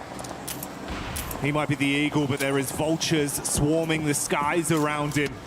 Other teams realizing there's been a lot of damage done here. It's a risky pickup with the position he's in. Luckily, he's got some cover from the vehicles to try and save his mates. That's Aura, though, with Jiggle getting one of them confirmed off the back of the damage that was done. So they do go down to at best a three-man squad post this pickup. A lot of teams need to move. A lot of teams that actually fully confirmed though towards Milta now feeling a little bad about this one, which is exactly why you see Aurora playing on this edge down towards the south side and Nongshim not fully moving in. So 4 Thrives, they've got to extricate themselves. Flash have also got to pull themselves out of this one. S2G a little bit safer where they play around the warehouses and they can move up over towards that top side. We'll be playing over towards Toll Booth later, but it's Aura right now who actually own the majority of the space on the northern edge. 4 Thrives opening up over towards Aurora as they move. That backline in is good to at least take some of the heat off. Force attention turned back onto 4 Thrives from Aurora. Vitality have just been really running interference from this angle as well. If there's a peek up from Hyunbin, they're harassing with shots. If they can get LOS back over onto the coast of Aurora, it's punishing as well. For Nongshim Red Force, they know the shots came from Vitality earlier, so this is sort of the team they need to deal with first. The one thing I really worry about for Nongshim, though, is how exposed the vehicles have been this entire time. You got to imagine that wheels are blown out, if not vehicles fully exploded. They do have to move further in towards the circle, likely will be on foot, unless they can find some kind of vehicle in the near future. Vitality's going to go for a mad rotate over towards the northwest side. They hear the fighting, they notice that Nick Galaxy's down. This is a good opportunity to go for. Vexy helping from the back lines. Really like this push from Vitality. Ralph's on an island. Last man left alive and not breathing for much longer as Razak will find that adjustment back onto Nigma, so they go down. Vexy's been good as well at providing some overwatch for this squad. Showing up when they needed him. Fury are on the move close by, shots from either side, so a lot of information garnered towards them. They advance further. Silence and Co pushing up with the vehicles, going to peek over the top of the rocks. There's Tiamba in the distance, nades being thrown onto Vitality, a backline potential.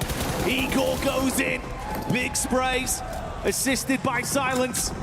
4 Thrives taking some damage as well, the pepper back onto them. Fury's going to move in on this, like you say. Igor's already on that front line. The rest of the team all stood alongside him now. And Vitality find themselves in a very horrendous position. Nades from Tiamba going a little bit wide here, trying to angle these through the smoke. That one should be on target. Easy cleanup. Tiamba grab themselves 10, 11 eliminations on this match so far. Much more reminiscent of the past, and Milu's already on 4. Furia playing with that confidence and aggression we know they've got as 4 Thrives buckle under the pressure. Furia shutting them down in the close range combat. And Nongshim, after turtling for so long, finally knowing Vitality had been taken out of the picture, they can make a move. They're just wrapping around to where Aurora were. This is interesting, trying to get rid of Aurora, actually. Only one player here in Reefer, potentially noticed that. There's actually a massive amount of space on this western side that they could clear. Tiamba's a 3-man, Furia's down to 2. Circle moves up that way, leaving Tiamba with one of the few remaining positions, and we are on toll booth. Oh my god, what a circle to end on. Ooh, deep nades. Reefer's casting that one out. Back nades as he advances to try and create a little bit of space between the teams. Distant shots coming in from Tiamba. He's got to hit the deck, but that's not the only squad you got to worry about. Lost from S2G, gets a sight line, and goodbye Reefus. The only thing is just like kind of flashbacks to last game where there is a massive capability of moving west on this one for Nongshim and clearing up towards that north side, having all that space. You'd imagine that they saw the amount of teams that moved into Milta. They are just charging headlong into danger here, where there is so much more room to play on the northwest side. Guys, you don't need elims. You need a chicken. And they might get barbecued if they take too much time on this one. Joel was cooking a molly. XCY so paranoid about the peak from the top side with Tiamba. And with Furia not needing to force the issue amongst them, they've got a crystal clear line of sight down onto the rotate path for Nongshim. It's so uncomfortable. Come back, lads. Just come back off this angle. We don't need to play it anymore. You can wrap back over towards. So easy. 2 down. What is this? It makes little sense. I mean, they'd set themselves up wonderfully the entire time for this western exit. And as soon as the circle moves away from Milta, what do? Push into Milta? The panic's there. Paralysis by analysis. The zone takes away one of the members, and we're down to just a duo. Aurora caught on their exit as Lost will be able to continue playing powerfully off this angle. XZY thankfully given a few moments of respite as he runs to try and find any cover at all. Kamikaze from S2G, we talked from the start of the game. They have just about hit that 122 now. So they have hit that smash ruling going towards that next match. Another team steps up to the plate. They've done enough here, even if they go down. Looking to take down Ida regardless. Hams, ooh, what a shot! Reactions coming through clutch there, but Kamikaze, as always, the backbone in the team. Standing straight and keeping S2G in a position to recover from this. Quick reactions from Ida, but a shutdown play that will let S2G fight on for another day. Flash though getting eaten alive by Hora. Wrapping down the ridge, the nades bouncing in. Tops is down. And Kamikaze scanning to see what more points they can steal. Hora on for a big game here, actually, Jackie.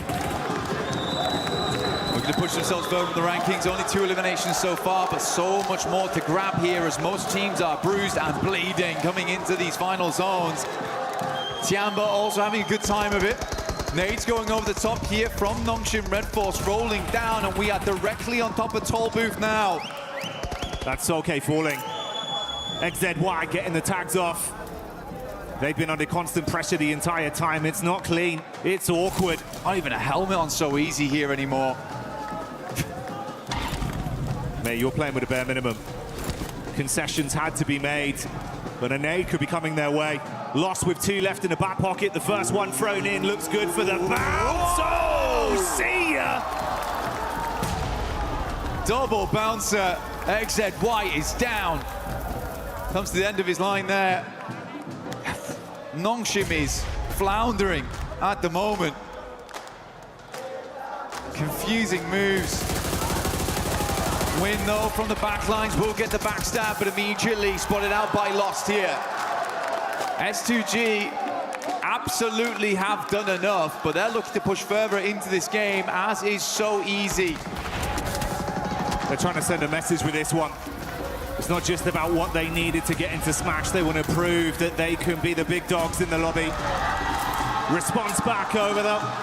Hamza G eating the nade from Hora as Hora are lighting up the sky. Explosion after explosion on top of the Turkish team. They are stuck on the ridge and cannot advance. Backline attack from Tiamba from way over the other side. And Tiamba keeping the pressure on. Trying to get that pick up in. Lost with limited space to play off. In comes the nade. Oh! Sky makes it work and S2G go down. S2G blown sky high behind the tree there. Let me introduce you to the biggest dog in the lobby. Hora on the northeast side. So easy. With barely a hope in this match, but still hanging on. Furia dashed by the roadside, leaving just Hora, Tiamba, Nongshim Red Force in this endgame. For Nongshim, the best thing about this is that even if there isn't a smash win, this is keeping them contention for the top spot, at least. It's going to be big for the placements. And is there a chance of some sheer shenanigans from So Easy? He's crossing his fingers, mate. But you've got a hard task ahead of you. This guy's got him. Has to have him here. Just to peeks over a little bit. So Easy's trying to hide his face behind the barest of pylons. Behind this railing. It is just not nice. God, he has to do something, though. Oh, they've smoked him. Hang on a minute. Cheers, lads. I really needed that. He's tucked in behind it. There's no real angle from the backside as well from Tiamba, so it just depends. I mean, if Hora go for the hard force over... This is mad. Yeah, this could get cheeky quite quickly. Sleepy would have burned down as well. The vehicle... Oh, it's all going wrong! So Easy on the Peacock, good for one, and Tiamba assisting with the shots from the top. He's going to go first on these as well. Hora on the assist with an unreal smoke. Mollies go in, nades go wide, and he is out. Tiamba will clean up. Nongshim were looking to blot out the sun on that one with a surprise plays, but it's not going to happen now. And Hora solo remains with the advancement of Tian, but the nade goes over. Sky got a backpedal. Runs back to whatever cover he can find. Can he trust in his source on this one? holding the peak, ready for the shots. Eagle gets knocked out of the Sky. QZZ with a reposition as Sky advances forward with a shotgun in his hand. Nade being cooked by Milu, and this man don't miss. Good damage. QZZ follows up with a second, and Tiamba is back. What a fantastic game. The three-man inside just felt like these guys needed a little bit of confidence. And that star on the match reinvigorates whatever light died out in Milu on day 2. It is back on now, and it is blaring. They started that game as they meant to proceed. The aggression was there. The despicable nade plays from Milu that always give you that gut-wrenching feeling of how does he do it. Continued from start to finish. The shots are on point. And a pathway begins to present itself. Aura's got to be mad at themselves, though. Imagine just smoking off so easy.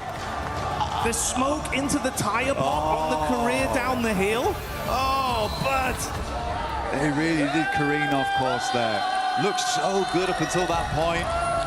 Covering their angles, clearing their spots out. So easy. He was mega confused. I would have loved to see his face in that moment. Pure shock. He's like, is that the nade moved away from me? He's like, wait, actually. That's the smoke. I can blast that. Nice. That's great. I didn't have one of those before, you know? No utility left, but they gave him one to be nice. And then Tiamba with the perfect timed nades. Man. So good.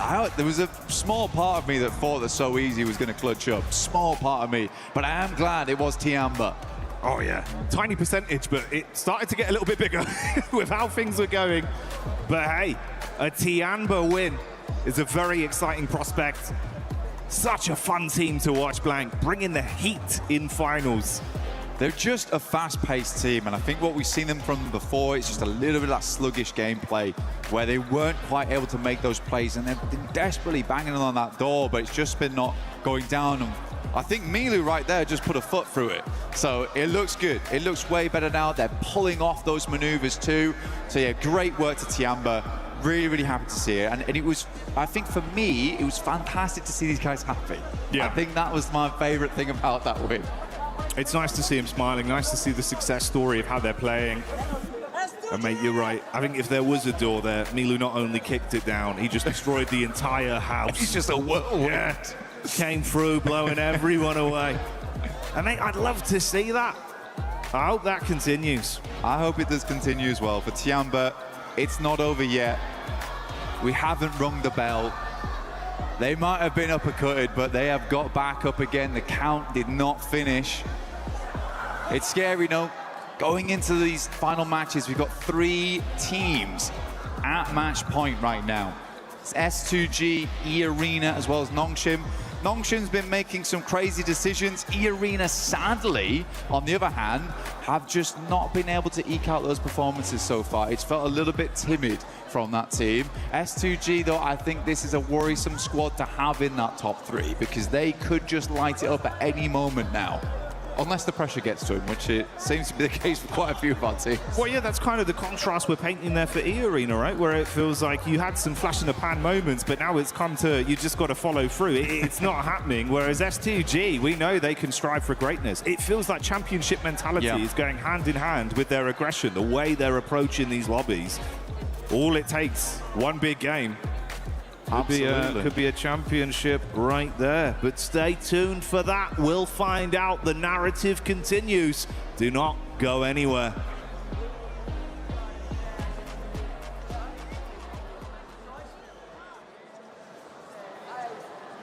Human body was built to move. Not trapped at a desk in one singular posture for 12 hours a day. It's time your chair evolved. This is Secret Lab Titan Evo. Ergonomically engineered for you. Gamers, hybrid workers, artists. Backing your every move.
fighting until we make it. These teams are in Tiamba, able to get that chicken dinner, full control of the zone.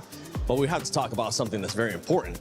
S2G being able to get into the Smash Zone now, not coming up short this match. I mean, I just sort of want to touch on that. From their compound, they actually probably had the better position out of the squad, sort of moving that rotate in. But I mean, we got to talk about like their push on our Ula. I'm sure Max is going to cover this nicely a little bit later. But just the, I guess, raw power that they had from start to finish from that game, they were finally able to get over that threshold.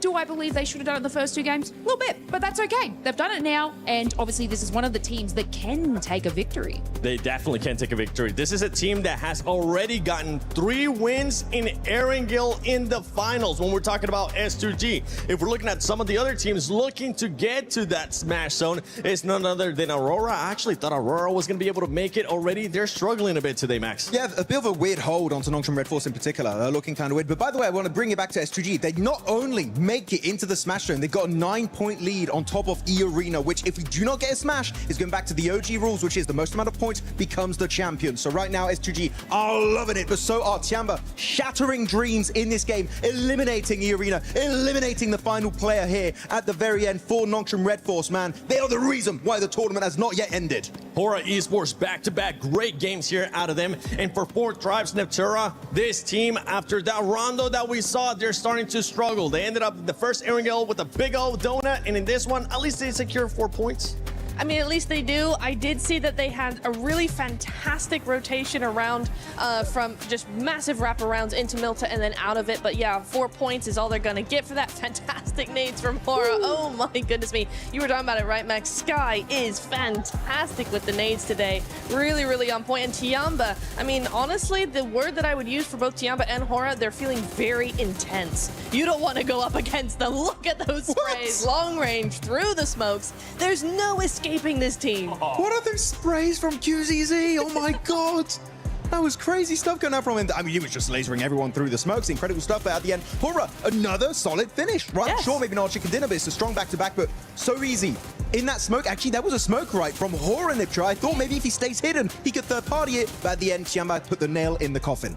That's something that I was actually hoping that So Easy was going to do. He was going to end up waiting a little bit longer, maybe use that smoke to his advantage. But Max, he didn't want to wait for that third-party option. He just wanted to take matters into their own hands. And it goes back to what we're saying with Nongshim. It feels like they're being passive, but they're not quite sure when to be aggressive and when to flip that switch. They are a little bit hesitant, right? And that's the thing about the Smash ruling. Love it or hate it, teams, the mindset does change a little bit when you do have that chance of getting those chicken dinners. It is quite stressful for now. Not just 2 teams, but 3 teams. S2G are going to be joining their ranks, but of course S2G got 3 chicken dinners so far in the final, so they're looking like a team that could actually wrap it up. But looking at the rotations this game in particular, I know you in particular, Niptra, were quite critical about their push on the western side of Milta. There were other options that maybe could have been more valuable. Absolutely. I think any... Oh, wait, hang on. Hold on. That's my clip right there. So looking at this split, so actually S2G, sorry, I have to jump into it. We're very split. Lost solo, literally in the 1v4. And even then, he's popping off, but he's also getting a bit of assistance from the teams on the other side of the road, right? His particular Kamikaze's got a fantastic angle. And there, the backup. This is literally the play that gets them into the Smash Zone. Solke going to be sending it forward. He's going to be joined up then by Habsajijuk, an absolutely superhero style in the building. And they get 1, get 2, get 3, and the final player. And because of that, they get the 4-man reset and actually get enough points to enter the Smash Zone. What a hero save play of the day. They don't do that, they would still not be over that 122-point threshold. It's insane. I think I missed that play. Thank you for that replay, because oh my goodness me. So HamCG is just like crashing the wall. We are not going out. They just send it. Absolutely send it. And that's what we want to see out of some teams. Being able to send it. E-Arena, one team that's truly also running into that struggle when we talk about teams struggling that are already in the Smash Zone lace for E-Arena. That was Tiamba's fault. I don't know. Like, I have to bring it to Tiamba because obviously E-Arena, you know, they had a nice little path in there, but Tiamba were actually positioned in such a great spot that they were so annoying to every team. This is Aurora. This was obviously even helping S2G in that fight. They were able to sort of gatekeep that area from E-Arena as well. And so it's unfortunate that we're seeing like Arena not being able to push into the position early enough because they are still sort of playing that edge. They are going to be playing that edge, but right now they need to get that win if they want to be able to win via Smash Rule. They are one of those teams currently in the Smash Zone. Keep in mind, Arena started off the day with 112 points. They have only gotten 11 points so far after 3 matches. And 10 out of those 11 have been in Rondo.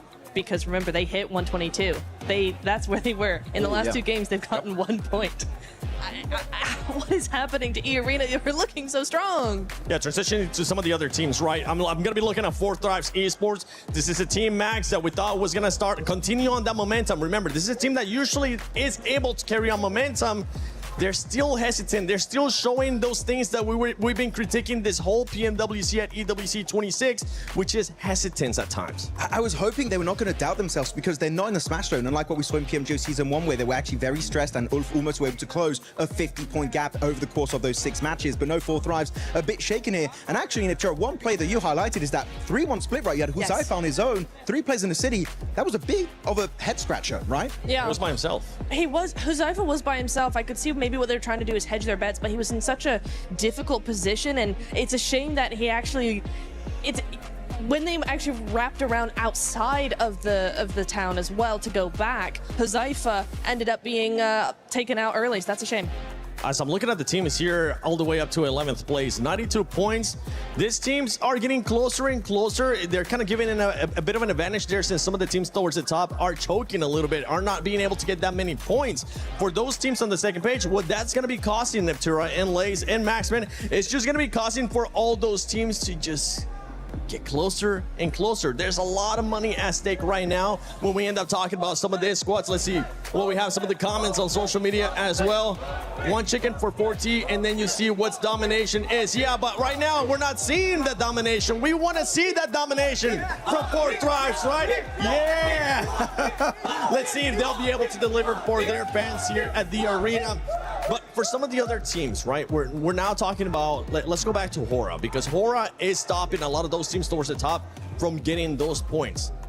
The teams towards the top need to be able to find some kind of adjustment to that aggressiveness that we're seeing out of Hora. Yeah, them, Tiamba also, Hora in particular, they have nothing to lose, right? They're like, okay, we have to go hard or go home today. We have to initiate that comeback and leave the second page, which with the last 2 games on Erangel, they've been doing. We have 1 more Erangel coming up, right? So maybe we can finally see a Hora chicken dinner. That will be very exciting here in the finals of PMWC. But Tiamba, I feel like they're a team that in this lobby, if they get a knock and a flush on a player that's or E-Arena or Nongshim Red Force, and maybe now also S2G, they just fully capitalize on it. And I love it. They really are one of the few teams that are delaying this tournament until the very, very end. I mean, I sort of just want to bring your attention to Furia, because they are still sort of in that 90 points there. And from that previous game, they were holding the western side. Obviously, Hora was sort of taking out the rest of S2G. They did nothing. They didn't even rotate and swing around where Hora was, which would have capitalized their elimination. So they're kind of not being as present as they usually are. It could be ending here in this next match. My prediction was in 4 matches. How many matches do you have, Neptura? 4. Max? 4. Lace? I was hoping for 2, so mine's out. Okay, yours is absolutely good. Okay. But let's see if it's going to be ending here in match number 4, or if we're just going to be getting a bunch more teams joining in the Smash Zone. Will this be it? We are about to find out. S2G joins the fray. Now 3 different squads could smash. 3 teams with that opportunity in our final edition of Erangel at the PMWC. It is going to go a little bit further than maybe some were expecting, given how today started, getting 2 teams into that Smash Zone so early on. But that double Milter shift on both of our zones has kind of thrown a spanner in the works. I mean, for Nongshim, right, they're dropping around that area. They're getting pushed in around the bridge. It seemed like they didn't quite have the force to be able to push their way out, right? They're still earning a lot of points on these games, though. So if it does go the full distance, they may just be able to win it out like that. That's what you got to do at the end of the day. Is you got to try to win this whole thing in as many different ways as possible. And that is going to be, you're going to smash, or you're going to end up with the most points on the leaderboards at the end of the day. And Nongshim Red Force with that double Milta circle, like you mentioned, is just putting in the work. Problem is, though, is that if we get another one, I mean, everyone's going to know by now exactly where they're at. So the focus is going to, I think, shift a little bit. But this could be the game where we get another crazy Erangel circle to finish out the PMWC here at EWC live in Paris. You can see these players cracking their knuckles, getting ready to drop in one last time. On Erangel, that will be the final bill.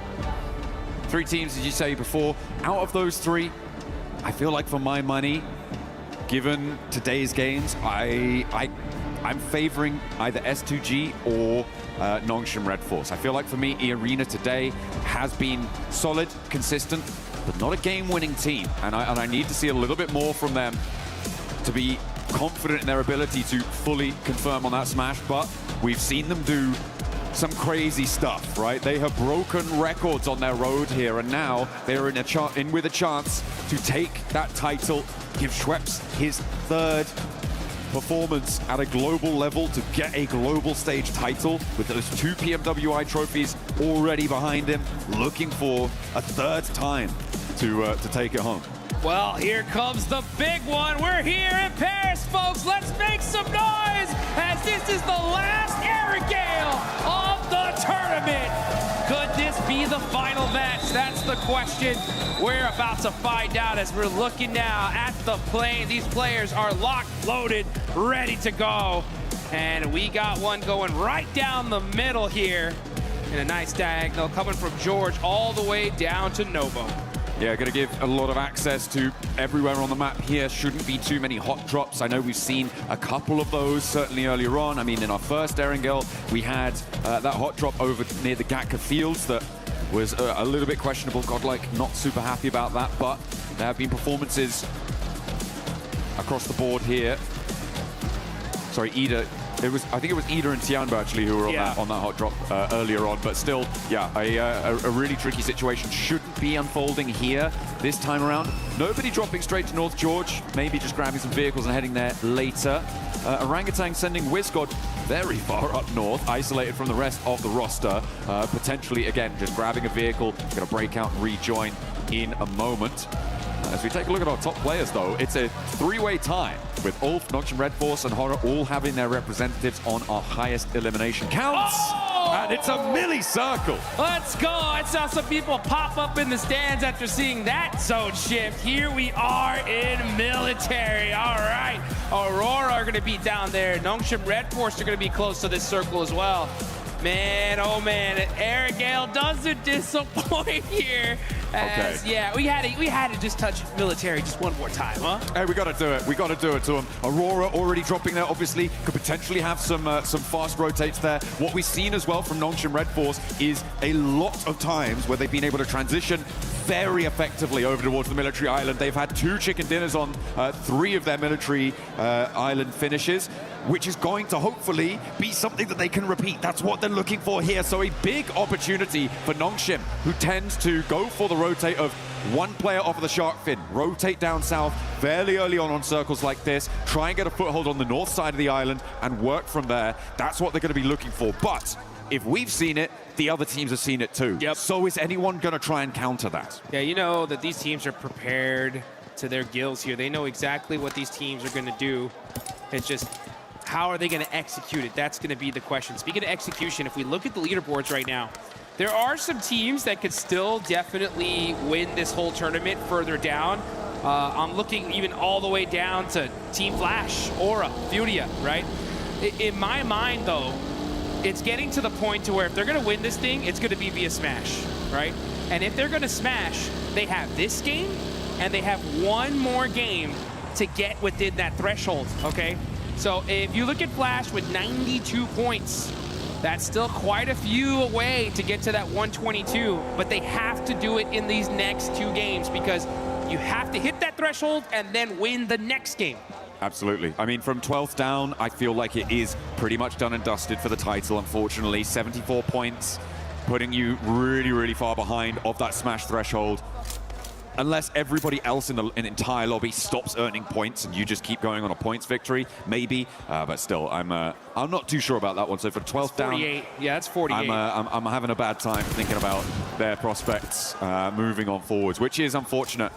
But there are opportunities for the rest of the lobby to keep that ball rolling. As you say, Flash really very much on an outside chance. I feel like anyone below 7th place is in that same boat, right? Having a really, really tough time, and even in 7th, 6th, and 5th to boot, it's going to be really rough. It will necessitate a chicken dinner in this match. Yep. To go across. This is that Nongshim Red Force rotate. Here they go. To tune in with our teams in the Smash Zone. Nongshim Red Force now across to the military island. S2G went very, very quickly, which makes me question how much loot they're going to have on board to try and hold this. Nongshim took a little bit longer to get across, which is going to give them some more power, some more backstop of utility of supplies. And Aurora, of course, dropping over in that military base. They're not in the Smash Zone just yet, but they are the team that is closest to it. Only 7 points behind right now. E-Arena, they're still in South George. It's very likely that they're going to take a long time to go for this rotate. Yeah, super unlucky on the side of E-Arena. They've had to do the longest rotations in Erangel all day today, and I think that's why we've seen them not have as much success as normal. But this is a perfect zone for Nongshim, right? They're going to have the north side of military all to themselves. They know this side of the map like the back of their hand. Enigma Galaxy, in the meantime, starting to mix into a little bit with Ida, a team they're super familiar with as they battled with them in Pachinki at the start here of the finals. I mean, it felt like, Ida were across the bridge a lot earlier than this. They just did not have a setup. No. So, I think the Galaxy getting across pretty much for free on that location is a great result for the squad. They are, of course, 22 points behind that Smash bubble, which they'll need to try and push past in the next, as you say, 2 matches. Yep. To break on in there. And now Ulf could potentially try and roll across the bridge, but they are going to roll into a much harder stopping block, I imagine, given that Ida have now kind of solidified out to the west side of that exit, and Enigma Galaxy hold the compound to the east side of the bridge. Interested to see the kind of plays we're going to see from these teams, especially in that lower part of the leaderboards, because, you know, they want to still win this. It's still possible, but what kind of different play styles are we going to see? Like, even Godlike with 74 points, to make it possible, they need a 25-point game here and in the next one. So they'd have to go and just eliminate everybody, right? So I would want to see aggression no matter what from them. Team Flash with 92 points, right? They're going to be hunting down that 122. That's 30 points in the next 2 games. So 15 and 15, much more manageable, right? At the same time, that's a chicken dinner with 5 eliminations, so it's not going to come easy. Hey, we're just going to see. Sure. We're just going to have to see what happens in this game, because right now 4 Thrives with their opportunity crashing into S2G with theirs as well. 1 step closer to the Smash Zone. 4 Thrives denied there as S2G put their first point on the board after gaining that Smash point in that last game and holding this south edge. I mean, they're feeling all right. They're feeling all right. We're still waiting for Zone 2 to really decide where it's going to go. Yeah. I have this sort of bubbling feeling in my stomach, Jukes. And it is, what if we get a really hard north shift and we go back to the mainland? Ooh, it's so unlikely, and it's not even really worth bringing up. But I just have that little feeling. I'm like, oh, back of my neck is prickling. My spidey senses. The John Allen tingle. That's right. Is in effect here, folks. If we see that northern shift, oh boy, will this be one heck of a party here.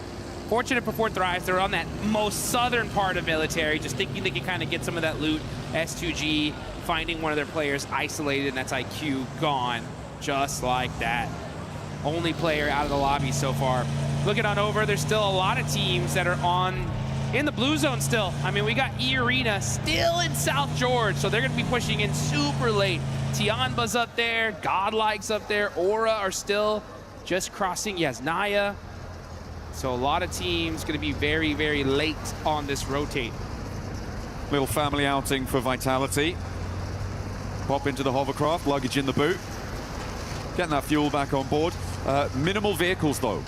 Makes this south side for them a lot more difficult to navigate. I'm not too happy with the amount of mobility that they're going to have. They do need to potentially try and find some vehicles or steal some from another team, as our circle will be coming in fairly soon. Yeah, for Vitality, might be a foot-based approach for the future if that hovercraft draws the fire like we see it. The circle shifts out west, and it does keep a lot of that military island in. It's got to push Al Ula away from Novo, and the teams on the east bridge potentially going to have a little bit of a hurry up, but Al Ula have that outpost over to the west.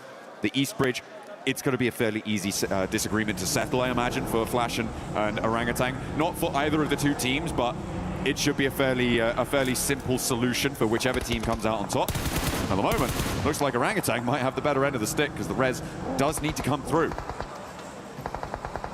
Res needs to happen. Unfortunate for Al Ula, they can't catch a break. You know they wanted that observatory position so bad. But they're at the bottom of the leaderboard. It's going to have to do it the hard way. Still on the north side of this island, we got OG battling it out with Team Flash. Two teams pretty down on the leaderboards. Trying to soak up some points here, get some extra placements. Again, you know, Team Flash have a possibility to make a run of it. They need 15 points in this one and the next one to reach that smash zone, to try and smash in that final match. That's if we even get there. We could end this game here and now, folks. But you know what? Before it ends, you guys got to get in the game and get one of those Naruto Uzumaki skins right there. We got the Nine Tails Fury's AUG still available. Get it while you still can. Aurora, though, at fourth rise. This is a huge fight. They are battling it out over by these plain fields. Zol's going to have the angle there on T24. Throws the Molotov on him. He's going to have to move. The nade goes out to Zol. Picks him off a little bit. And now it's a battle. The util, he touched the molly. Oh. He touched it with the tiptoe and gets knocked.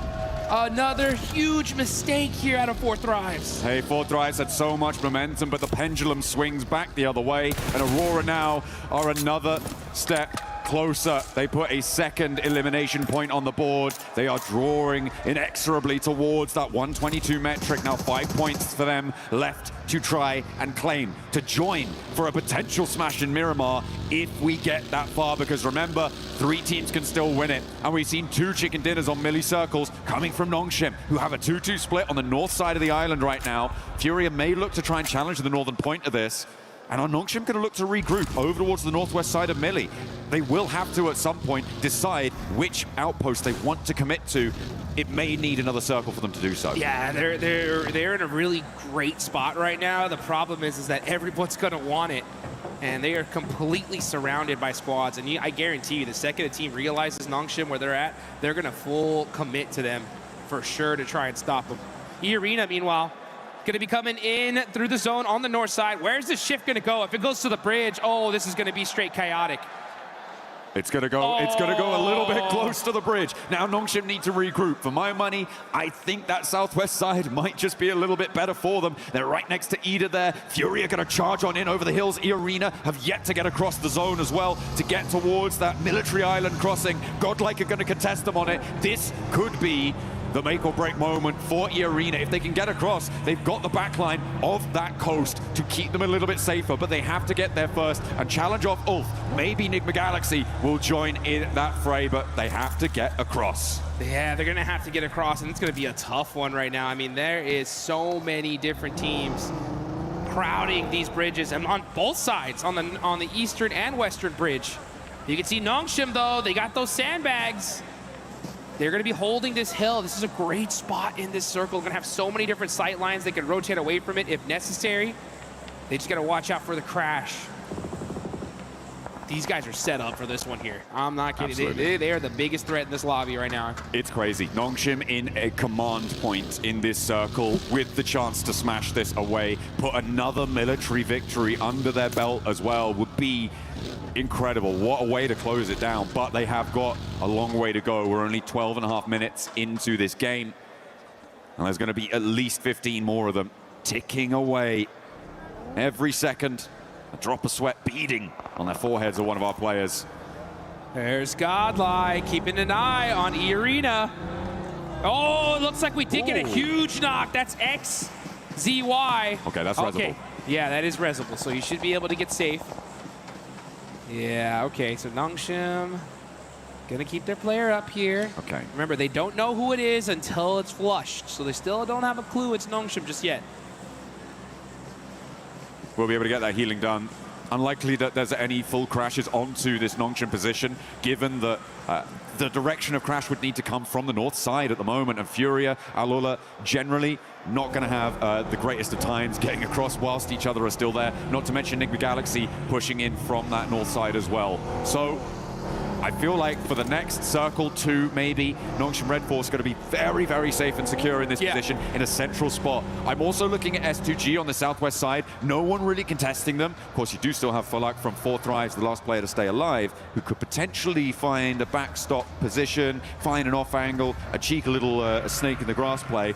But for S2G on the southwest side, I think they have a good run up as well once everybody else crunches in. Yeah, there's so many teams here. I mean, S2G, Nongshim Red Force, they're going to have some big dominant positions and could win this game and end the tournament here and now.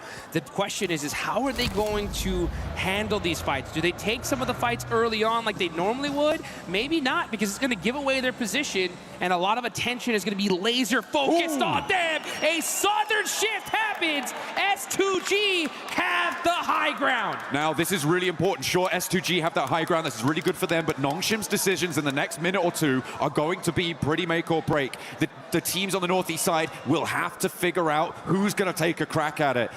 I feel like Nongshim can kind of stay here for a little bit longer, but they have to be able to hold out as the crossing on the bridge starts to unfold. We've got 4 teams behind the queue, and actually E-Arena are sweeping in to try and play in behind this. They think, oh, surely the eastern bridge is going to be empty. Think again. Nope, there are a whole bunch of teams holding on this eastern bridge. There's like a bunch of squads, and IGL's had the same idea. And this is stage 4. The blue zone is really going to start chunking them here. They cannot afford to be holding here for so long. And for Team Flash, this is their chance to disrupt E-Arena. A real big chance. E-Arena have stumbled at every block since that first match that saw them into the smash zone. And they are being denied access. So many players sit in front of them. You've even got Eagle behind in Milta for Tianba to try and make that one happen. So a really, really desperate scenario now for E-Arena, whilst the 2 teams that sit with them in the smash zone are laughing, and there goes Schweppes. There goes Schweppes. Unresable now, stage 4. And now WizGod is going to be looking to get that thirst, soak up them points. They know it's E-Arena here. Oh, the pan shot. Okay. Woo! He said, okay, let me go ahead and get back to this side. Mormon desperate at this point, just going to be full sending it across this bridge to try and survive. The blue zone chunking them down. And the crowd, you can hear them chanting. I can hear the S2G chants already. They know this looks really good, but can they finish it out? God, this east side concluding, and we didn't really catch it on camera, but Furia went up towards Enigma Galaxy to take that fight on the northern side. They were able to take a player down and not lose any themselves, but again, that leaves no challengers from the east towards that Nongshim high ground position in those sandbag spots. Everybody from the east side is going to be coming into this zone raggedy, run through, as E-Arena do manage to get across the bridge, but at the cost of Schweppes. Yeah, at the cost of Schweppes and a whole bunch of utility as well. They're going to be going through almost all their meds here just to try and survive. And then they're going to have to get lucky into this circle. They're going to have to hope to catch a third party, something. If they do get that third party, though, and win that fight, this could be dangerous. Let's see how this works out, though, as now we're going to look at Furia getting mighty close to Team Flash. That nade just a little bit too far from Bose. Falak's still going. He's taking shots over on the northwest side, over at Godlike. Don't think he's going to manage to push through with complete ease, but it's a good start. As the blue zone at his back, Bose for Team Flash. Remember, they were the team that was holding out that east bridge. They alleviated that pressure, and now they might try and turn their attention to our tabletoppers, Nongshim Red Force, in their bunker spot. It is really dicey for everybody on this east side. They have to push past such a difficult, impregnable position.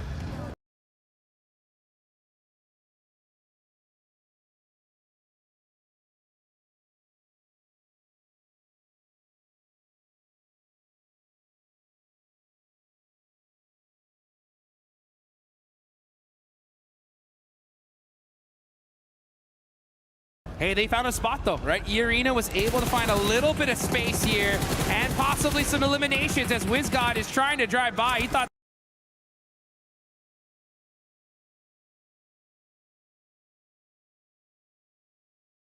This was open. No, it's not. WizGod almost on fire.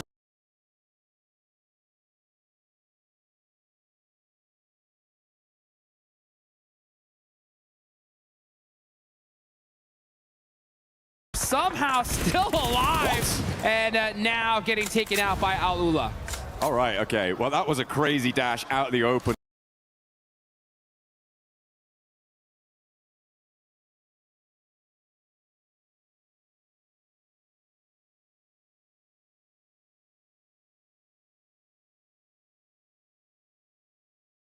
Through the melee position. A team that we haven't talked about in a while is Aurora, who sit